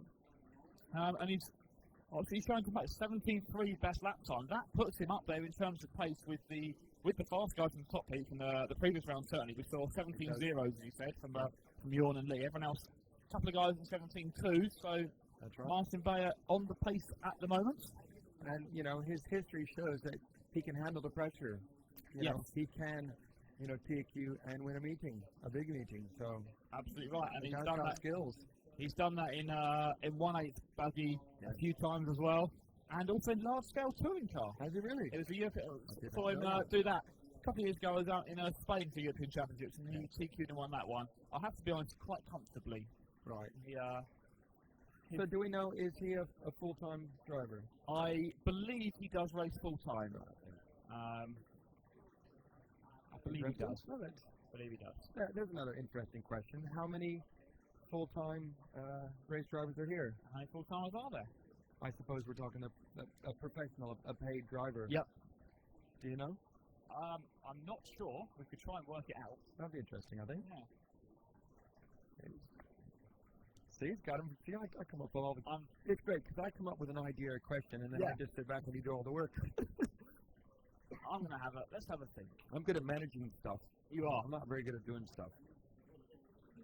I don't know actually. I prefer a bit of both, I guess. That's true. But Martin Bayer still on pace in this one at the moment. Who else is quick? Wesley Van Helmen. Wesley, indeed. I'm trying to think if he won the Belgian Grand Prix or did Tom win, but he was very fast at the Belgian. Yeah, I've definitely heard him. Certainly well up on the podium. Yeah. So that's the TLR driver from Holland. Yes. I believe the only driver from Holland that is here. Oh, yes, it would be him that we saw during the opening ceremony. Here's another good one for you. What country is that? CH?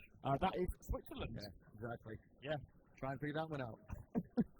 But actually, of course, Worsley was telling me about it. There's another word kind of like Deutschland for Germany. Yeah. And the way he pronounced it, it would be HC, but they put CH down. Okay. There you go. So facts from DC as well. Yeah. Let's look at the lap times then. He's in the 17s. Otto's in the 17s with a 17.7. Renault Savoy with a 17.2. As Martin Bayer also gets down to 17.2. Yep. So pretty much everyone's in 17s apart from Jesper and Luca. Yeah. Jesper is the internet's favourite driver, we've decided. Is he? Yeah. So much support from online, which feels absolutely fantastic. It's great that people, not at the track, are showing support for someone. Not just Danish people showing support, people over. That's funny because he's a little bit shy. Yeah. So he's got like this rock star appeal. We had like 5 people ask us to go and interview him. Really? Yeah. Good for him. Absolutely, yeah. It's really good to see that. Should we start a Jesper fan club then? We should do, yeah. We should do like a Facebook page for. Oh, okay. Oh, that's a good idea. Let him know. Yeah. Well, obviously we tell him later. Yeah. Tell him later on. We could. Although create a I Facebook do page. think his dad might be watching. His dad? No, his dad's here. His dad's here. Maybe it's his brother. Could But we be his should brother. create a Facebook page and then invite him to join his own Facebook page. Yes. Yes. See, I talking know. about Facebook, is there anything else going on Facebook? No, it doesn't look like it. Daniel Holiday, Lee Martin, what a great guy. He gave us his two-wheel drive buggy. The buggy needs to keep teaching meeting, so we had a good look inside it. Showing everyone at home kind of what a buggy looks like for those of you that don't know what they look like inside. So thank you to Lee. We've posted that to Lee's Facebook page as well. So if you're friends with Lee, you should be able to find that, and it's on RC Racing TV Facebook as well. That's really good. For people that might not know about a toy car, if we call it a radio control car, they virtually have as many setup options or changes as a Formula One car. Absolutely, yeah. Less than say like downforce, like wing settings and this and that. But I'm sure I could ask Paul Worsner and he could come up with a statistic on how many different setups you can have for the car. Yeah.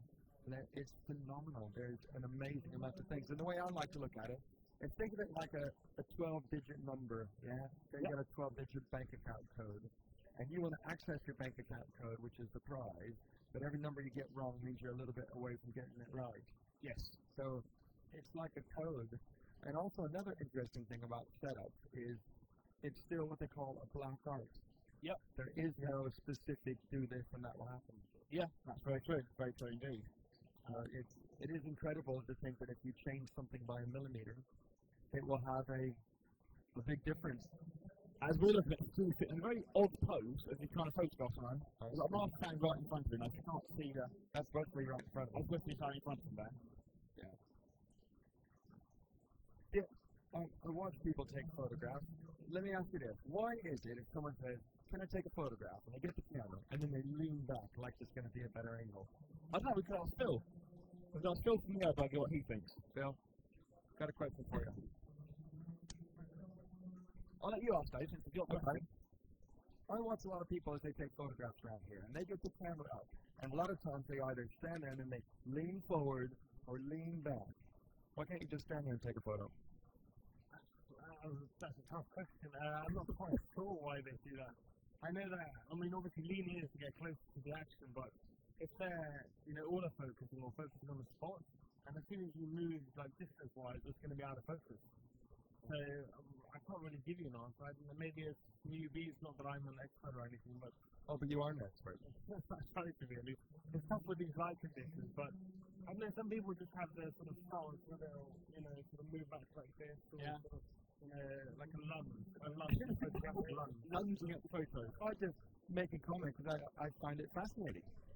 Yeah, I think, Stu's down there right now, and he's got a good idea, especially with 10-scale cars, the smaller you go, the lower you have to try and be, and closer to the action, and here it's quite limited where we can be. We have to respect the track boundaries, not, get them over the action. So, you see there, he's sort of leaning in. Can we zoom in on Stu again? He's now sitting down in front of the driver's side. He's got a big lens. Sorry, he's got a big lens. Why can't he just zoom in that way? I'm asking. He is, that's the thing, but it's always better to be, the closer to the action you are, the less, imagine if I take a photo when I'm sitting here and the car is about a metre away, there's going to be much more detail, much more light versus me sitting 20 metres away. So I'll have to zoom in digitally and there's going to be, pixelation and all that sort of malarkey to it.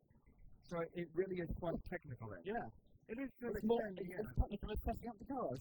It definitely is. Like everything, you take maybe 5-6 shots and you're always playing with settings. Like for example, operating the ISO, which is how much light gets in there, changing the aperture to how big, how much light comes in that way through the lens, and finally also how fast the shutter is. So if you're taking maybe a slow photo like 100th of a second, and that's quite a slow photo. And if it's a fast one, like capturing action, seeing the wheels that are stopped, it's maybe 1/640th of a second or even 1,000.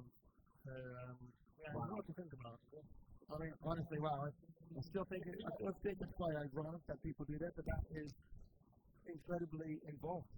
It is, yeah, it's really fun. I think there's so much of it like artistry as well. You have, for example, in our team this year, who used to be like Jimmy, he was a real artist behind the camera.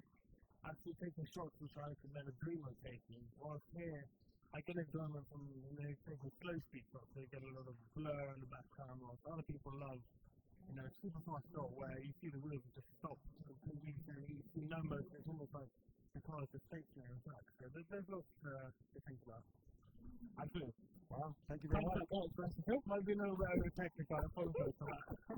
But it's alright, there's no such thing as over technical, is there? And if you want to see all the Phil's great photos you can do, check out neobuggy.net for all the photos Phil's taken from this and many, many other events. Yeah? Fantastic. We're coming towards the end of group number 13 here. Let's have a look at Oscar. Oscar car number 7. Well, I haven't got number 6 on, I forgot. Very difficult to pick out. I can say that's Oscar going into the off camera for now. Over the triple he goes. Turning right, then over the first double, and then the great concept jump there. Through the flat section, onto the tabletop, and the roll onto that green with a bit of blue. Yeah, that's how we go. Oscar is... Oh, he's on over. I'm dead as good again. Sorry, Oscar. He is only a fool. He is Sweden's #1 TT driver. And one of Sweden's #1 drivers as well. Absolutely. Absolutely. Oh, here's some spin. Yeah.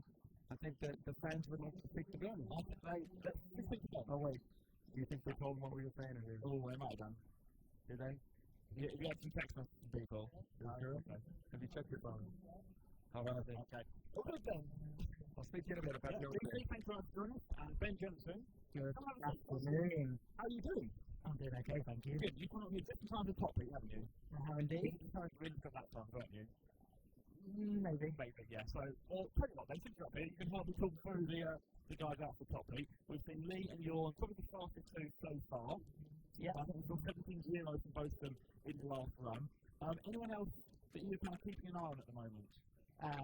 Of course, we've got Neil there. He's a few times back from the Lee and Jorn. Yep, it's going to be in this heat as well.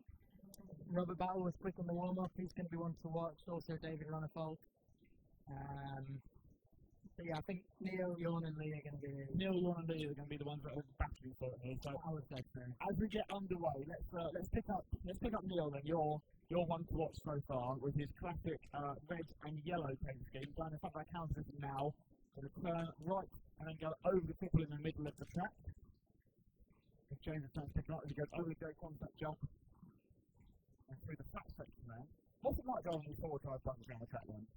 In my opinion, it's easier. I think it's just because you've got a little bit more traction instead of jumps. They were difficult in two-wheel drive. Yeah. Maybe a little bit more difficult to climb the jumps. Like right example. I think because they're a little bit heavier, you can't sort of maneuver them how you'd like to sometimes. Yep. Okay, let's pick up one of the other top guys now. Let's have a look at Jorn. Jorn is going to go over the triples now with yellow, red, and black wing going over the great concept jump. Through the flat section onto the tabletop now. Down the back straight, over the Durango double he goes, in front of our counter now. So, Jorn, well, he's taken a two-wheel drive price already. What do you think it starts off four-wheel drive? He's definitely a strong contender. I think this track definitely suits his driving style and his car design as well. Yeah. I mean, he's ridiculously fast anyway, but the Durango's sort of known for being very fast on type 60 track. Mm-hmm. It has a lot of steering. Yeah, yeah. With the tight corners. Absolutely, yeah. I suppose the other driver we want to follow there is Lee Martin as well, which is the, is orange and blue colours, going through the right-hander now, over the cripples. And then back over the first the doubles, and then we call the great concept jump. We got up onto the tabletop. And you know Lee very well, obviously, as well. Yeah. He's very disappointed after yesterday. I think anyone would be, yeah. I think he's the sort of driver who can put it behind him and get on with it. Yeah, sure. So, that'll be out of his mind by now, surely, and be focusing on four-wheel drive? I think so, yeah. He'll be even more determined to try and do the four-wheel drive title. He has a very smooth driving style, so it's always going to be one to watch. And we have just seen the first 16-second lap time of the event. David Ronfeld is the person through, 16.9. Bam. Coming out swinging. That is a fast time, isn't it? Jorn and Lupo with 17.1. Where's Lee? Lee's going to go 17.5 in this one. We're a bit slow in this one than we've been earlier. Let's now pick up David, who is the fastest car on the track. He's going over the first of doubles now. Then the great sunset jump through the flat bit on the tabletop, over the VRC roller down the main straight now. So, Lawrence has won a buggy challenge normally, but he's getting done in electric in the last few years as well, hasn't he? He has, yeah. He's I would have said he's just as quick in 10 scale as he is in 8 scale, to be honest. I think he did quite a lot of running with the 10 scale in the last couple of years anyway. Yeah. And since he's playing off him, apart from, I guess we're saying that his two-wheel drive result was not what he would have wanted. No, I think it was just one of those where you didn't have a look in the finals. Yeah. It was always going to be messy in the middle of the pack on this track. But he ended up qualifying in the middle of the grid. Absolutely, yeah. Right, so it'll be a bit of a fun. Now, one driver that's really impressed us is Runa Hassman, who's the car behind David on the track. We've got about 1 minute left in the seat, so black and green colours, I think. That is Runa coming down the back straight. Yes, it is in front of us now. Both the main in two-wheel drive, the young Finnish driver. It's going to have young drive still, isn't it? Definitely, yeah. He's got a long way. He's definitely naturally talented. He's already nailed the jump side of things. I always struggle with it. The jump to begin with, he's really, really good on the jump. He's got that down to a T. And then time for Team Associated. He's driving the associated cars, which is always nice. Yep. You've got a lot of team support here as well. You've got Craig Dressrover, supporting the team as well. Yeah, there's Cody here as well from America. He's a big help. Yeah. What's Cody's role here at Greenfield? Just being a mechanic and a rider? Yeah, I guess the team support. He's been helping with the setup. I don't think they've done a lot of running with the rear motor car either in America yet. Their tracks have sort of changed. There's something serious. There's now kind of going towards the sugar-coated track into the dirt one, but give it a lot more grip, and then even on those dirt tracks, and his motor car is still together. Yeah, and he was saying that most places they go now, they just run mid-motor and the tracks are prepared differently, and they maybe change the tyre to suit the track. But yeah, it's a lot more of an open tyre, whereas in Europe it's very much most races, most things are on a control tyre. Yeah. Especially like an EFRA meeting, that's always a control tyre. Yeah. And UK Nationals also on a control tyre as well? Yeah, they're on a control tyre. Right, we're back to 14. We didn't really set the back market in there. Let's have a look and see how that stacks up.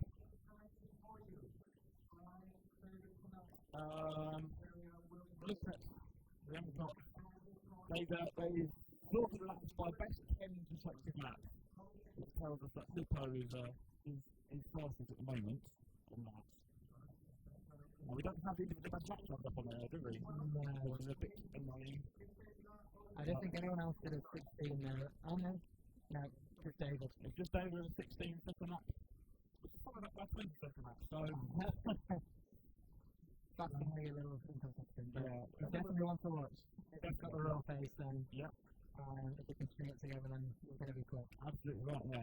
Lee Martin getting 17-2 right at the end now. Yeah. So, Lee's quick anyway, I guess he's going to be testing both of them out. Anything else to add while you're up here? No, I think it's all running smoothly, so. It's on for a coffee, didn't you? Yeah. VIP suite. There you go. Well, feel free to come back anytime. Bring anyone, I'll probably do someone else up here first. We'll get back to pressing your car and working with the team. Ben Jensen, thanks for calling journalist. Good luck with your race. Thank you very much. Thank you. Ben Jensen, one of the youngest drivers. Young? That's sort of young. Getting there. Was young. It's young. And we've got a short break while they prep the track up. And I'm going to have it break home with my voice, and we'll be back very shortly.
Your mum joke, your mum, isn't it?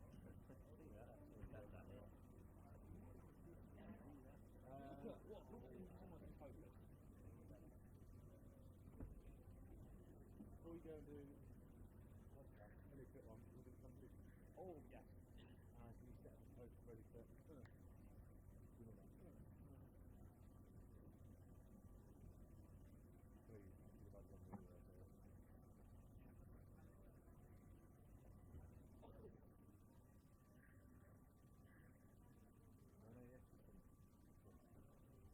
Yeah, my favourite association driver. You do the only association driver. Nope. What kind of equipment are still using for photos? Cameras. I'm really using cameras. And then laptops to look at the pictures. Pinhole cameras. But they made it still. They use disposable cameras. We're going to take it down to. We're going to take lots of snappy snaps at the end of this, develop it all, and then have to we'll scan them in.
Do that?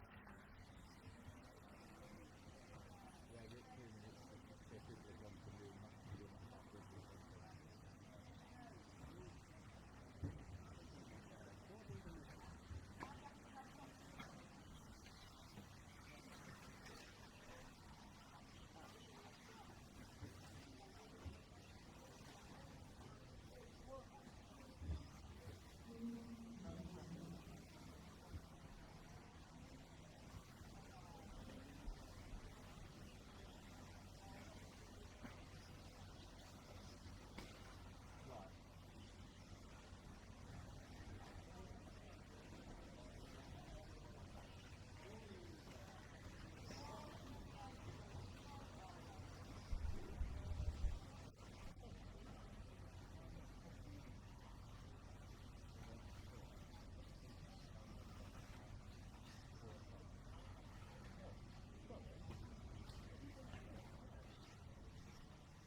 What's the name of the vehicle?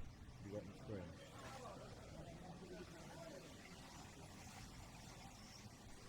Okay, welcome back to Trelleborg in Sweden.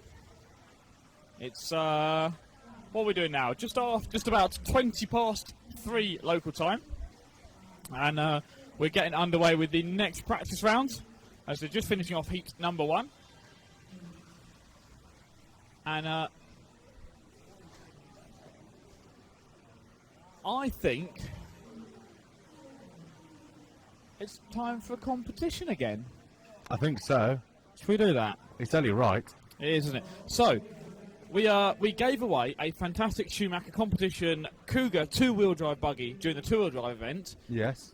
So, how about for the 4-wheel drive event, we give away a Schumacher competition 4-wheel drive buggy, the Cat K1 Aero. Sounds good to me. Seems only logical and fair. It does indeed. So, a big thank you again to Schumacher Racing.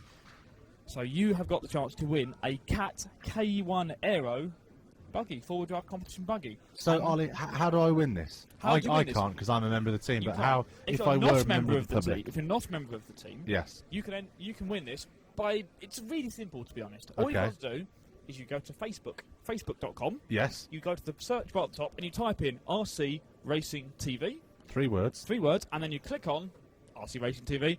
And if you're not already a member of the group, you click join, Okay. and we will add you to the group.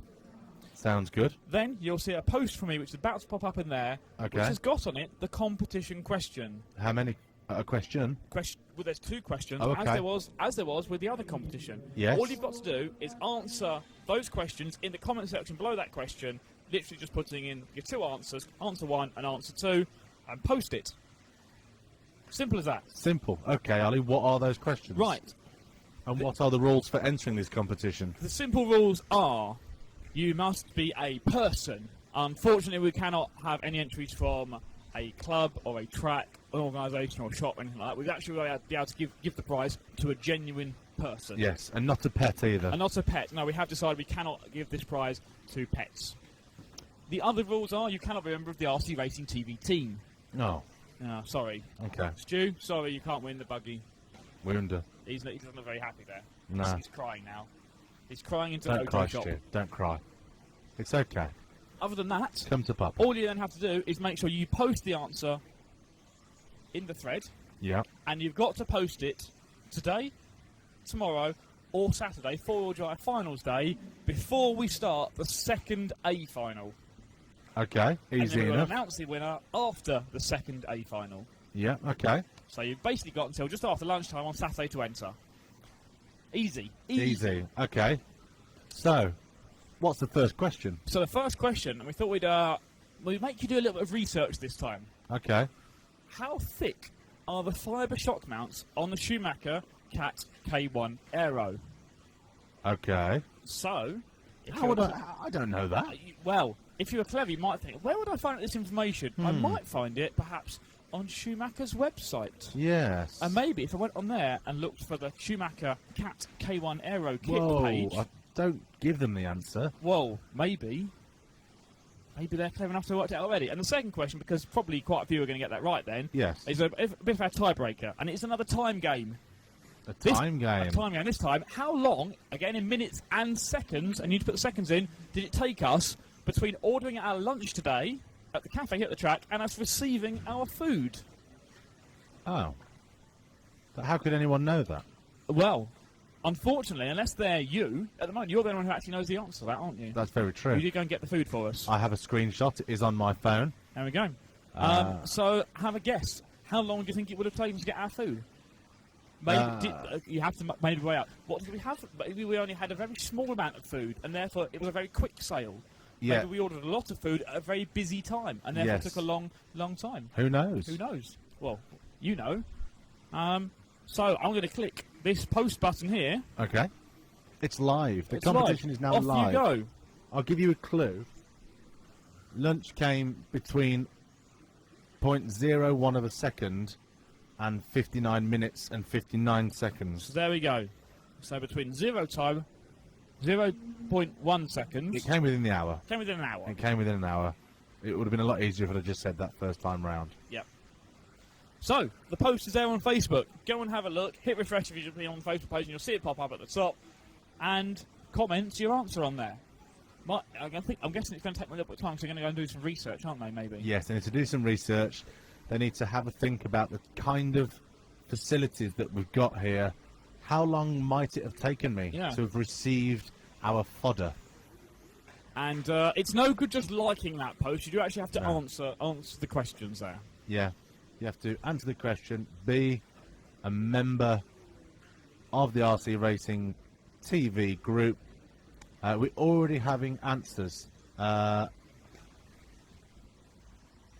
Yes, keep them coming. That is exactly the sort of style we want the answer in as well. Perfect. So, keep them coming in. Keep them coming in. Excellent. Okay, well, I'm going to leave you with Ollie for just 1 minute whilst I go and get a round of coffees for the team, because it is day 4, nearing the end of day 4. We are all flagging a little bit, so I'm going to go and grab us a load of coffees. Ollie's going to go and do a podcast. I am going to disappear from this microphone for a bit while I carry around my podcast recording tool. And maybe if you want to be on this podcast or have anything to add, you can grab Ollie in the pit lane. You can do, yep. And then when Ollie comes back, we will be doing a pit walk before the end of the day. We've got till about 6 o'clock, so plenty not of time. sure exactly what time at the moment, but we will be doing one of those for you. Yep. Today and tomorrow, definitely. Yep. A bit more difficult to do it on finals day, but we'll do one today, one tomorrow. We sure will. I'm going to stop waffling and go and grab a coffee. Ollie, what would you like? Can I have... Oh, I had a very nice hot chocolate yesterday. Oh. Could I have another one of those, please? I'll get you another hot chocolate. Thank Stu, what would you like to drink? Black coffee, please, with some sugar this time. With some... I did wonder when I saw one of your coffee cups back at the hotel with sugar, and I thought, oh, it's taken 4 days for Stu to say, can I have that with sugar? Can I have that with sugar? In the meantime, Stu is looking at a photo he's taken of a car. It's a cool photo. What, is that a nice picture of the car, Stu? Yeah, it's okay. There we go. Another There great we go, with Stu yeah. Noble. Should we give the spare microphone to Stu while you wander off? He'll love that. Yeah.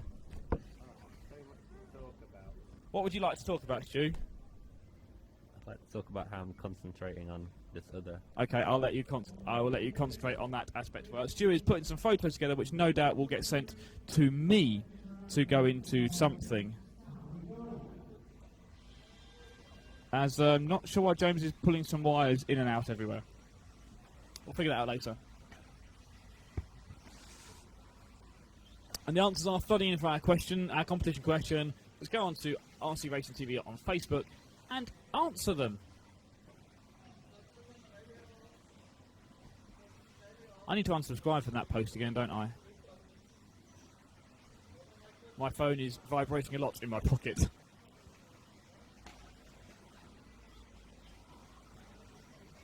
But keep the answers coming in. We're going to keep the competition open for, well, until lunchtime on Saturday for a final number 2 starts.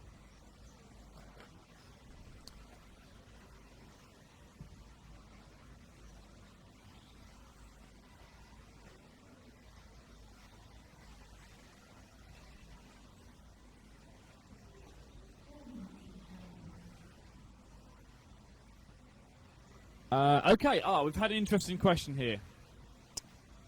Eric wants to know, what kind of equipment are Phil and Stu using for photos? Stu, what are you using to take photos? I'm using a Canon 5D Mark III and 7200 IS2 lens. There you go. That means nothing to me, but now you know. And if you want to see lots of Stu's pictures, you can do on the race reports from this event, where I'm just nicking all of his pictures that he sends me, which is very, very kind to do.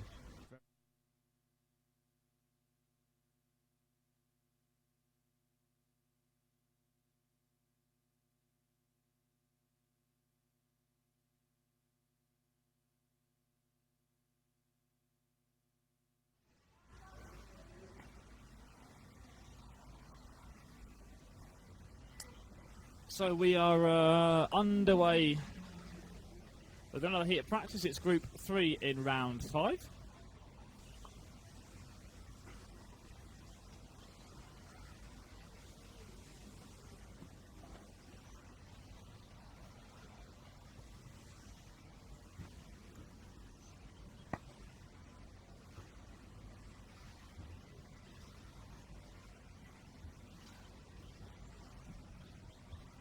As we're looking at a nice picture Stu's taken of a flying a flying Lee Martin.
So we've only got about a minute left in this one.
And taking that one. Oh no, my screen is even cleared before I can announce who it was. To move on to group number 4 up next. Group 4 for practice round number 5. We're here at 2014 four-wheel drive European Championships, brought to you by Tim Durango and the DEX 410 V4, by VRC Pro, and by J Concepts, and of course thanks to EFRA, EFRA.ws for their support, their help. Without them we wouldn't be here. No, we would not.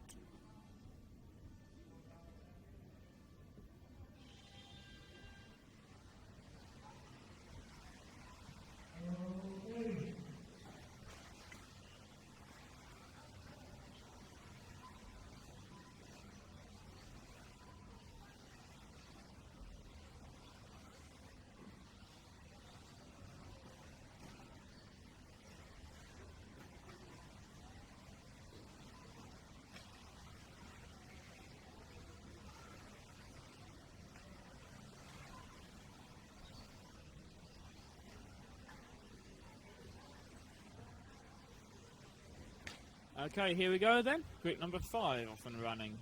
Group number 4, sorry, off and running for round number 5.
So 3 minutes left in this one.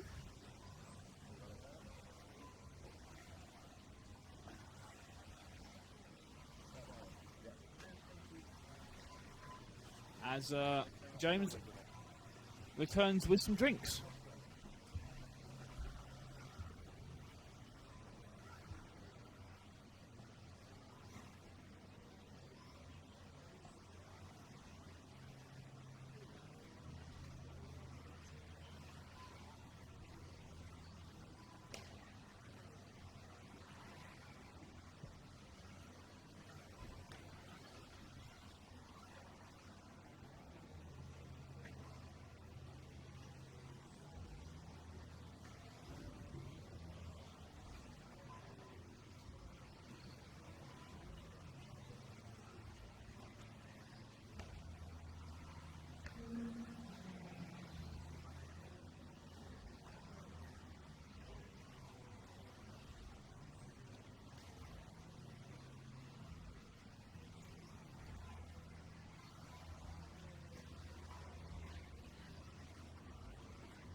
Okay, more information. 5:30 tonight, the second area will close. You have to have your capacity vouchers and wait all checked by then.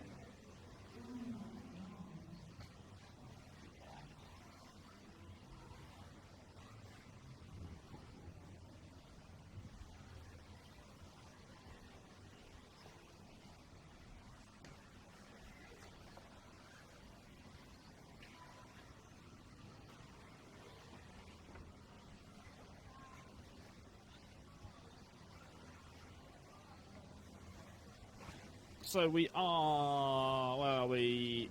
Coming to the end of Group 4, practice round 5. Pavel is fastest, followed by Henry, Philip, Yari, and Bertrand. That's the top 5 best lap times. We got an 18.3 for Pavel and 18.5 for Henry. Everyone else is in the 19s in this one. A few seconds left in Group 4.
Okay. So, whilst I just adjust my headphones because I can't hear myself. That's better.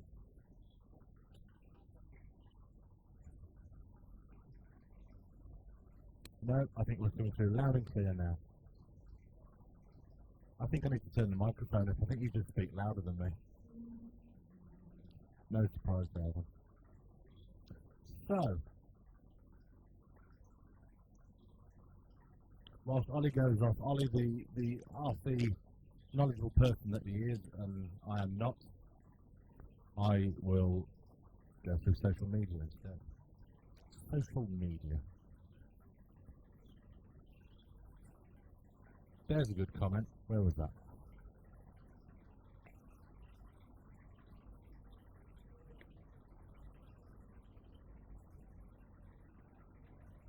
Just trying to get used to Ollie's laptop. Hi, RCTV is on my blog that you are the best on web TV. Thank you, from Pascal Soufflé. Thank you very much, Pascal. Really glad you're enjoying the show. Good luck to Team Durango. Well, Team Durango took the win yesterday. Let's see if they could do the same on Saturday. Too early to say, with it only being practice day. I believe Ollie has already answered the question about Stuart and Phil's camera and lens.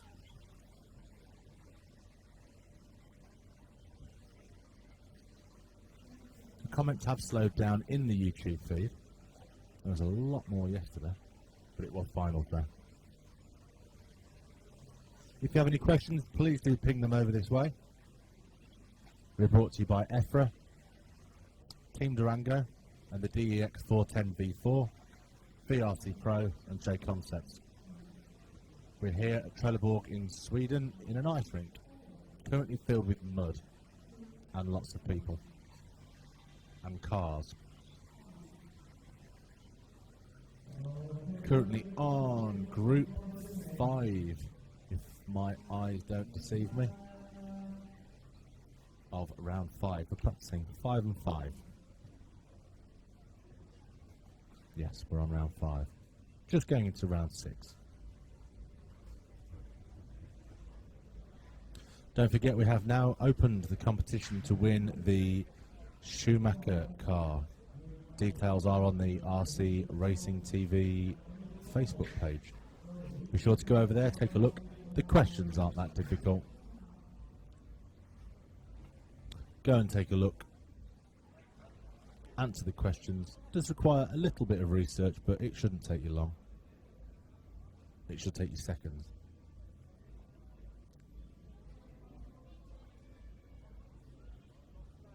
You can see there's lots of answers there already. Wow, there's quite a big response already. That's great, guys. Thank you very much.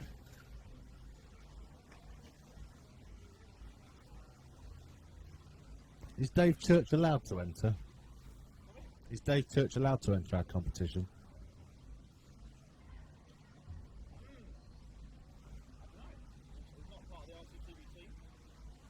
Very true. He does have a bit of inside knowledge, but he wasn't there when I ordered, so I think we'll go with it.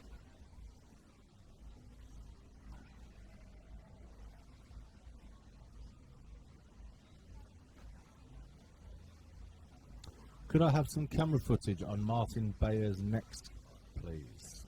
Hello, Troy McGure. McGurry? Troy. Hello, Troy. Yes, Martin will be in group. So we will be back on moving camera by then with group 12. We'll see what we can do for you. As long as Ollie can point him out. In fact, no, Ollie probably won't be back by then. He will. He says he will. So we'll get Ollie to point them out. I think I could remember what Martin Bayer's car looks like. But Ollie is better at it than me. Very cool photo there. That's good.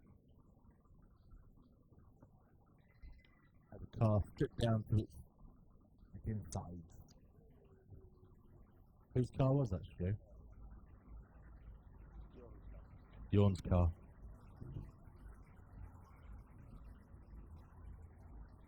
Oh, I should have been able to guess from the black wing in hindsight.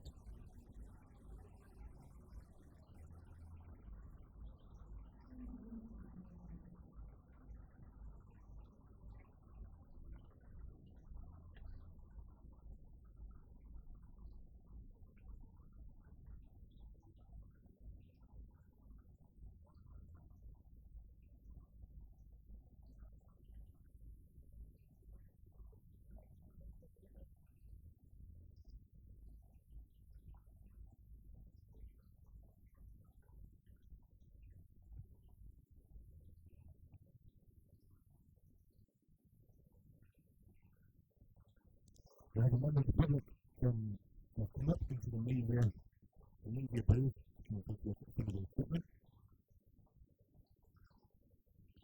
It's not a lot to look at.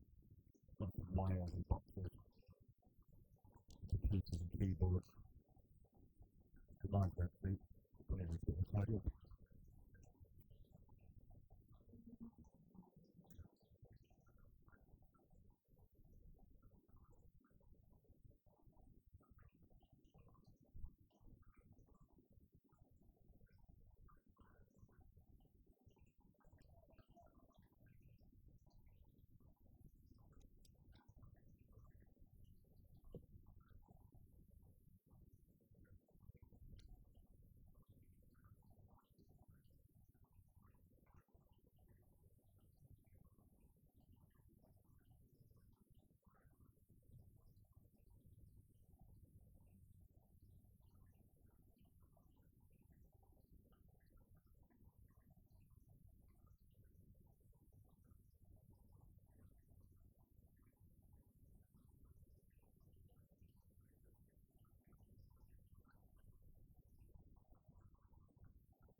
So,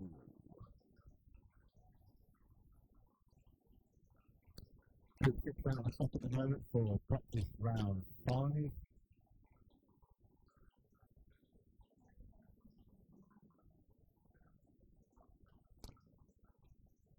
Although this is only practice, we can see the lap times that these guys are getting.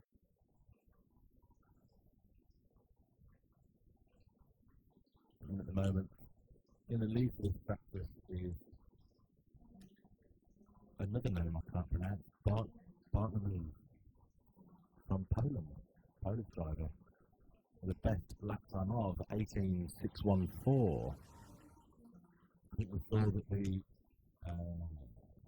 16 seconds I think had been taken a few minutes ago with the senior from France. It was a good sorting. There have been times of 16 plus. So to give you an idea, with this group A, group 6 now, 2 seconds off the mark, and 2 seconds behind the top group.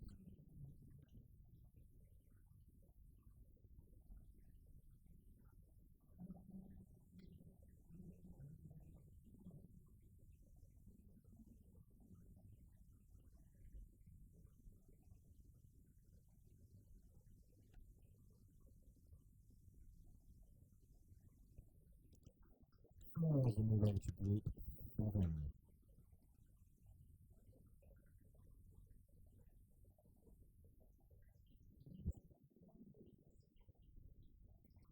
The starters and also the still making a list of attack. It's hard not to, it's hard to avoid the crowd at the front of the over the jump.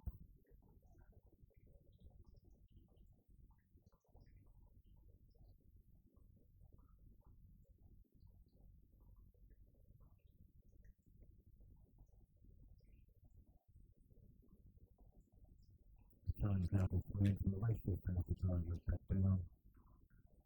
Start second, on.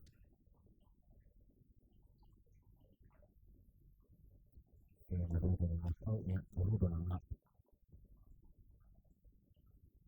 First time was a high 18 by Luca. Not sure what to expect the first name which fits the surname. I'm very feeling that Luca originally. Just move to the top place.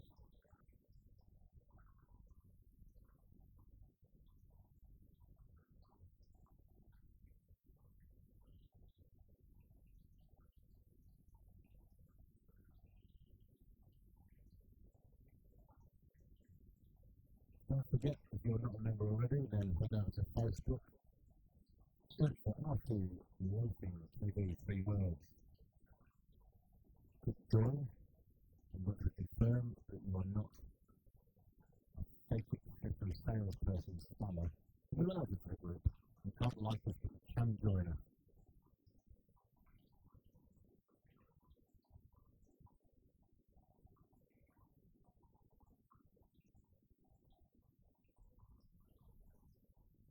When you are a member of the group, you can into the team system.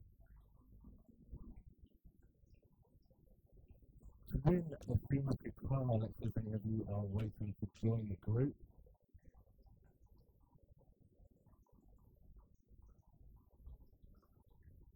After waiting all day for video to upload, I'm now going to have to wait the rest of the day for it to process. The joys of YouTube.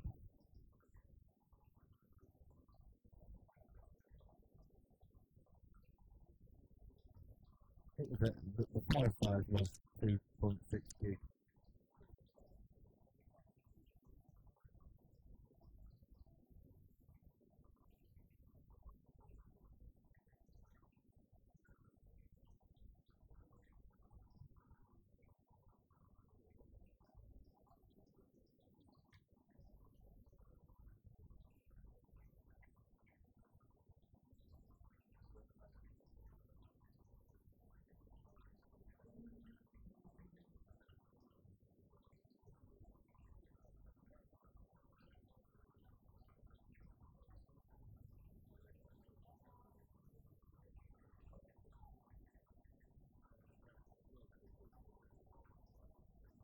Okay, so let's see if anyone is waiting to join the group. Oh, looks like they're right there.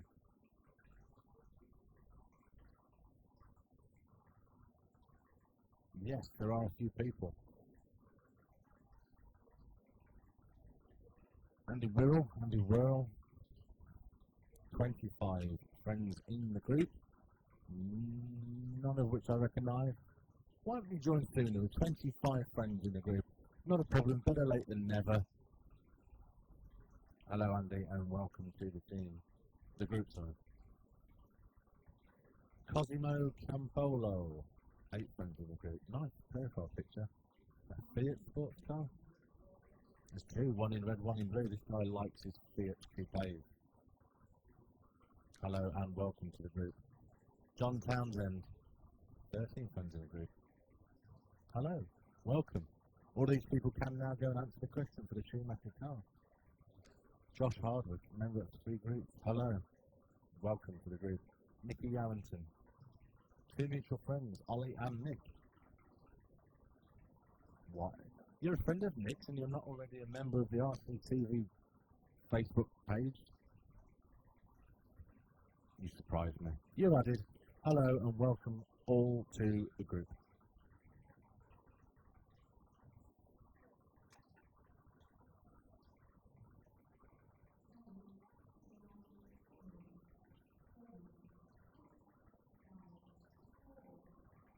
The mic seems to sound very bad.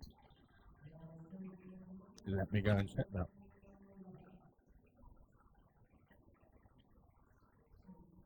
Does it sound bad? No, it doesn't sound too bad. In what way is it bad? Loud, quiet, distorted, or you just don't like the sound of my voice? Let me know. McLogo 76. Okay, so that's Group 7, then moving on to Group 8. As the drivers and mechanics pick up their cars. or drop them off, depending on group who. Don't forget, if large-scale touring car is your thing, then the other half of the team are over in Portugal at the moment. You can follow them there. Details on our website and on our YouTube channel. I might be nosy actually, have a look at what they're doing whilst I'm talking. Let's see what they're doing.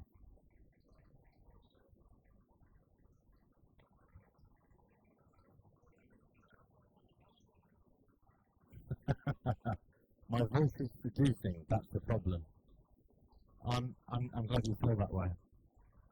That was my intention.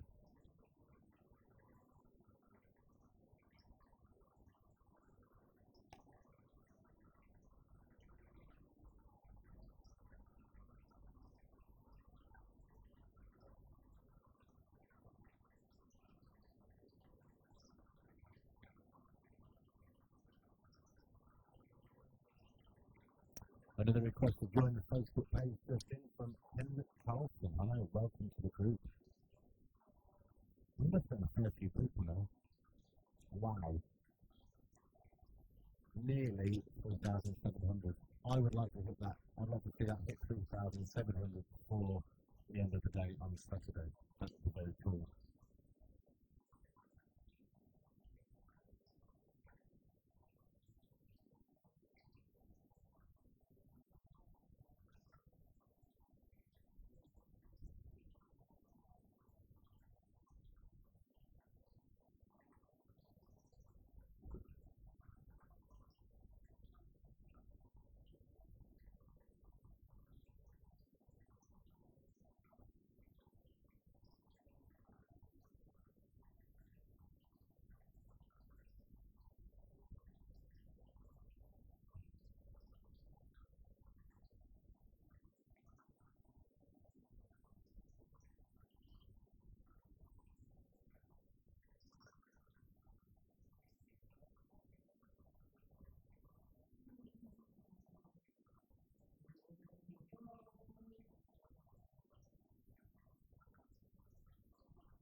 Ah, yes, I remember that. Olive mentioned earlier, last time we used this to send some examples of how they watch our food racing and TV.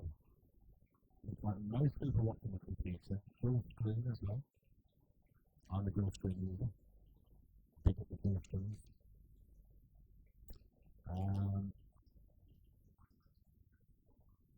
Oh, laptop and tablet combination. Controversial. That's an after Friday.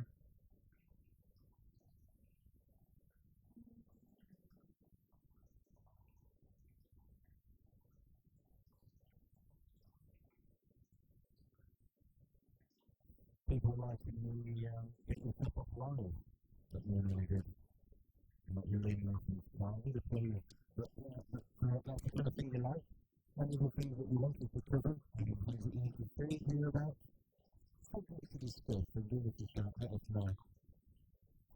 If you want to feedback, if there's something you can do to make this go even better for you, then you are all ears. As long as it's constructive.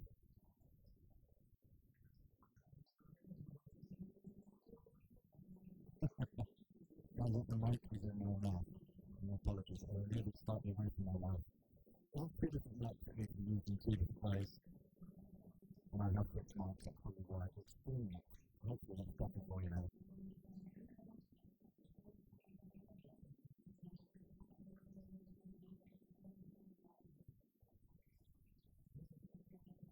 Look at the good one we have. We'll be all my racing for the remainder. It's awesome. Thanks for the feedback, then. That's what we like to say.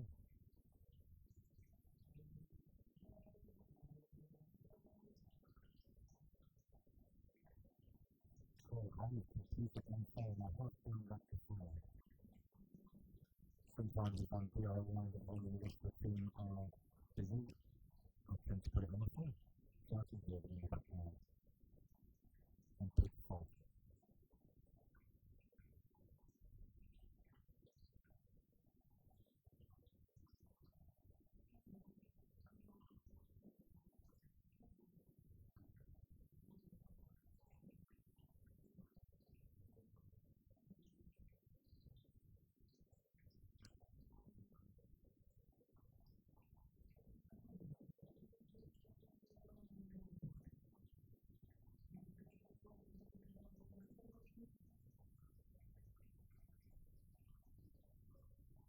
Okay, so please finishes make my way down the list one.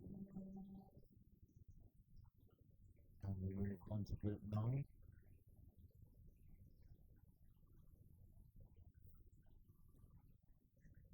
We'll pick up the moving camera and live coverage again for group 10 onwards. You pick one tonight. Cameras will be around there for things like podcasts and photos and videos and all sorts of things. It's an amazing quality experience that we bring to you in a medium variety of things.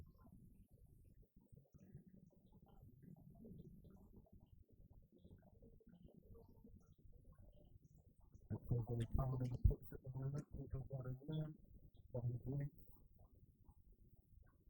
Obviously, when it being practice day today, it's a very calm and slow back down. People just sitting in the car, trying to get the best out of it. To my eyes, and it really matters in this next second of a minute on the qualifier.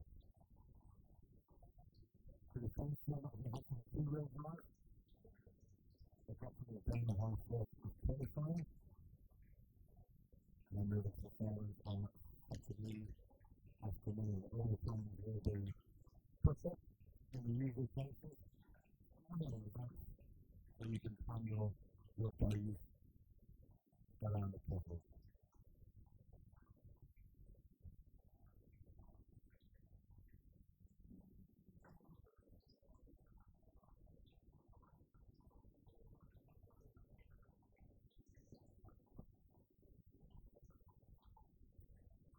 Thank you for EFRA. EFRA.WS Team Durango with the DX410V4, VRC Pro and J Concept.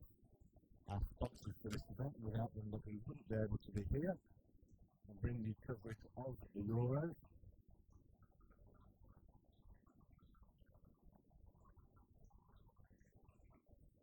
This is my favourite of all the events that we do in the year, my personal favourite.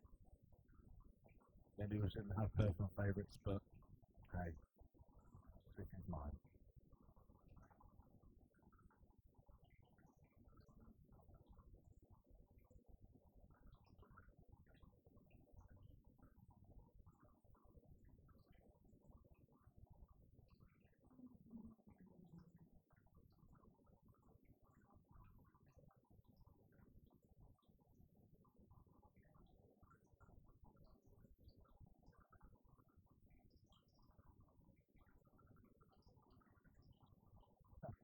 I've had a personal message from Annika Eriksson to say thank you for me joining her to the group. It's a pleasure, not a problem.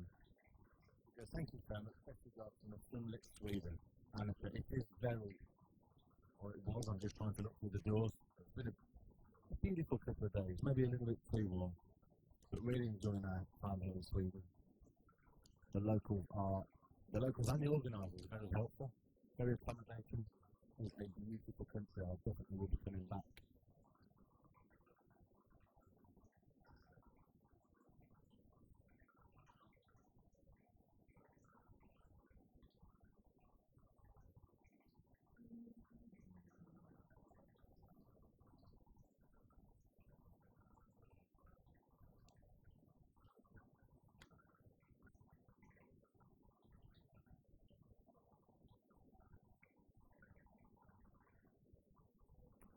It's very good. I'm on a notebook and I watch on my TV.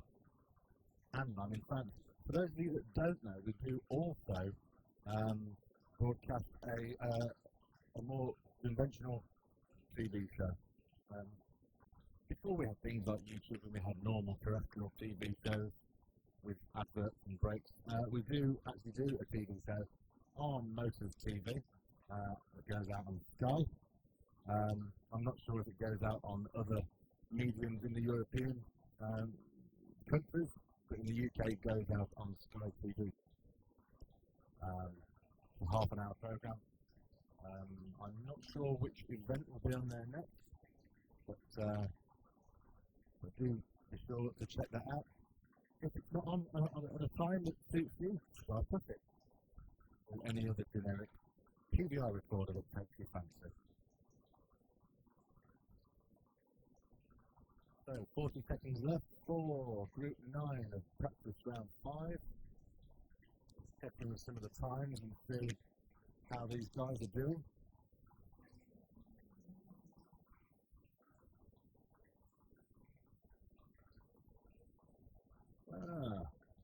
Car number 3, well, technically in position 2, although this is only practice, is putting an 18:02 lap. It's a very good lap time.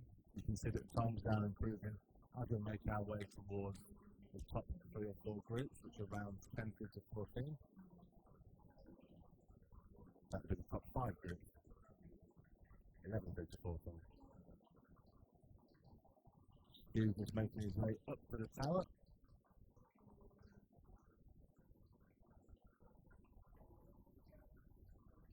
Start doing some moving camera action. I'm going to go and put a battery into one of our smaller mini cams that lives on the edge of the track. This will enable me to do some camera switching. So you may hear some strange background noise as I walk in front of Stuart, under the tower, in amongst the drivers to change this battery.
Okay.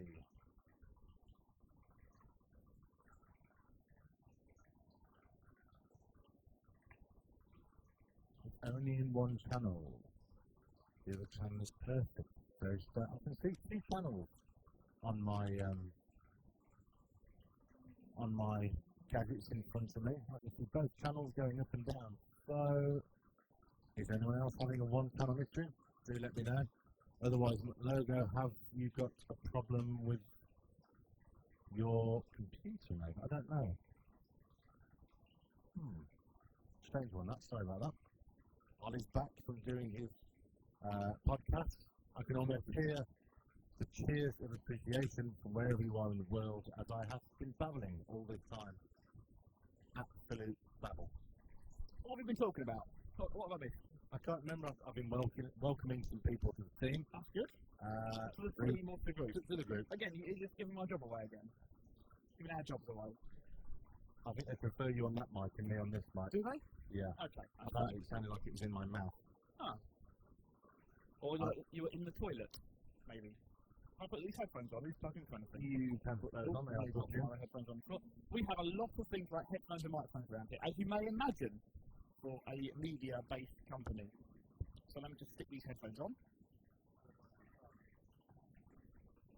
Right, and let's kind of also figure out where we are. I've been away in... What's going on here? It's, we're throwing things at Stu now. Cool, that's a good game. What's that? We're throwing things. Let's throw things at Stu. I probably need to turn myself up a little bit. A little bit would be good. There we go. That's better, yeah. With this being the ambient mic, I did turn it down a little bit. No. Multi-use microphones.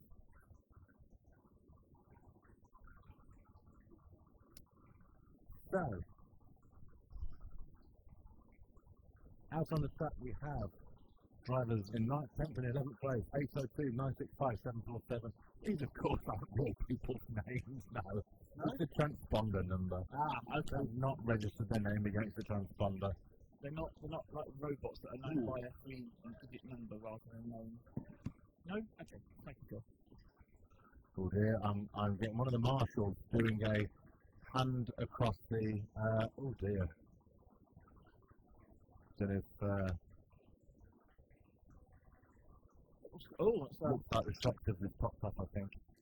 Oh, what's that? It looks very broken. No. Is he back on? Oh, no, he's away. He's good. Good. That's good. We're panicking for somebody else that's not yours. Yeah. What's your mechanic's name? Good. Good. I couldn't remember. Yes, good. Fixed in someone else's car. Was it a Durango car there? I think so. In fact, as Gerd is hiding behind the steel of our camera stand, I was looking at the screen there because Stu moved the camera around to look at the film from where Gerd was sitting. I was looking at the screen, this screen here. Yeah. So Stu moved the camera around to look at Gerd sitting down there and was covering Gerd with the steel of the stuff. It doesn't matter. People at home would be watching that and understood that. 4 days in and I hadn't got the idea of having to look at the screen to see what we're talking about. Yeah. My apologies there. So that is the end of that one, as we see Michael Rossi's car being picked up by his dad there. Polish Durango driver. Durango. And thanks to Durango for supporting us. And the GEX 410 V4. Also thanks to VRC Pro, and thank you to J Concepts. I really want to go on one of these cars. You want to go? Yeah. Because they're going to break this track up as well. I told everyone on Saturday they're breaking the track up. Because they're putting ice down. Yeah. This week. No, water. Well, yes, we had this discussion. We have had this discussion a number of times. You don't kind of just ship water, you don't ship ice in, you ship water in and make it colder. That's how you get ice. Ah. So I'm a bit confused if I said something that's not correct there, but I'm pretty sure that's how you get ice. You don't just, you don't get ice that's ice rink size and put one piece down, there we go, we're done. Some useful information for our Swedish viewers. I was talking about Motor TV. Okay. And I wasn't sure which channels it went out on across Europe. Yep. And I've been informed by Bell Kingdom.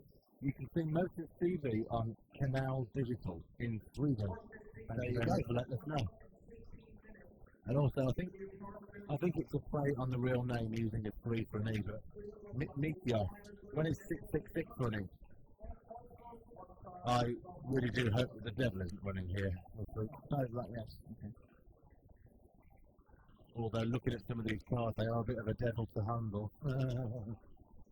See what I did there? Yeah, don't do that. Don't do that.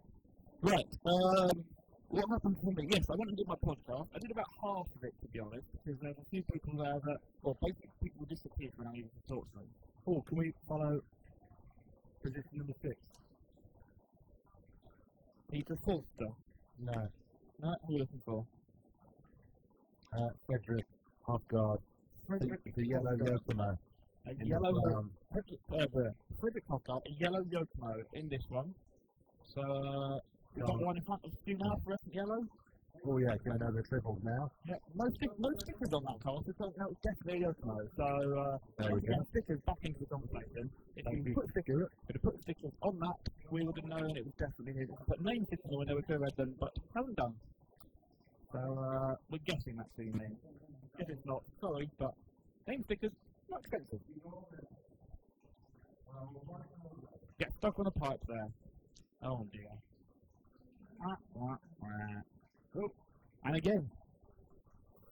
So Ben Jemison is fastest in this one. No, Stefan 5 seconds. I probably wasn't saying anyone's name wrong because it's difficult. Apparently we have Wooper coming over. Wooper, whose birthday is it? Right, okay. So we must speak to you today. Dave sent DC sent him over. How to? RCDC. RCDC. Cool. Thank you. Oh, bad tumble there. The association vehicle. I didn't exit because the associated on the side. See, he's got a sticker on that says associated, so you knew it was an associated vehicle. Okay. I understand stickers have a purpose. It's not for an hour of a night time. It was a very useful hour-long discussion we had. Yes, I do need to look back out and do some more podcasting. A little bit, but it's very well thought out, so I'm going to get a couple more people to finish off that one. But I'm still not finished the podcast. I'm still in the first one, I'm still in the power of the time. I think it's easy. I think we can that perfectly. Remember, you're in the problem. Always the problem. Always. Where are we? Mr. Nicholson is the first. Nicholson. Christopher Nicholson is first. Ben Jemison is second. This is a talk about times earlier. Okay. I think it's a low question. Peter Harrison's asking, what are the first times doing time-wise? We've got a 16-9 I can't remember. from Dave Winterfeld, Nolan and leading 17-0. So we're coming in low 17s. So we're going to get to low 17s stuff on that. Unlike that buggy there who's upside down, you'll be pretty quick. These guys at the moment are in the high 17s or low 18s. For example, Ben Jemison with an 18-1. Peter Forster, 17-7. So they're all kind of in that range. Actually, quite disappointing. Ben is the slowest person in this heat. I've just got a bit quiet in my head. I had to just turn it down a little bit because I've only got tiny headphones in. Okay, that makes sense. Can you still hear me okay? Yeah, I can hear you okay. Okay. Just stops it from bursting my eardrums. Always handy. Always handy. So we've got about 30 seconds to go in this one. This is Group 11 in the 5th. We've already got to practice round 5 already. Wow, that's not... Oh dear. I don't have much time to finish off the podcast then, do I? Or to do a pit walk. Not enough time to finish the podcast. We're here till Saturday. Yeah, but we have other things to do. Tell you what, I won't do any more podcasting today. You can if you want. Well, we want to do a pit walk though, don't we? Ah, yes, we do. And I'd rather do that, and I think the people I'd like to talk to in both of those are same kind of people, so... And it's going to be easier to talk to people today than it will be tomorrow. Definitely. So let's do a pit walk, and then I'll finish off the podcast tomorrow morning, and do some more podcast tomorrow afternoon, I reckon. Yeah, because I kind of had a plan. Okay. And like everything, the plans don't always tend to work. I was going to do one podcast on practice day 1 and one podcast on practice day 2. I didn't do any podcast on practice day 1. I've done half a podcast on practice day 2. Okay. So, I should have really thought that through better, shouldn't I? Just do one podcast for Sweden. No, I need to do 2. I need to do 2. And we are joined up here in the commentary box by someone very special indeed. Come and take a seat. I do apologise. I might be pronouncing your name wrong all week, but it's Rutavainen, yes? Yeah, correct. There we go. And I'm trying to think how to start this off. I first heard of you through the Belgian GP. You've had some good results there, haven't you? Yeah, the last few years were pretty good. I'll give you your own microphone. Except for this year maybe, but getting older, so the younger guys are getting better, and then the results go down a little bit. Yeah. But I guess in terms of racing at the moment, Are you enjoying the racing here in Trelleborg for the European Championships? Yeah, it's good. It's good. Track is very difficult. Now in four-wheel, it's a bit more easy. Okay. In two-wheel drive, I think it was a bit too difficult for the majority of the drivers. Yeah. Especially the jumps, of course, with such low traction. Very hard to clear all the jumps. Is that just because of getting the traction to drive over them? Yeah, you need a perfect line coming off of every jump, or you can't make the second one. So you have to try really hard, and you see it even in the A finals that many people are making mistakes on the same jump. So I think it's a bit too hard. Okay. And it's your birthday today, we understand. Yeah. Happy correct. birthday. Thanks. How are you celebrating your birthday? Celebrating with a cold. Yep. So I'm not feeling very well now. Good. Excellent. I'm living on spray in my nose and stuff like that. So fantastic. But it came very quickly. I hope it's disappearing. Disappears very quickly as well. So you're gonna have a few beers tonight then? Maybe. Or Maybe. Rum and Coke. Oh, rum and Coke. Perfect. What's your aim for this week? What's your aim for your finishing position for this week? Would you say? In two-wheel, I was hoping to be in the C final because that's my best result so far, but didn't manage. Was in the D. Okay. And four-wheel drive, I almost never race it, just on bigger events because I'm not going to travel this far just for one class. So maybe that's a surprise, but I see a lot of quick guys out here, and maybe also a C or a D final would be a good result. So you say that you mostly race two-wheel drive. Yeah. Is that because of the sort of events you go to just cater for two-wheel drive, or is it you just choose to race just the one class? A long time ago, I started in two-wheel drive, and in Belgium, our nationals, they have the two classes on one day. Right. Okay. So I prefer to do only one class. It's give you a bit more time to focus on that one class. Yeah. Do most people just do one class, or do people tend to do two? Most people do one class in Belgium. How big's the electric off-road scene in Belgium at the moment? I think we have every national 60 to 70 people, so both classes combined. But it was a bit bigger 2 or 3 years ago. Now it's going a bit down, but it's always like that in every class. I think that's ups and downs. So still good. Yeah. And have you always been an off-road driver? Yes, I started in off-road, and then when touring cars were very popular, I raced that too. Then there were almost no people in off-road, so I mainly did touring cars. Right. Yeah. But I'm happy to do off-road again because so back to off-road again. Touring cars got a bit crazy. With all the batteries and motors and everything. Okay. So in the beginning it was fun, but after a while I didn't like it very much. So now back focusing solely on off-road racing. Yeah. And what's your plans for the years ahead? You say you're getting on a bit now and not as fast as you used to be. What would be the dream result for you over the next few years? I don't have any result in mind. I race when I feel like it. So in Belgium, if the weather's really bad, I prefer to stay in bed. But of course, if you want to do the Euros or some big event, you have to plan a bit more in advance. But, maybe do the Euros next year because it's in England. It is, on a track I've been to a few times, so could be good. You're a fan of Robin Hood Raceway then? Yeah. Very good. What makes it so good? The track is really nice to drive on. You can race it. The jumps are not super easy, but it's easy to drive with a few people at the same time. Without hitting each other, so you can take different lines. And the whole venue, you have a lot of space. They always put up a big tent. Like the Upel race, they do some extra things at night. So everybody's having fun. It's more focused on fun, the Upel race, of course. That's what I like. Perfect. Four-wheel drive practice going on at the moment. How is your four-wheel drive car going for you? You say you don't race it very often, so how are you getting on with it at the moment? Yeah, I never drove the car before today, so good. Every heat is improving a little bit, trying different things. In two-wheel, I tried too much with inserts and stuff like that, so I just choose what I had now and focus on the setup more and on the driving. I think it's more important. But every heat is better, so... Perfect. Well, thank you very much for coming out here to talk to us. Good luck with the rest of the four-wheel drive race and enjoying the races in the future. I think that's a really good point. The most important thing for you is just having fun at the races, and that's what it should be all about. So thanks for coming up here to talk to us, and we'll see if we can catch up with you later in the week as well. Yeah, maybe. Absolutely. Thanks. That's great. Thank you very much. See you. Roots are there, all the way from Belgium. Certainly a very popular racer with those online as well.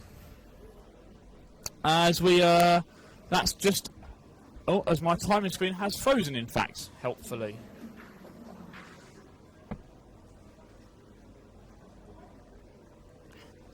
So this is now Group 13 out on the track. So let's have a check on how they're going to get on. I haven't got any timing in front of me at the moment, annoyingly, but we'll manage with that. That's not a problem. As we get underway with practice Group 13, round number 5. And once I get some timing up there, that will be fine. But we'll, I don't, who should you pick up? A bright pink coloured car. Very nice. Oh, it's a bright orange. It's an orange colour. Look pink on my monitor there, but no, definitely an orange coloured car.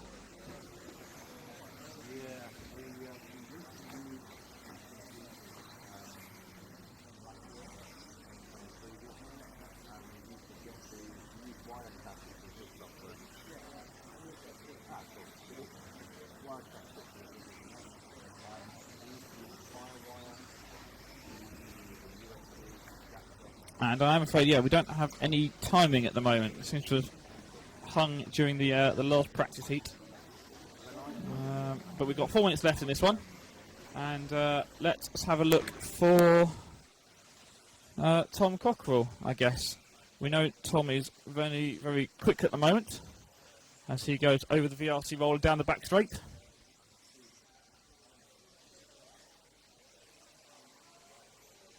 Schumacher driver with that red and white Cat K1 Aero.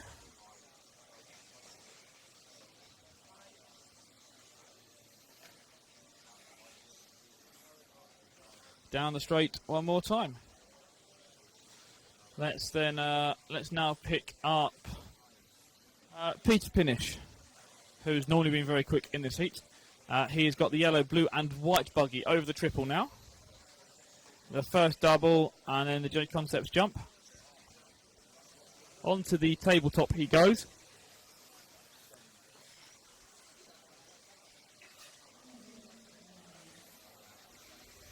Back to the triple one more time. The Austrian former European champion.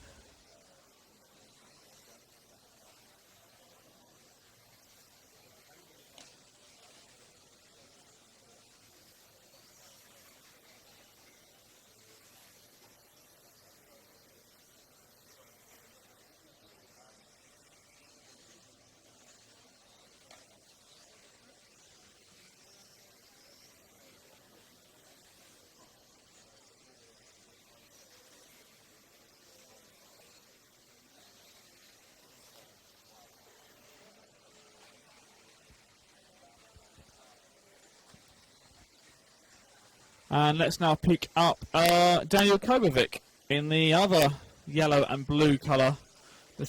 Just yellow and blue as he lands a bit funny coming off the J Concepts jump. On the tabletop he goes. And down the back straight with 2 minutes left in this one. Very wide in the straight, kicking up the dust onto the leg of Renault Savoia.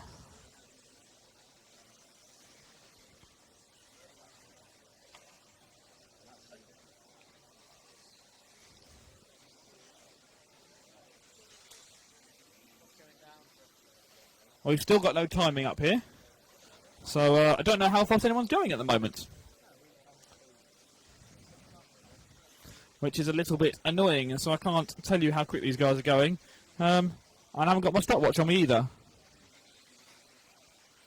As soon as we do get that back, then we'll be able to bring you some more lap times. And behind Daniel Kovacic, we have got Oscar Levine. The green and black, is it black coloured? Is it? No, it's dark blue. Green and dark blue. Turning right, over the triple he goes.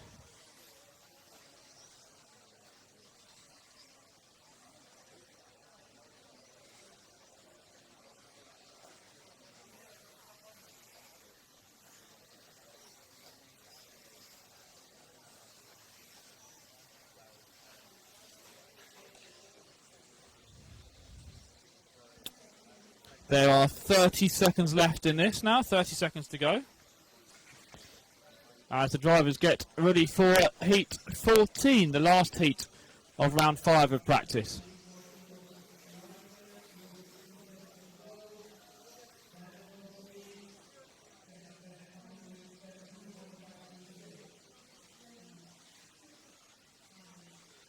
And the last few seconds of this one now, time is winding down.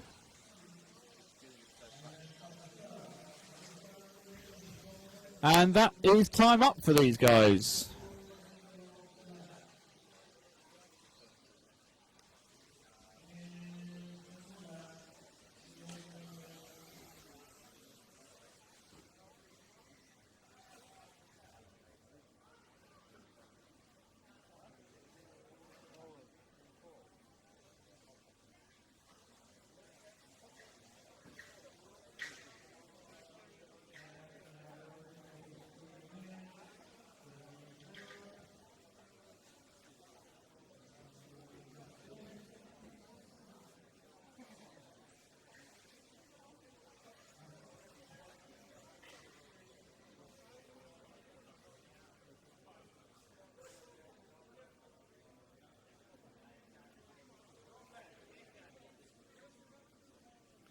So we're about to get underway with Group 14 as the buzzer goes. Here we go, Group 14, the last heat in this round. Round 5 of practice.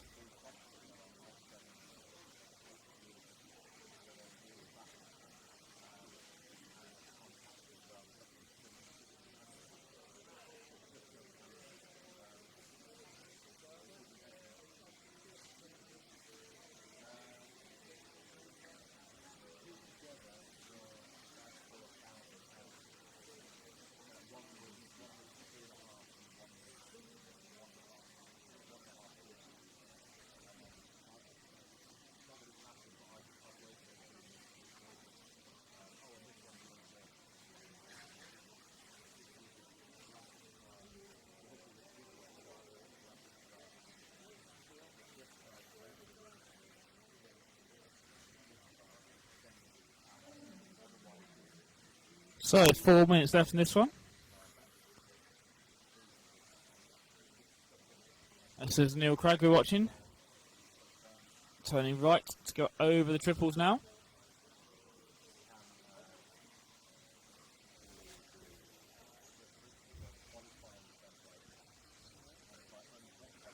Big gaggle of cars together coming onto the main straight.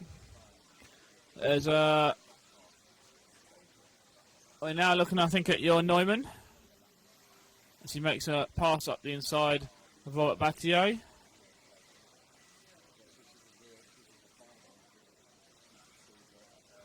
Down the back straight goes the two drivers.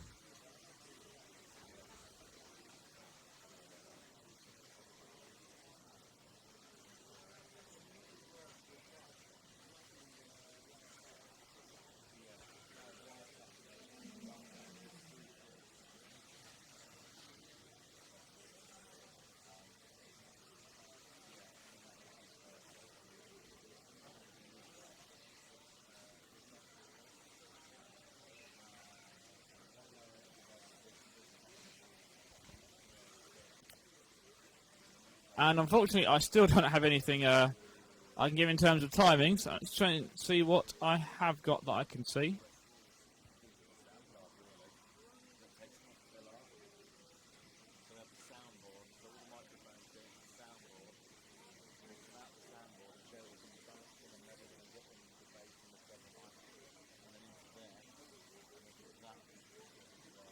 And I haven't even got results from the previous one.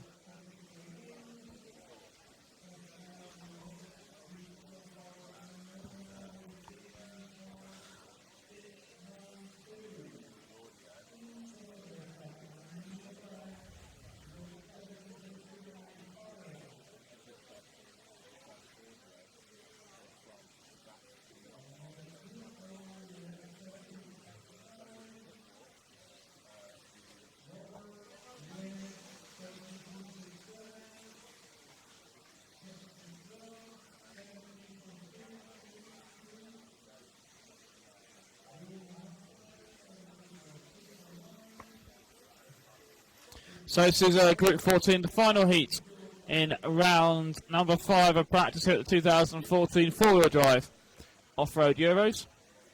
We are brought to you by EFRA and EFRA.WS, and as well Team Durango and the DEX 410 V4, VRC Pro and J Concepts. Thank you to all of them.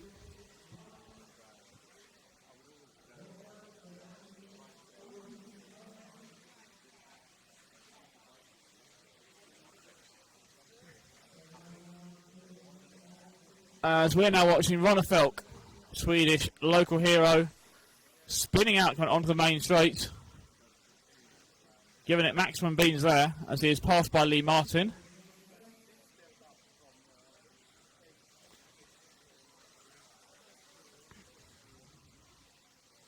Only a few seconds left in this one, I think. 30 seconds left.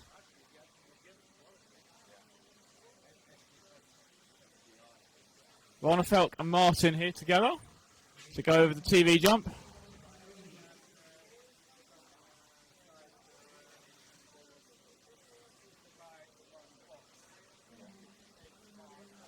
Okay, last few seconds in this one.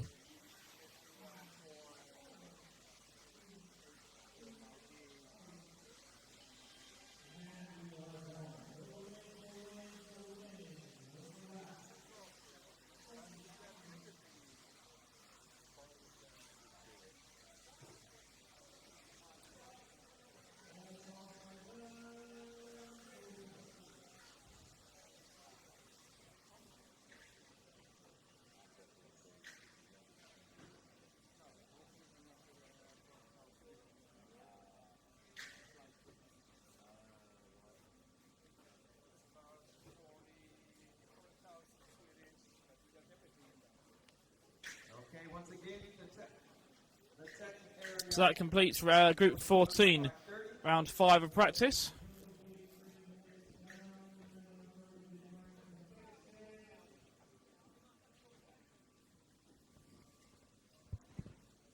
Second area closing at 5:30, gluing compound at 6:30, and the hall is closing at 7:15. Yes, the screen is frozen. Our internet connection has crashed. I'm going to play Ian Mellon. Thanks, Ian. Hello. You want to do another interview? Come on. Ollie's saying yes. We like talking to you. The people love you in the chat room. Oh, come on.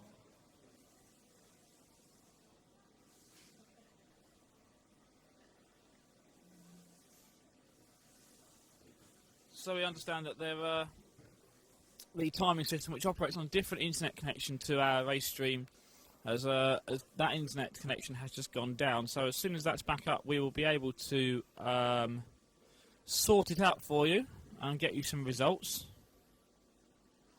And we can figure all that out, where we are with everything.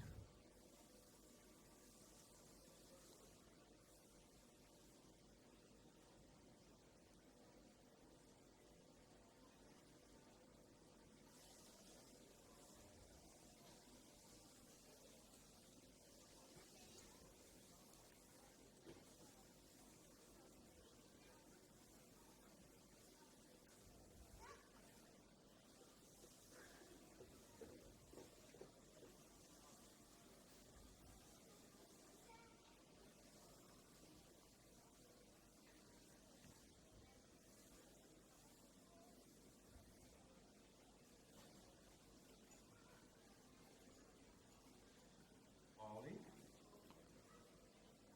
Stefan wants to be interviewed, but he doesn't have the time to go over there. Can you do it over here?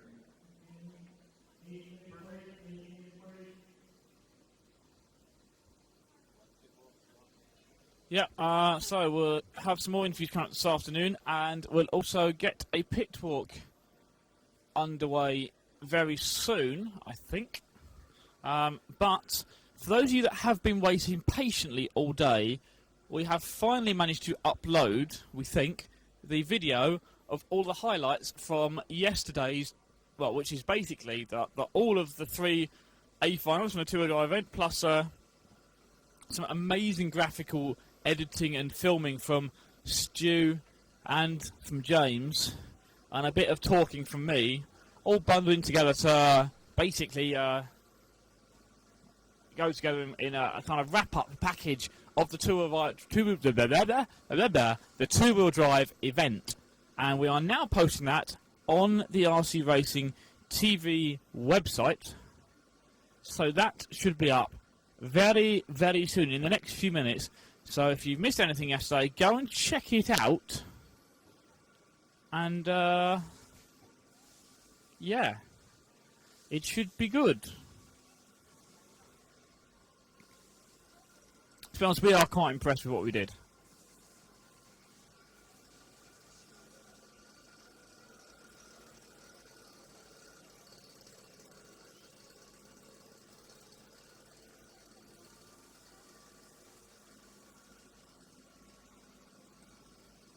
I think Stu's most impressed with what he did. Stu, are you impressed with what you did yesterday?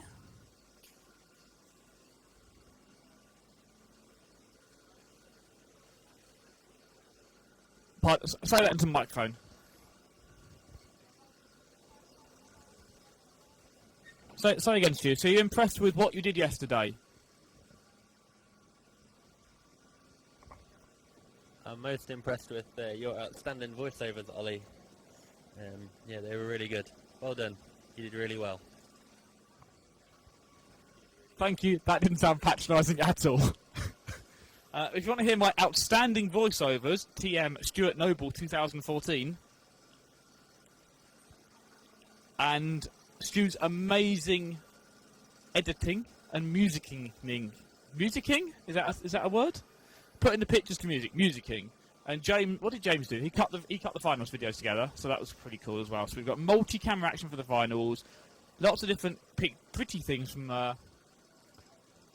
for the two-wheel drive event. As Stu is going to close. What's he going to film? You're just going to film the surface, then, aren't you? Stu's eyes don't. So what did you think? He thought he saw something, so he wanted to zoom in on the track to see if he actually saw something. On the landing of the first double, second double. Zoom again so we can see it. On the line. Let's have a look. Oh, a big crater appearing on top of the jump there. As I think guys are nose diving into the top of the jump.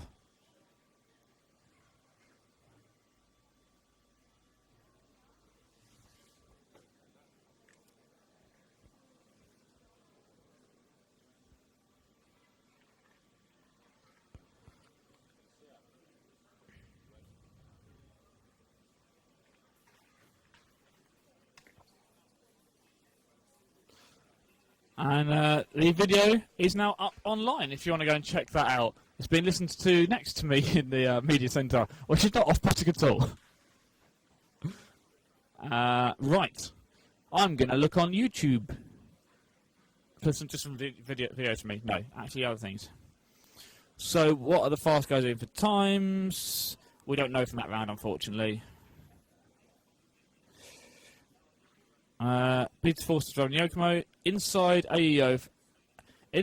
AE info, is Craig running the new B44.3 setup? No, he's not. They don't have any B44.3s here with them in complete kit, in complete form. What they do have is a few prototype parts that are going to go into the kit, basically. But basically, I had a quick chat with Cody Newmandahl, who's here from Team Associated, and he told me essentially that the cars they're running are more or less B44.3s. The 44.3 takes all the prototype parts that the guys have run on the car over the years and makes it into a, I guess, a production kit. So it's not a 44.3, but it is pretty much there. Yes, he has got an aluminium chassis on it. Don't pit walk, no. Well, I'm going to pit walk, so I just am. That's what I do. X-Ray is using a mid-diff check Neo buggy Savoy. Yes, X-Ray guys are using a middle center differential. And Christopher Spencer is running a hot bodies. The HB, the pink car, yep. Okay, yep, Christopher Sorensen is indeed running the HB. D413.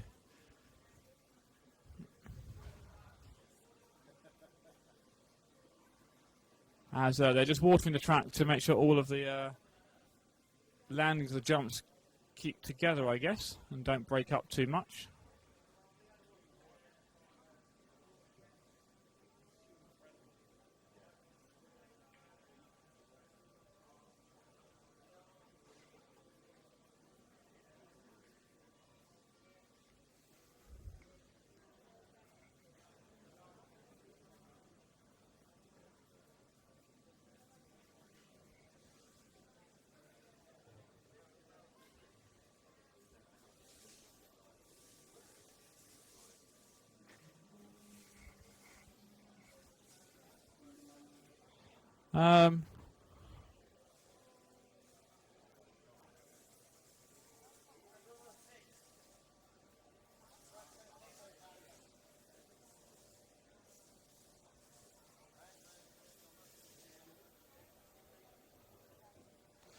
James, shall we get ready to do a pit walk? Okay. Okay. Do you want to ask Stu to bring that camera down then? Stu, do you want to bring that camera down then? And we'll get ready to do a pit walk. And we'll just switch on to another camera. You don't see this one shaking all over the place. The top guys are going out to marshal, but so it'll give us 5 minutes to talk to some other people before the top guys will get back after marshalling, which should be quite interesting. So do bear with us 1 second, and when you see me next, I will be in the pits.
Okay, so it's time to get our roving camera out and head down into the pits. We're going to leave our media centre and commentary box, which is located next to the track, and hopefully James can negotiate the stairs without falling down them.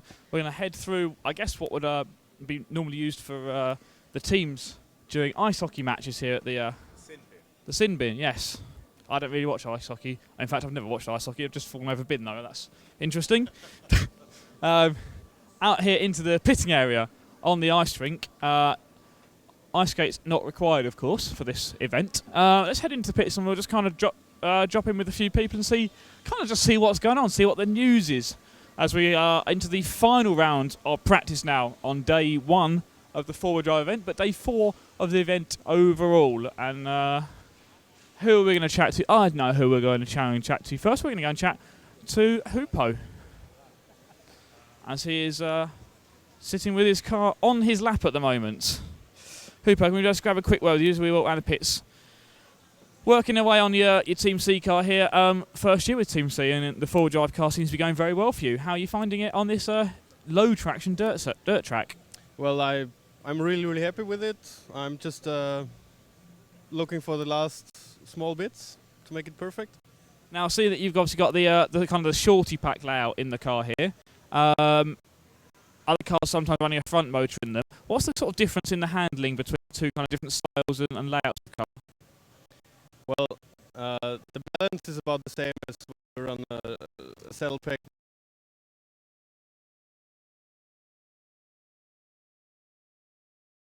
And at the beginning everybody was laughing, but you can see on the new cars have this layout now. You got them first and it seems working very well for you. Have you had to make any changes really to the car for the low grip track you've got here? Yeah, a little bit. I mean, I run my basic setup with little tweaks. That's kind of just keeping it simple, then just a small tweak here and there. Yeah, I mean, there's a lot of an off-road car, you never change the whole car. It's just, if you have a good planner setup, it should work everywhere decent. Okay. Now, you put in a two-wheel driver, and you said that two-wheel drive is probably your preferred class, but actually had some better results on four-wheel. So, where we found it at home, because two-wheel didn't end up going your way at the end, but four-wheel drive certainly looking very competitive at the moment. Yeah, like I said, in the past, the last couple of years had always different, that I messed up in two-wheel drive and it went better in four-wheel drive. So I'm looking forward to this class now. Okay, well, good luck with the last practice round, and as we go into qualifying and the final race up. Thank you. Okay, Hooper Hongold now racing for Team C. We're going to go. Where are we going to go now?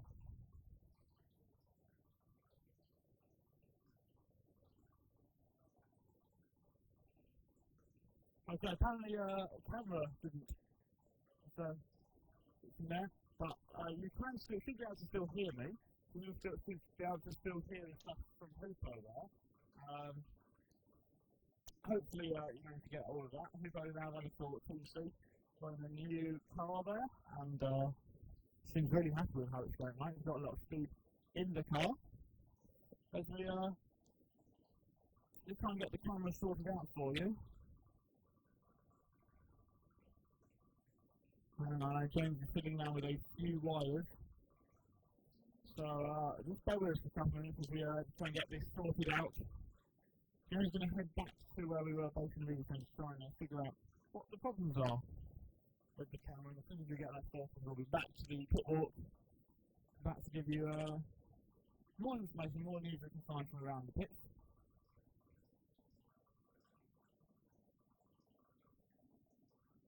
As we are here at the 2014 four-wheel drive European Championships, brought to you by Team Durango and the EX410 V4, by J Concepts and by VRC Pro, and of course thanks to EFRA for having us here and allowing us to broadcast all of this to you live wherever you are around the whole world. Don't forget we've got the competition running on our Facebook page where you can win a Schumacher Cat four-wheel drive competition bundle. You can check in the Facebook page to know all the time how far to make and how to win.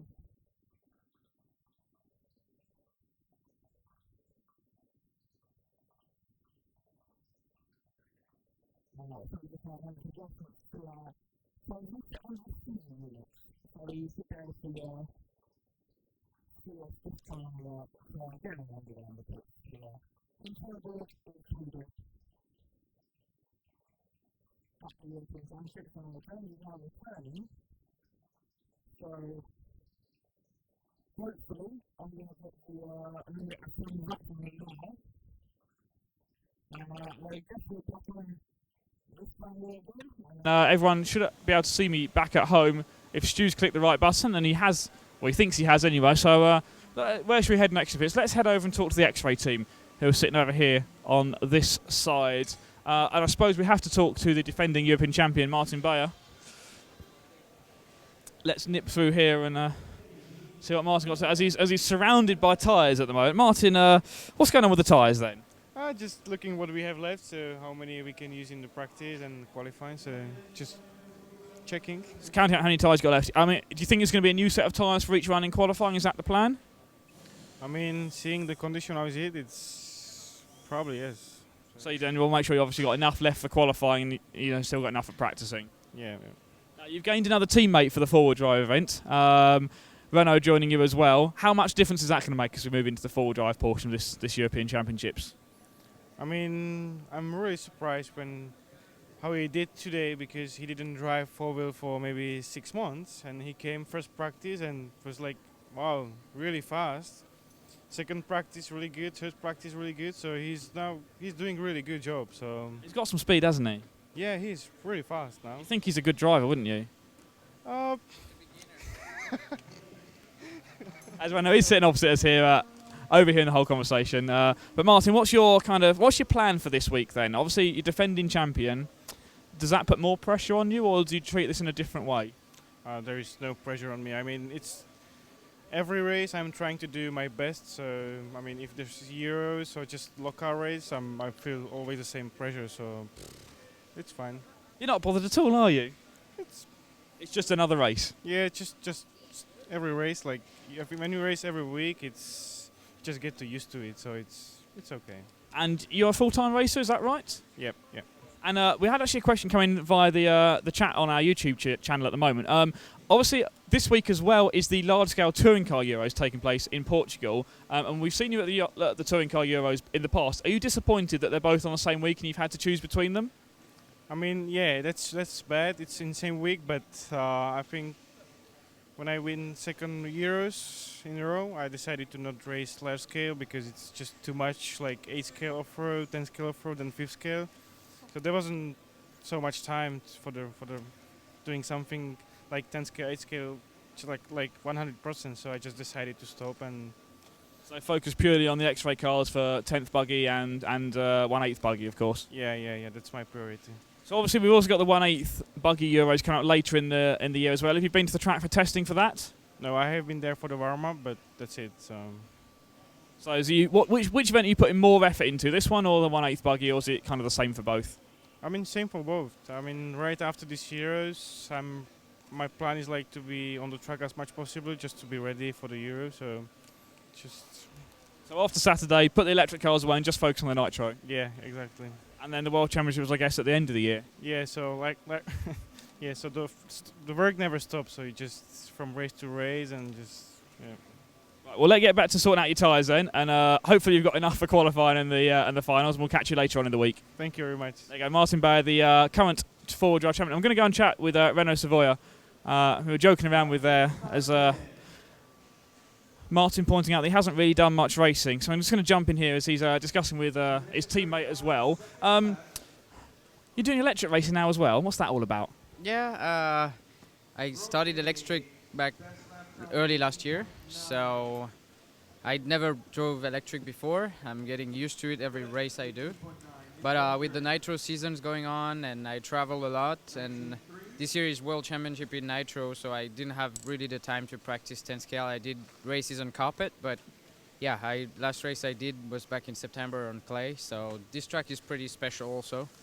So I know the track, and I learn how to set up the car on clay also every run I go on the track. And you've been out in Canada the last few days at the race out there, and did your luggage finally arrive? They found it yesterday. It was stuck in Brussels, and the tag was off, and then they found it, so they will ship it back to my place, which is good because I was scared, like, my cars are lost, you know, it's kind of frustrating. What did you actually do? Did you borrow some other cars when you were out there? Yeah, I was, Eric Lajoie was there, really nice guy from Ontario, and he took his electric car and said, I don't really care about electric, so I transformed his electric buggy into nitro buggy. I rebuilt everything, and then we were running back-to-back his truck. Right, okay, so busy week. So busy week with his radio. I didn't know the radio, so it was funny though. Where did you end up overall? I haven't seen the final results, just saw that, sort of heard the news, and then we came out here, so I didn't get to finish up. They shortened the final because of the rain. I was, I think, 2 seconds behind the leaders, so I finished third. I could fight for the win because when the rain came up, I was faster than the other guys. And in Truggy, I broke, and in e-buggy, I finished third. So it's pretty good with the cars I didn't know. Yeah, I was going to say, pretty good for cars that you'd never driven before and the hands that you'd not used. Yeah, exactly. Most of the time, I run the qualifiers without even knowing what was in the shocks or the diffs. So I was pretty happy with the. That's pretty good then. So, but this is your car we've now got in front of you here. So back to racing your own stuff. What's your expectations for this week? Last year was my first Euros. I BQ'd, I think. So I will try to do as good as possible, like usual. If I could be in the A, would be a good thing. Right now the lap times are pretty good. I think I can hope for the A. But with 5 rounds, just 2 count out of it, it's just the lottery. You know, you push the car as much as possible. For some guys, it's working. I'm more like nitro, so it's like 45 minutes, and then you take your time. So anything can happen.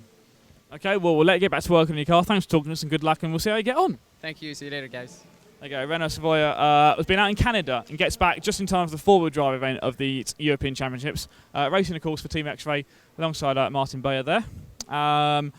We've got the whole associated camp kind of all spread along this table here, and they're working together on different things on the cars at the moment. Some of the factory guys up at the end here. And I'll tell you what, let's... I always seem to be interrupting Craig Drescher whenever I can't do any interviews, but I'm going to do it again because he's talking to Neil Cragg, who was quick. Can I jump in here and go a quick word with Neil? I seem like I'm always Let's talk to both of you. I was going to say, I always seem to be interrupting you somewhere, don't I, Craig? So let's start off with Neil. Neil, we've been through a couple of rounds of practice so far. We've had 5 rounds. You feeling more comfortable with the car than you were in two-wheel at the moment? Yeah, after having an entire event under my belt, I'm feeling like, I should be used to the track by now, and it's just fine-tuning, trying to find a couple of extra tenths here and there, but it's been a good day so far. It's been good. Excellent stuff. And so I guess hopes and expectations for you going to be trying to improve on that third place from two-wheel drive. Yeah, I mean, it was a bit bittersweet in two-wheel drive because third was good, but I felt like I had a really good chance in that last leg if I just drove a little bit better. So hopefully 2 more steps up on the podium. Come on, drive. Let's see what happens. And Craig, we've been talking to you about the kind of the young guys all week long, and I guess I'm surprised you're interviewing Neil. Yeah, exactly. But we had 2 great results for your two youngsters, winning the B final and being well up in the A final. Must be really proud of what they've achieved so far this week. And moving into the four-wheel drive event, more of the same. I think so. Obviously, expectations will be a little bit different now because everybody's eyes will be on them guys. I think they excelled in two-wheel drive and surprised themselves as well, but they knew they could do it. They had the confidence. They've done lots of practice and preparation. So I'm guessing much of the same thing. We had a lot of guys stacked up in the top end of the B final as well. So we were unlucky not to have more guys in there, but that's the way that the racing unfolds. So I think the places will be pretty similar, just juggled around a little bit more. So there'll be, possibly one of the younger guys will do better than the other guy, but all in all, it'll be fairly similar to what we saw in two-wheel drive. What about this guy standing next to us here? How's he going to get on, do you think?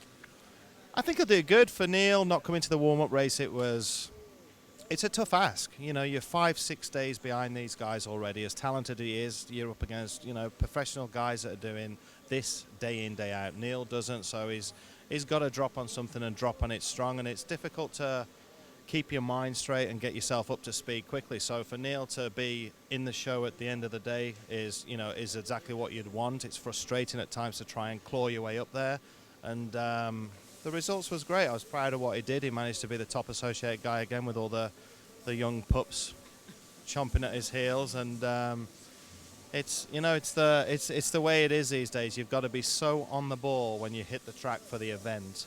It makes it very, very difficult if you're not, and only the slightest thing can go wrong to change your mindset and make you panic a little bit. And you know, like Neil said, the last final was open, but in all honesty, the best guy won. Jorn drove exceptionally well in the final, and nobody can take that away from it. You know, he kept his cool. He was under pressure. He started to falter a little bit towards the back end of qualifying, managed to pull it back. Had a crappy first final. He did an amazing job. So the best guy did win. Sorry, Neil, but he knows that. Neil's, you know, is a fair loser. Okay, well, Neil, we just mentioned there about these young guys coming up starting to make it into the A finals. Are you worried about the youngsters you've got kind of challenging, nipping at your heels now? I am a little bit. Coming into the event, I wasn't bothered, but after seeing them drive, I'm thinking maybe in a year or two I might have to be doing some door handling with them. So hopefully not. Interesting how things change, isn't it? It is, yeah. I used to be the young upstairs. Now I feel too old now. Well, thanks for talking to us both. I'll let you get back to whatever you're talking about and playing with wheels there, Craig. So thanks so much, guys, and good luck. Thanks a lot. Thank you. So Neil Cragg and Craig Drescher there from Team Associated. Neil obviously racing here, looking for a podium place or even better. And Craig here to former multi-time European champion. It was actually a sort of really funny moment after the finals yesterday, where Craig asked Jorn how many European titles that was, and Jorn said quite proudly, that's now 6 European titles he's got. Then asked Craig how many he had, and Craig went, well, I've got 11. So there you go. It gives you an indication of just how competitive some of these drivers are on and off the track, I guess, as well. But having a great fun there. Craig Drescher here helping lots of guys out after winning so many titles. Stepped away from racing, but put on that team support role we spoke about so many times this week. Going to head down this row of the pits here. Not sure who else we're going to find, or if there's in fact anyone down here that I know we can jump in and talk to at the moment. But just give you an idea. In fact, you can just kind of walk past me. You can kind of get an indication of who is actually around the pits. We can just see more and more of the associate guys on the right-hand side. And then X-ray drivers, some other privateers down there on the left-hand side. All busy pitting, working on their cars. Drivers from, I think we've got 20-something countries, 20 or 22 countries here this week, which really is very, very impressive. Not sure who, if you want to head back down this way, I think there's a couple more drivers we can talk to around the other side on the next row of tables. This made James walk all the way down there for no real reason, just to give an indication of kind of how big the pits are here and how busy they are. We've got bags, we've got boxes all stacked up down the middle here. Plenty of things for us to fall over, so James has to always watch where he's walking. So he has to walk very slowly around the pits here in Trelleborg in Sweden. Where are we going to go next? Which way should we go? Let's go down and I don't know where we're going to go. Should we go and talk? We don't want to talk to Jorn again. We spoke to Jorn quite a few times. Who haven't we spoke to for a while, or at all, in fact? In fact, yes. Let's just spot them here. Some of the guys I've got to know very well over the last few years, in fact. Maciek and Michael Lovsky, working hard on their Durango cars at the moment. Maciek, we have a few words with you to start with. You're obviously mechanicking for Michael. How's he getting on so far? With 4VD car, it's much better for us than with 2VD. Why is that? Is it just easier to drive, faster? Probably we learn how to drive on this unusual track for us, and this is the reason. Okay, and how are you getting on over? Whereabouts are you standing in the rankings? Have you had a look at those at all? After fourth, Michael was 8th, and now 15th probably. So it's well inside the top 20 and maybe challenging for a top 10 place. Yes. And you've had some great results, particularly at things like the EOS races recently, making it onto the podium, in fact, in four-wheel drive as well there. So it must be kind of geared up, ready to go for this race. Oh, this race is completely different, and our experience from EOS is useless here. Is that just because of the surface difference? Yes, exactly. And So we are not familiar with such surface. So what kind of changes are you making to the car now? I see you're cutting out a new rear wing for it. Any kind of changes to the buggy that you're making? Oh,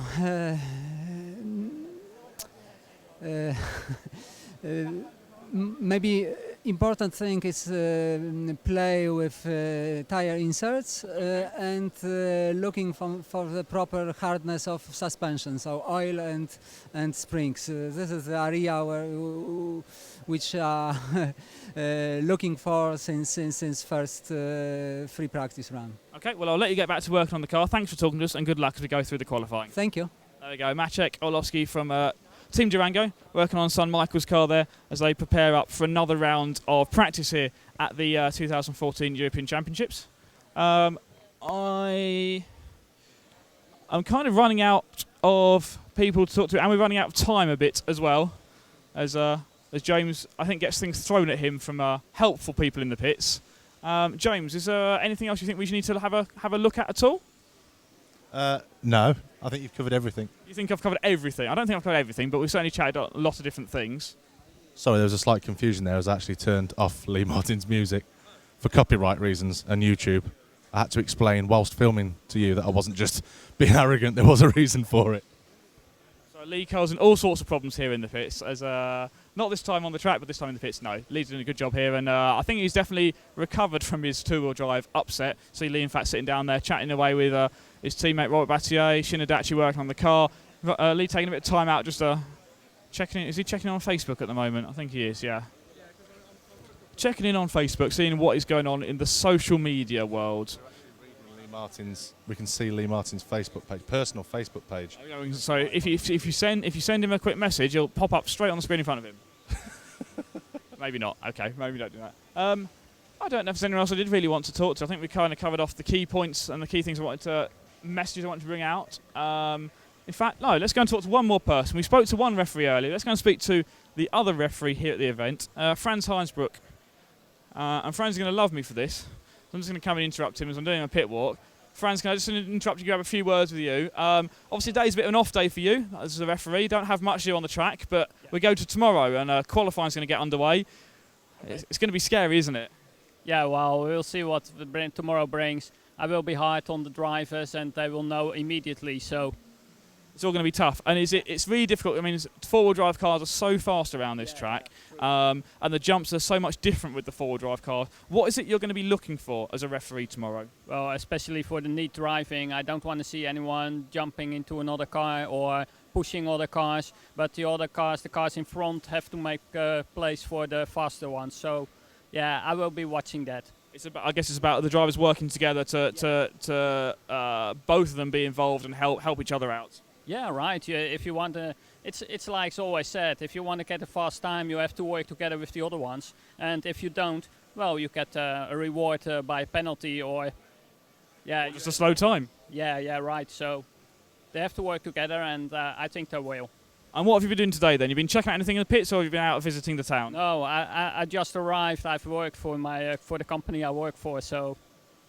You've had a day of work in the middle then? Yeah, right. Okay, well, we'll let you get back acquainted with the circuit, and we'll catch up with you probably tomorrow or as we go into finals. You will hear me. Yeah, I'm sure you'll. Franz Heinsbruck there, the EFRA referee. Thanks for joining us, Franz. No problem. Thank you. And Franz doing a fantastic job to just keep everyone on the straight and narrow here, I guess. We will go back to our commentary box via the track. Let's go around this way, so we'll go through the tyre gluing area. We've now figured out this walking thing, haven't we? We can walk side by side, and then neither of us are worried about falling over anything, so neither of us got to walk backwards.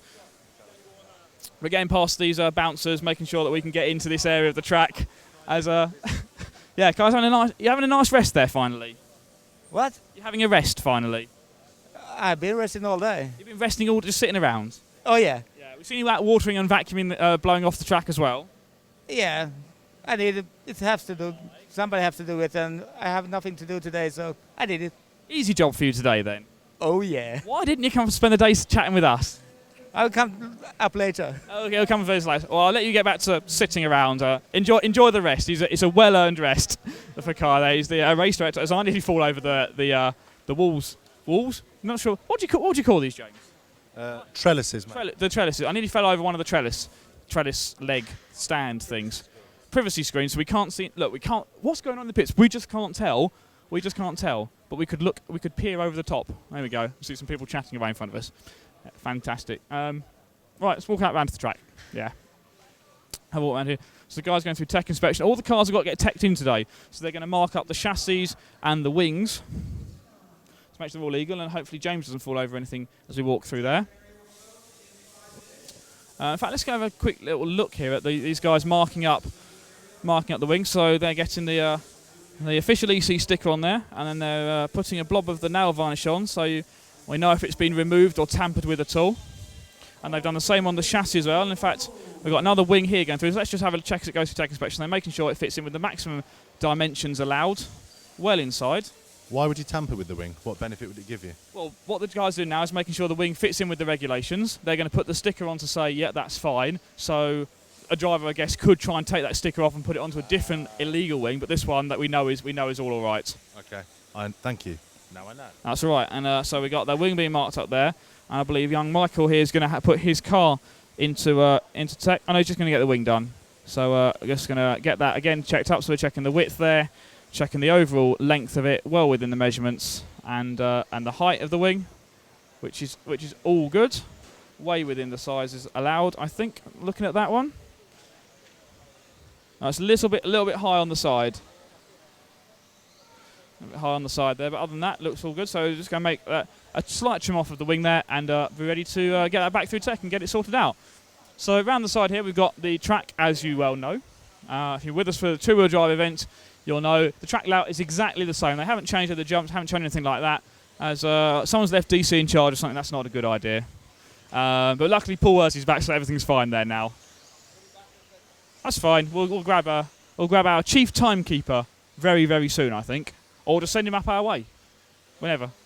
Oh, hang on a second. Oh, he's going to go and grab our timekeeper now, so we can have a word and find out what is going on in race control, what the importance of it. But let's just take a quick view of the track from the view that the guys at Race Control get. We can see the tabletop jump right in front. See how high the tabletop here is, and it's still very bumpy offline. So, should we go and see the crate? We will do in a minute. You've been stitched up properly now, haven't you? Yes. So do you want to explain what your role is this weekend? Yeah, I am the timekeeper.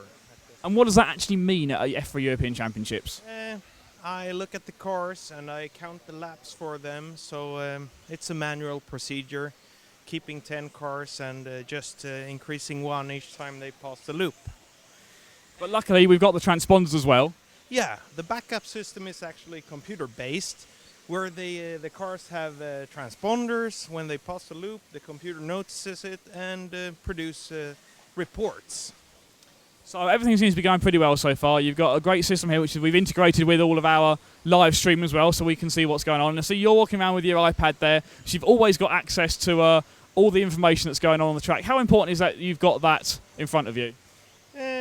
Not really that much, because it's running automatic and everything is going so smooth now, so I'm just carrying this around because I can. You're just showing off then? Yeah. So, you've had a lot of experience in timekeeping and helping out lots of events. How's this event going for you? Really good, really well, no hiccups, nothing. I'm a little bit annoyed because one of the training heats didn't pick up any laps. They are in the decoder and the perfectionist in me wants to enter them into the system, but I haven't had time. So you're going to work on that soon, probably later on today, I guess, or we're just not going to worry about it? Yeah, the thing is, they don't matter at all. So it's nothing. We've had nothing, no problems whatsoever. That's great news to hear, and that's what we kind of want for European Championships. We can rely on the scoring and the timing. Things obviously step up tomorrow as we move into qualifying, which is kind of what actually matters. Do you take any different approach to practice days and qualifying days? Yeah, I don't walk around that much. I'm more stationary at the computers, and I am the first round of qualifiers. I am a little bit more nervous than normal. So, but then everything goes well, and the day gets better and better and better. Well, thanks very much for talking to us. Good luck with the rest of the event. It's all going absolutely fine from our point of view, so thank you very much for all your help. Thank you, and thank you for covering this. It's awesome. Thank you very much. Thank you. So there you go, a bit of an insight as to exactly what goes on in race control during the event. Thank you very much. We'll let them get back to their important jobs of monitoring the lap counting there. So, transponder counting, but also the manual systems as well being in use. But no, we are relying on transponders today. Don't worry about that. I think that kind of wraps us up. I want to check how long is left in this heat. We've only got about 15 seconds. And then I want to do something a little bit special. As we come to the end of this heat, we're going to walk up onto the rostrum with the drivers so we can get a view of what the drivers see on the track, just very quickly while they change the heats over. Let's do that. So that's the previous heat now just finishing off. So the guys in the next heat are going to get ready to go up. We're just going to go up, follow them up onto the driver stands. as they all the drivers on the previous heat just finishing off. It's all very exciting now, isn't it? So first up here we've got where the referees will be sitting during tomorrow's qualifying and the finals. And in fact, we'll just perch ourselves here to give you an indication of kind of what the drivers will see during their runs. This is the view they've got of the track. You can see a nice high view. You can see all the jumps really clearly and look down onto the track and see a nice vista of the track. Vista? A nice vista, yeah. That's a Nick word, that, isn't it? I think we better head back down the steps before we get this heat underway. And we'll go this way to walk along the back of the stand quickly.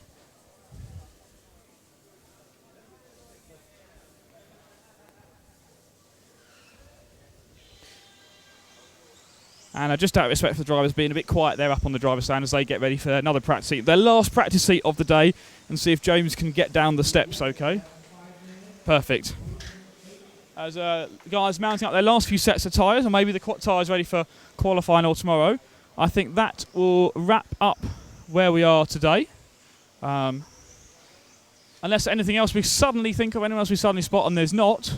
Yeah, that's it for our pit walk, I guess, from day 1 of the four-wheel drive European Championships, day 4 of the whole thing. I'm quite, we don't really know what day it is half the time now, but I hope you've enjoyed that. A good insight into a few of the things that's going on here around the pits.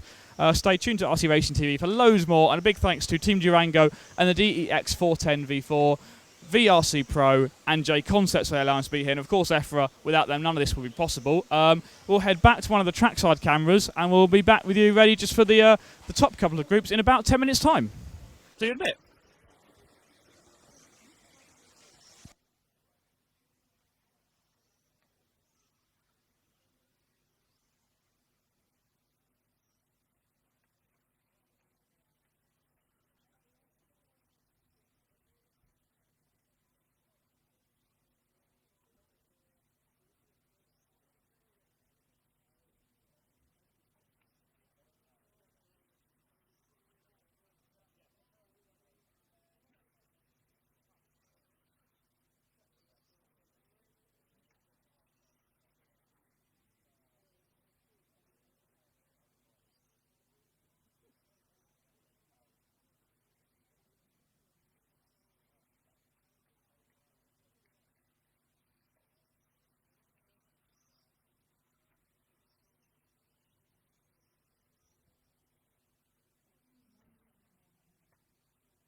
Right, so I believe we are going to be back here for the last 4 heats of this round of practice.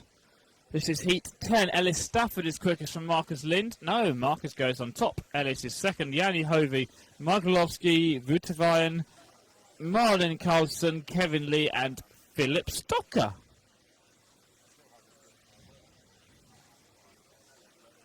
Final round of practice here at the four-wheel drive European Championships 2014, brought to you by Team Durango and the DEX 410 V4, VRC Pro, and J Concepts. Thank you to all of them. Without them, we just wouldn't be here. No, we wouldn't. We'd be at home, probably at work, doing boring jobs. Stu doesn't have a boring job, though, so that doesn't count. And James doesn't have a boring job, so that doesn't count. I have an average job, so that doesn't really count. Okay, what else is going on in the world? Well, I guess really more the world of RC Racing TV on the internet.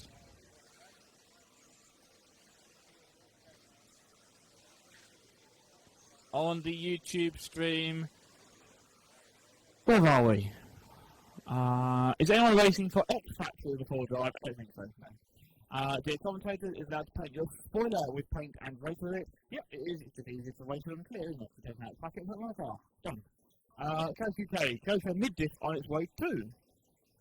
Kira then asks mid-diff question mark. The differential in the centre of the car between the two drive shafts, or, yeah, it's got a bit of shaft drive, hasn't it? To transfer the power to front and rear differently. Yeah, you can put a diff in the middle of the car. It's going to weigh more, makes the drive can heavier, but might improve the traction. That's why they'd do it. Wouldn't do it if it went slower, would they? No, they wouldn't. They might try it. As Tom Cockerell. Oh no, you haven't heard it, that's on the podcast. Just forgot that's like different timing. So there's no point talking about stuff on the podcast. You won't hear it for about another couple of weeks to like edit it all together. I haven't really finished it, as you may have heard me saying earlier, because I went round and people disappeared when I want to talk to them. I'm babbling about rubbish now, which is fine, because that's what I'm here to do. That's what I'm paid for. We are no, 1.5 minutes left. Number 10 is Stafford quickly. From Michaelovsky in second, Michael move out to the free spot.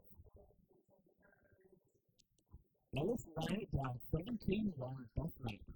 17 rounds on the upper spins as well, lap points are tumbling. I know this is the question on the single later. 26 from Michael. 27 for Kevin Lee. Everybody else is 18 in this one, so we'll see how this goes. I'm seeing a lot of this one. We've got 1 minute left here in Britain became round 6 of the free practice on day 1 of the four-wheel drive and Trelleborg in Sweden. All 5 for the EFRA, the Sweden put the Sweden of the world. Apparently very popular for people coming to Germany. Another good country for that city. And we're doing this week, so I think something nothing there. But again, pretty flat, no ground, no moment, in the top heat, he was serving, therefore. And it's not from Great Britain, not from Germany, Rosenthal, not the Austin Taylor, also not from Germany, in second. And Marlon Carlson in third, Swedish Marlon. We have going up to about 20 seconds left, so we're going to run and Trelleborg. Not round Trelleborg, it's how it's stuff at the time. It's driving on the PND, you can look at it. I'm not going to say doing way big on the triple. I don't like this one. Very on the single single. So I'm not going to triple and single single. Good. Interesting driving game. Interesting. Two more on that one.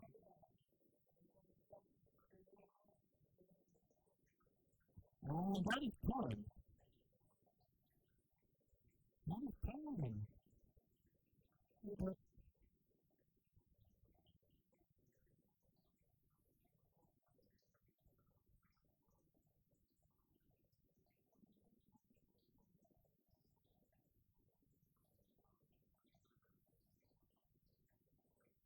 Right, next step is practice.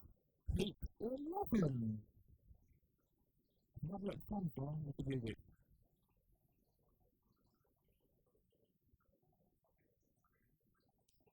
And here we go, heat 11.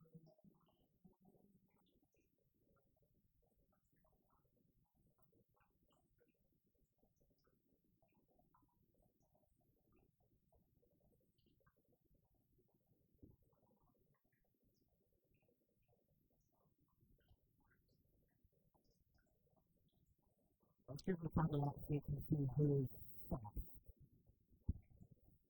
Don't forget, tomorrow we are booked once again for that. So 2 rounds to practice and 3 rounds to qualify. And what we are going to call Fast Friday here in Sweden. Do like that until that Fast Friday tomorrow in Sweden. 2 days of hard practice and 3 rounds to qualify. Who is going to first be first and make the move to the practice? You can find out only live at rcracing.tv. We kick off at 10 a.m. Swedish time once again tomorrow, and we run through about 6:30 Swedish time and moving. That's 9 through to 5:30 UK time. Tune in for all of the action from Fast Friday tomorrow. Back to round off Thursday. 2 more heats in practice to go. Henry found the leader from Ben Dennis and second, Lucy in third, Stefan in fourth, Peter who has to now stepping down to fifth. Frederick Export also in the last place in the partner. Shannon Ness in 9th, Michael Clear in 8th. That's into the third point. Third, Ben Dennis in goal third, Henry Farmer is leading this one. And has been that with potential with 10 to get to this time.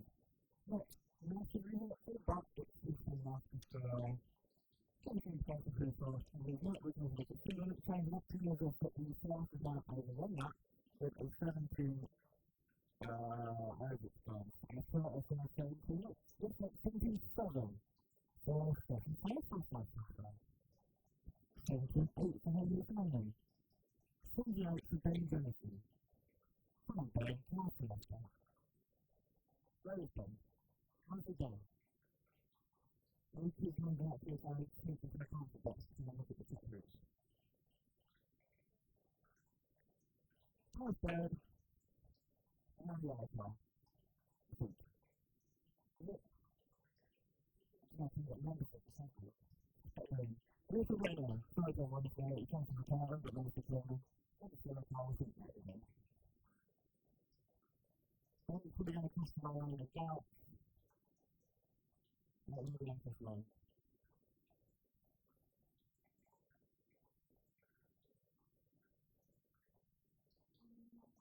Now, I think we can here, Dennis.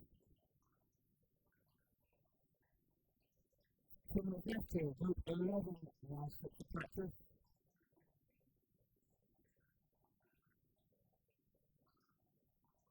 So, we've got about 15 minutes in the hour to go. Still have the reminders, though. Don't forget to check out the competition on our Facebook group. Yes, Facebook group. You can win a Schumacher Cat K1 Aero competition all-wheel drive buggy. Amazing prize, that's the last year of Schumacher. And thank you so much, Schumacher. Let's go, Schumacher drive is still on left. And the red line is buggy over the TV buggy, and the whole thing's got shot now. Now the twisting happens. After the compressor from the compressor, we go down and go down.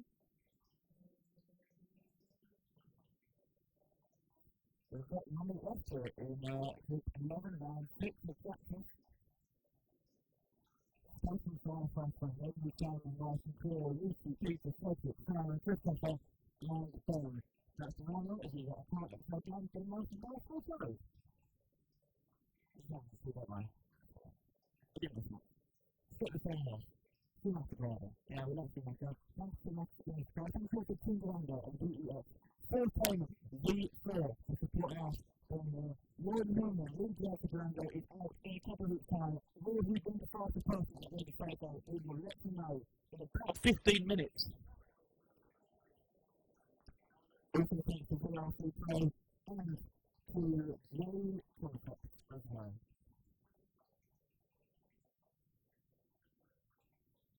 So, last week here in group 11, as James manages to break my headphones. Are you still dead? No, I can hear myself again now, thank you. So that is the end of group 11. Any last laps from anyone here to notch up the board? It looks like no, so we're probably going to sit with a 17.5 for Stefan Pfeiffer as the fastest lap in this group so far. 17.5. Sorry about that. I've got. I can't hear you at all. No, you can't. Why not? haven't turned you up. There I am. There you. Hello. Oh, hello. Ooh, very loud. Hello. Hello. 1, 2. Hello. As we look at the Schumacher There we go. of Simon Moss, I think. It's a nice colour scheme. It is, isn't it? It's a reddy yellow colour. It looks like a rhubarb and custard boiled sweet. Okay. Just saying. I'm sure he'll love that reference. He might if he likes rhubarb and custard He sweets. might do. So, the question is, James. Yes. As you've just been doing some business work, no doubt, and been missing out on mine and Stu's conversation, are you ready for Fast Friday tomorrow? Fast Friday? Fast Friday, that's what we're calling it. There's no way I'm not eating tomorrow. No, that's not the right sort of fast. Oh. No, fast in the fast, the speed of the tracks. Oh, speed of the sorry. track, speed of the cars on the track. I was going to say, there's no way I'm not having lunch. Good. We are definitely having lunch tomorrow. I should make it very clear. Nick, if you're listening, we are having lunch tomorrow. Yes. Right. Whilst these guys are warming up. They're not warming up, it's practice. Whilst they're practicing. Yep. We're watching Martin Bayer. You want to induct some people into Yes, very quickly, just because I'm concerned that people are going to be waiting to enter the competition. Okie dokie, you and do that. I personally As am we're holding watching them up. Okay, we're watching two X-ray drivers battling. Zoom out a bit, Stu. Get both of them in shot. There we go. In fact, try and get all three of them. No one's put. Just get two of them. Get one. Get One. no, he can't Get hear one. me, can he? Get two. Oh, someone's rolled over. You're getting annoyed by this now, aren't you? Janice Crompton. Hello. Why do I know that name? Welcome along to the Facebook group. Robin Thomas Brolin. Should we try and add people while I commentate on the race? Yeah, I'll try and squeeze them in. Okay, hello, welcome to the group. As Miguel Matthias goes fastest in this one. Best lap time, though, is going to be Martin Bayer, 17.5. Tony Parr, welcome to the Facebook group. We've also got 17.7 from Jesper Rasmussen and a 17.6 from Patrick Hoffer. Daniel Jansen, welcome to the group. 17.8 for Zacharias, a 17... Oh, I've lost my place now. That's not gone well. 17.8 from Miguel Matthias. Vance Valtanen. No, not Van. Try again. This was going so well. Mr. Valtanen. Mr. Valtanen, hello. Welcome to to you. the group. As we have got 3 minutes and 10 seconds left in group number 12. Laura Tappy. Laura Tape. Hello. Welcome to the group. Welcome to the Facebook group. Miguel Matthias. No, Jasper Rasmussen. Miguel Matthias back to the point. Jasper drops down to second. Martin Bayer also in the mix. It's 17.4 for Martin Bayer. Fastest lap in this heat so far. John Clubble. Hello. Welcome to the group. Hello to you. Indeed. 17.6 from Patrick Hoffer. 17.5 from Renault Savoia now. Bart Erstad. Hello. Welcome to the group. Hello, and thanks for joining us. Thanks for being part of RC Racing TV. 17.4 again from Martin Bayer. That time round of 17.6 from Patrick Hoffer. 17.5 from Renault Savoia. Bradley Ronald Harper, member of 71 groups. Hello, welcome to the group. 17.8 from Otto Olsfeld. 18.2 from Luke Rao. Anyone else to add? No, that's it for now. As we are watching Miguel Matthias going around the tabletop and over the roller. My last two, my spam senses are dingling. We seem to be getting quite a lot of positive feedback from our live Get Your Kit Off. Is it Get Your Kit Off? Get Your Top Off. Get Your Top Off. Don't know what I've got, Get Your Kit Off in my head. Well, so I'm glad you're liking it. Thank you very much. Thank you. I'm glad you are enjoying that, and thanks to Lee for lending his car. Makes that sort of stuff a lot easier, doesn't it? Really, if we can actually use a car rather than just trying to talk about something that doesn't. It's like the equivalent of getting Hamilton's car. Oh, can I just borrow your car? That's a good point. That's the exact same as us picking up Hamilton's F1 car from the track after he's qualified on pole and basically ripping it all apart, taking all the body panels off. So thank you to Lee Martin for letting us do that. Does that also mean we're the equivalent of Martin Brundle? Can I be Susie Perry? Yes, you can be Susie Perry. James is Susie Perry, and I am not. You're DC. I know we've got DC. You're Eddie Jordan. I'm Eddie Jordan. Yep. That is possibly one of the most offensive things anyone has ever said to me. Why? Because I'm not Irish. You don't have to be. I don't own a massive yacht. I'd like to.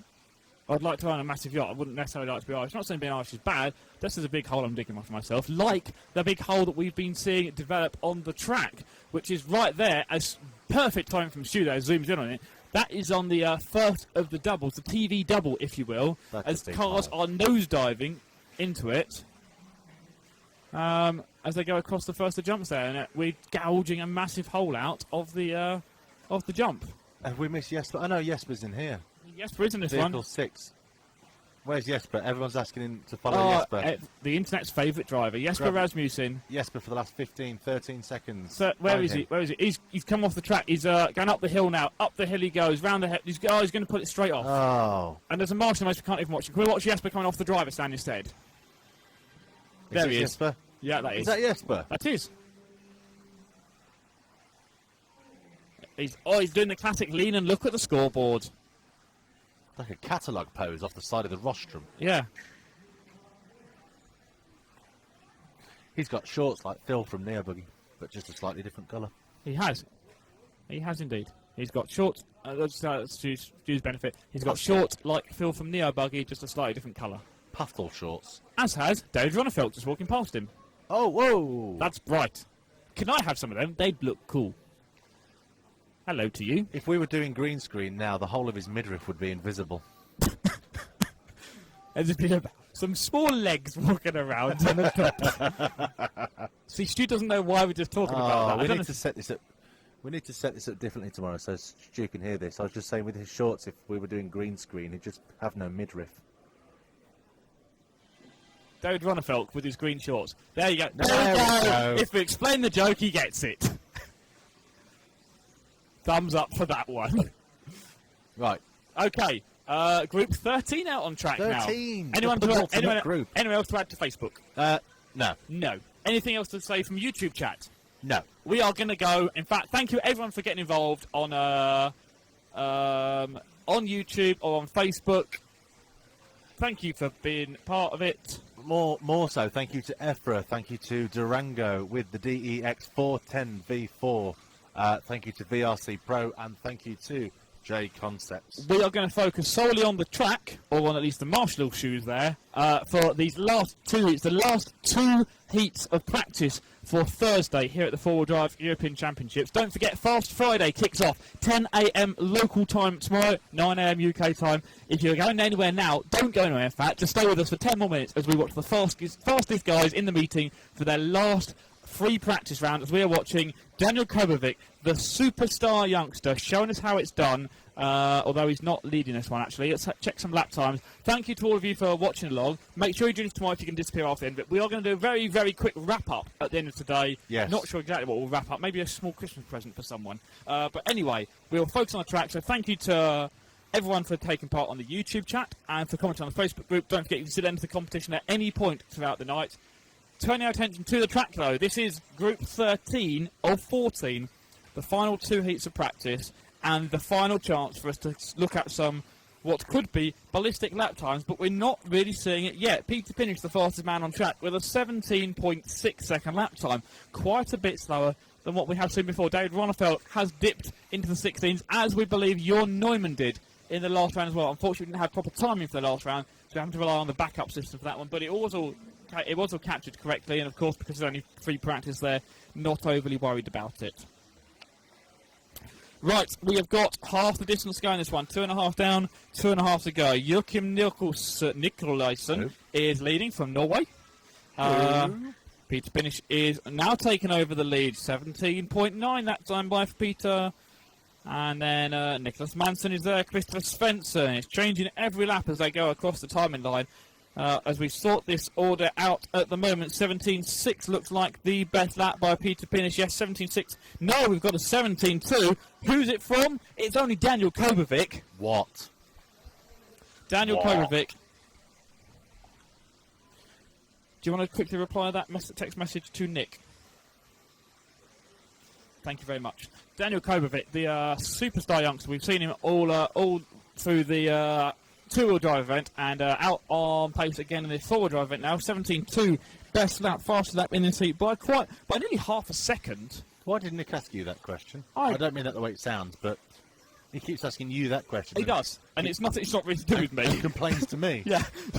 So that was a text we got from Nick saying, what time did you want to start tomorrow? As we told you on the stream, 10 a.m. we are live tomorrow, Swedish time. 9 a.m. UK time for Fast Friday here from Trelleborg in Sweden. Before we get to the last minute, don't forget we have a competition at the moment for the Schumacher four-wheel drive Cat K1 Aero.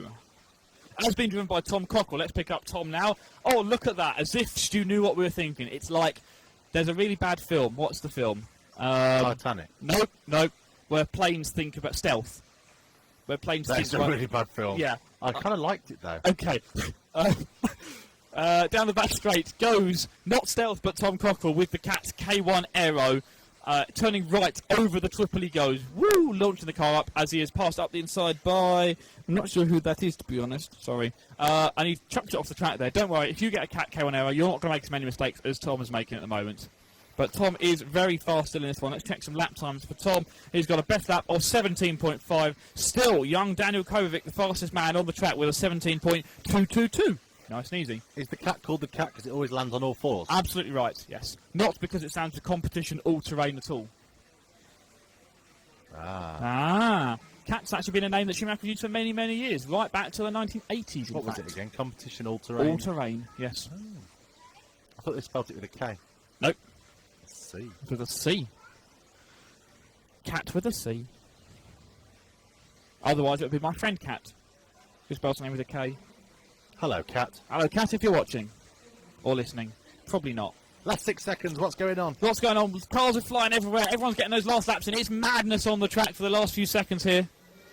As we go through the final corners, the final laps everyone. It's going to be... oh, look at that. Right at the end, who pops up at the overall top of this timesheet? Why? It's Daniel Kovacic. I should have had a message from Nick. All right, then what time do you want? So, hello to Nick if you are watching. Being listened to. We are, aren't we? What are you doing, Nick? Shouldn't you be commentating on something that's going on in Portugal? Big Brother is... And by the way, Nick, you cannot nick the name. Tomorrow we are calling it Fast Friday because right here is where all the action is. Fast, four-wheel drive, off-road buggy action from Trelleborg in Sweden. If you want to watch touring cars, you can do. Go and watch the guys from Portugal. But whichever one you watch, we'll tell you watch the other one on the archive after the event, rtracing.tv.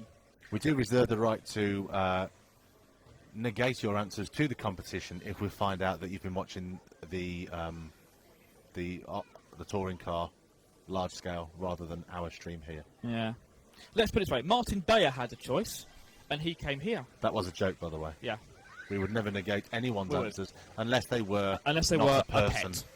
If you are a pet or a business. See, so, but in fact, talking of Bayer Watch, I'm seeing him right in front of me, talking to Jürgen from LRP, Mr. LRP, talking about the LRP motors and electronics he's got in that X-Ray buggy. Seems to be going well for him at the moment, though. Definitely better than two-wheel drive. He looked a bit happier. He seems very laid back when he talked to me in the pit walk. If you missed the pit walk, check that out on the archive later on tonight when it's all uploaded for YouTube, or just scroll back a little bit in the time bar at the bottom. I'm doing the scrolling motion with my hand. I don't know why, because no one can see it. No.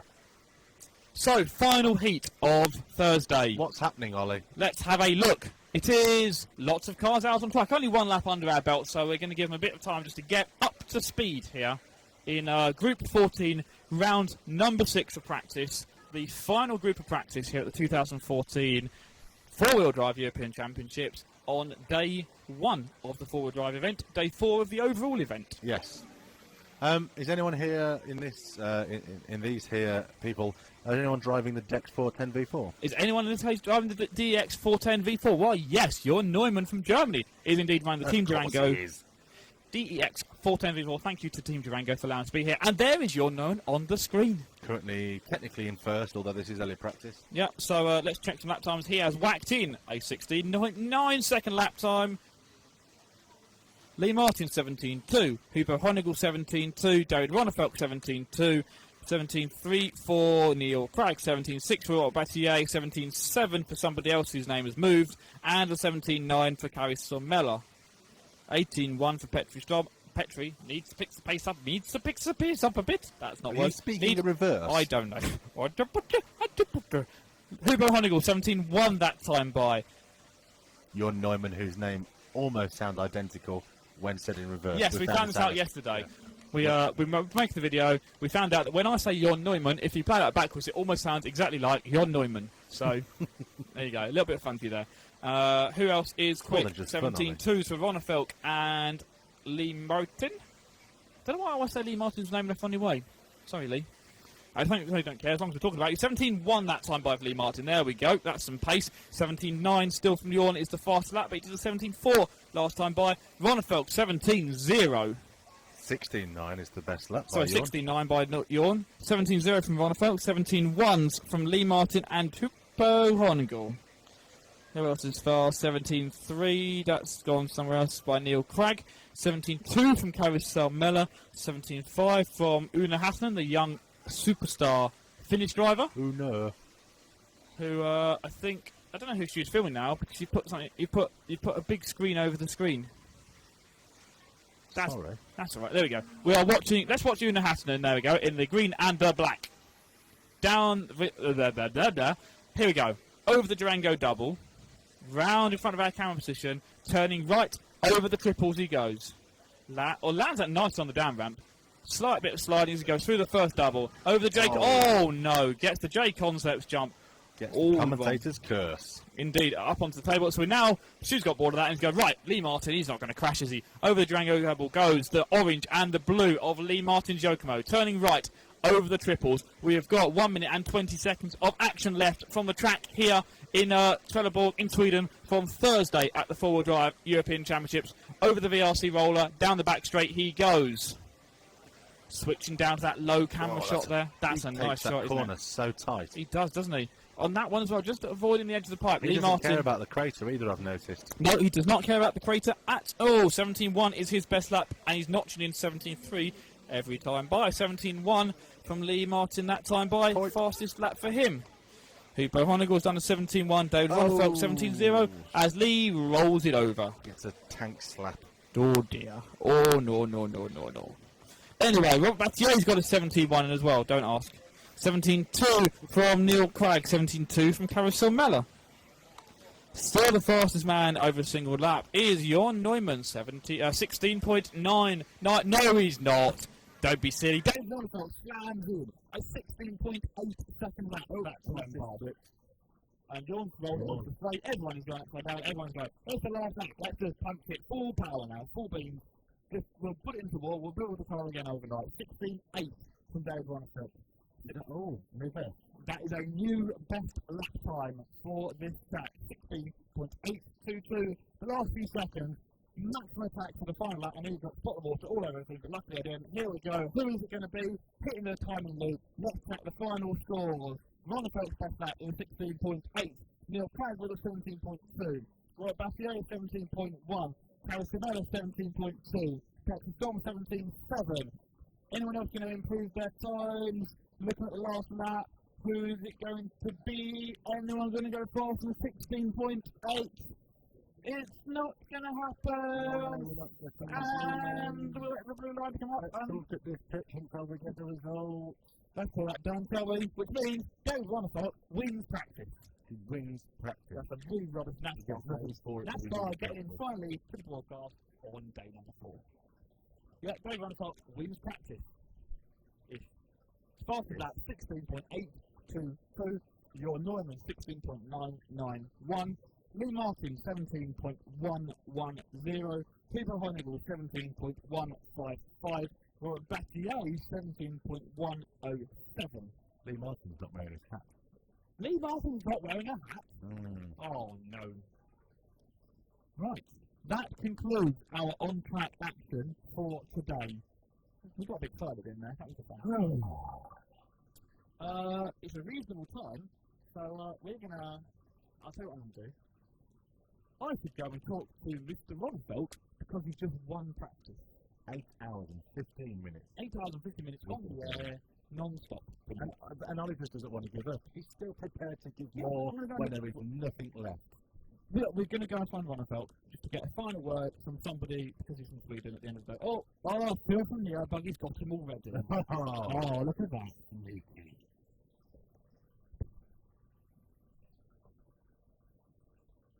There we can see Phil sneaking in for us. It's okay. All of Phil's equipment's just behind me, so I'll just pour some water into his camera case. Let's go and grab a word with a. Well, that means if Phil's taking the photo, that means he's probably pretty convinced that David is the fastest man in practice as well. But I think that's still a really impressive lap time. It's worth just going on a chat with him. So a 16.8, wasn't it, best lap time? Yeah. I have to stop now because Ollie can't hear me.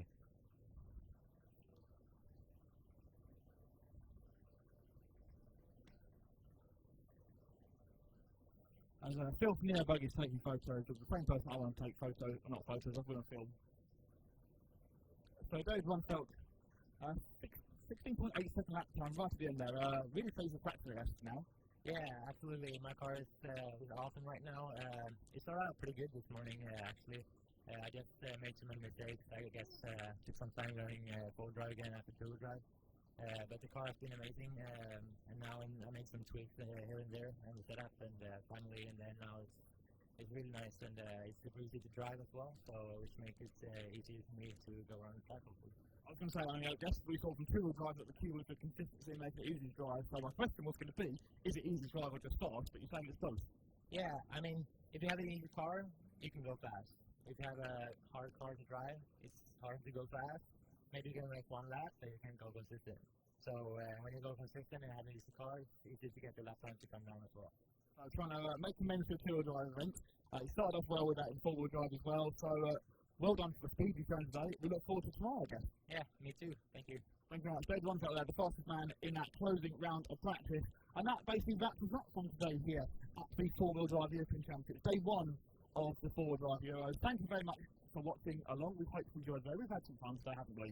Don't forget, check us out on Facebook. You can always comment on the YouTube stream when we're back on tomorrow. Enter the competition on the Facebook group as well. But we'll be back tomorrow, 10 a.m. local time here in Sweden, 9 a.m. UK time for Fast Friday. And we can bring that to you thanks to Team Durango and the DEX 410, to J Concept and to VRC Pro, and of course a big thanks to EFRA. Tomorrow, Fast Friday kicks off 10 a.m. local time, 2 rounds of practice, 2 rounds of qualifying. It's going to be mental. Join us right here.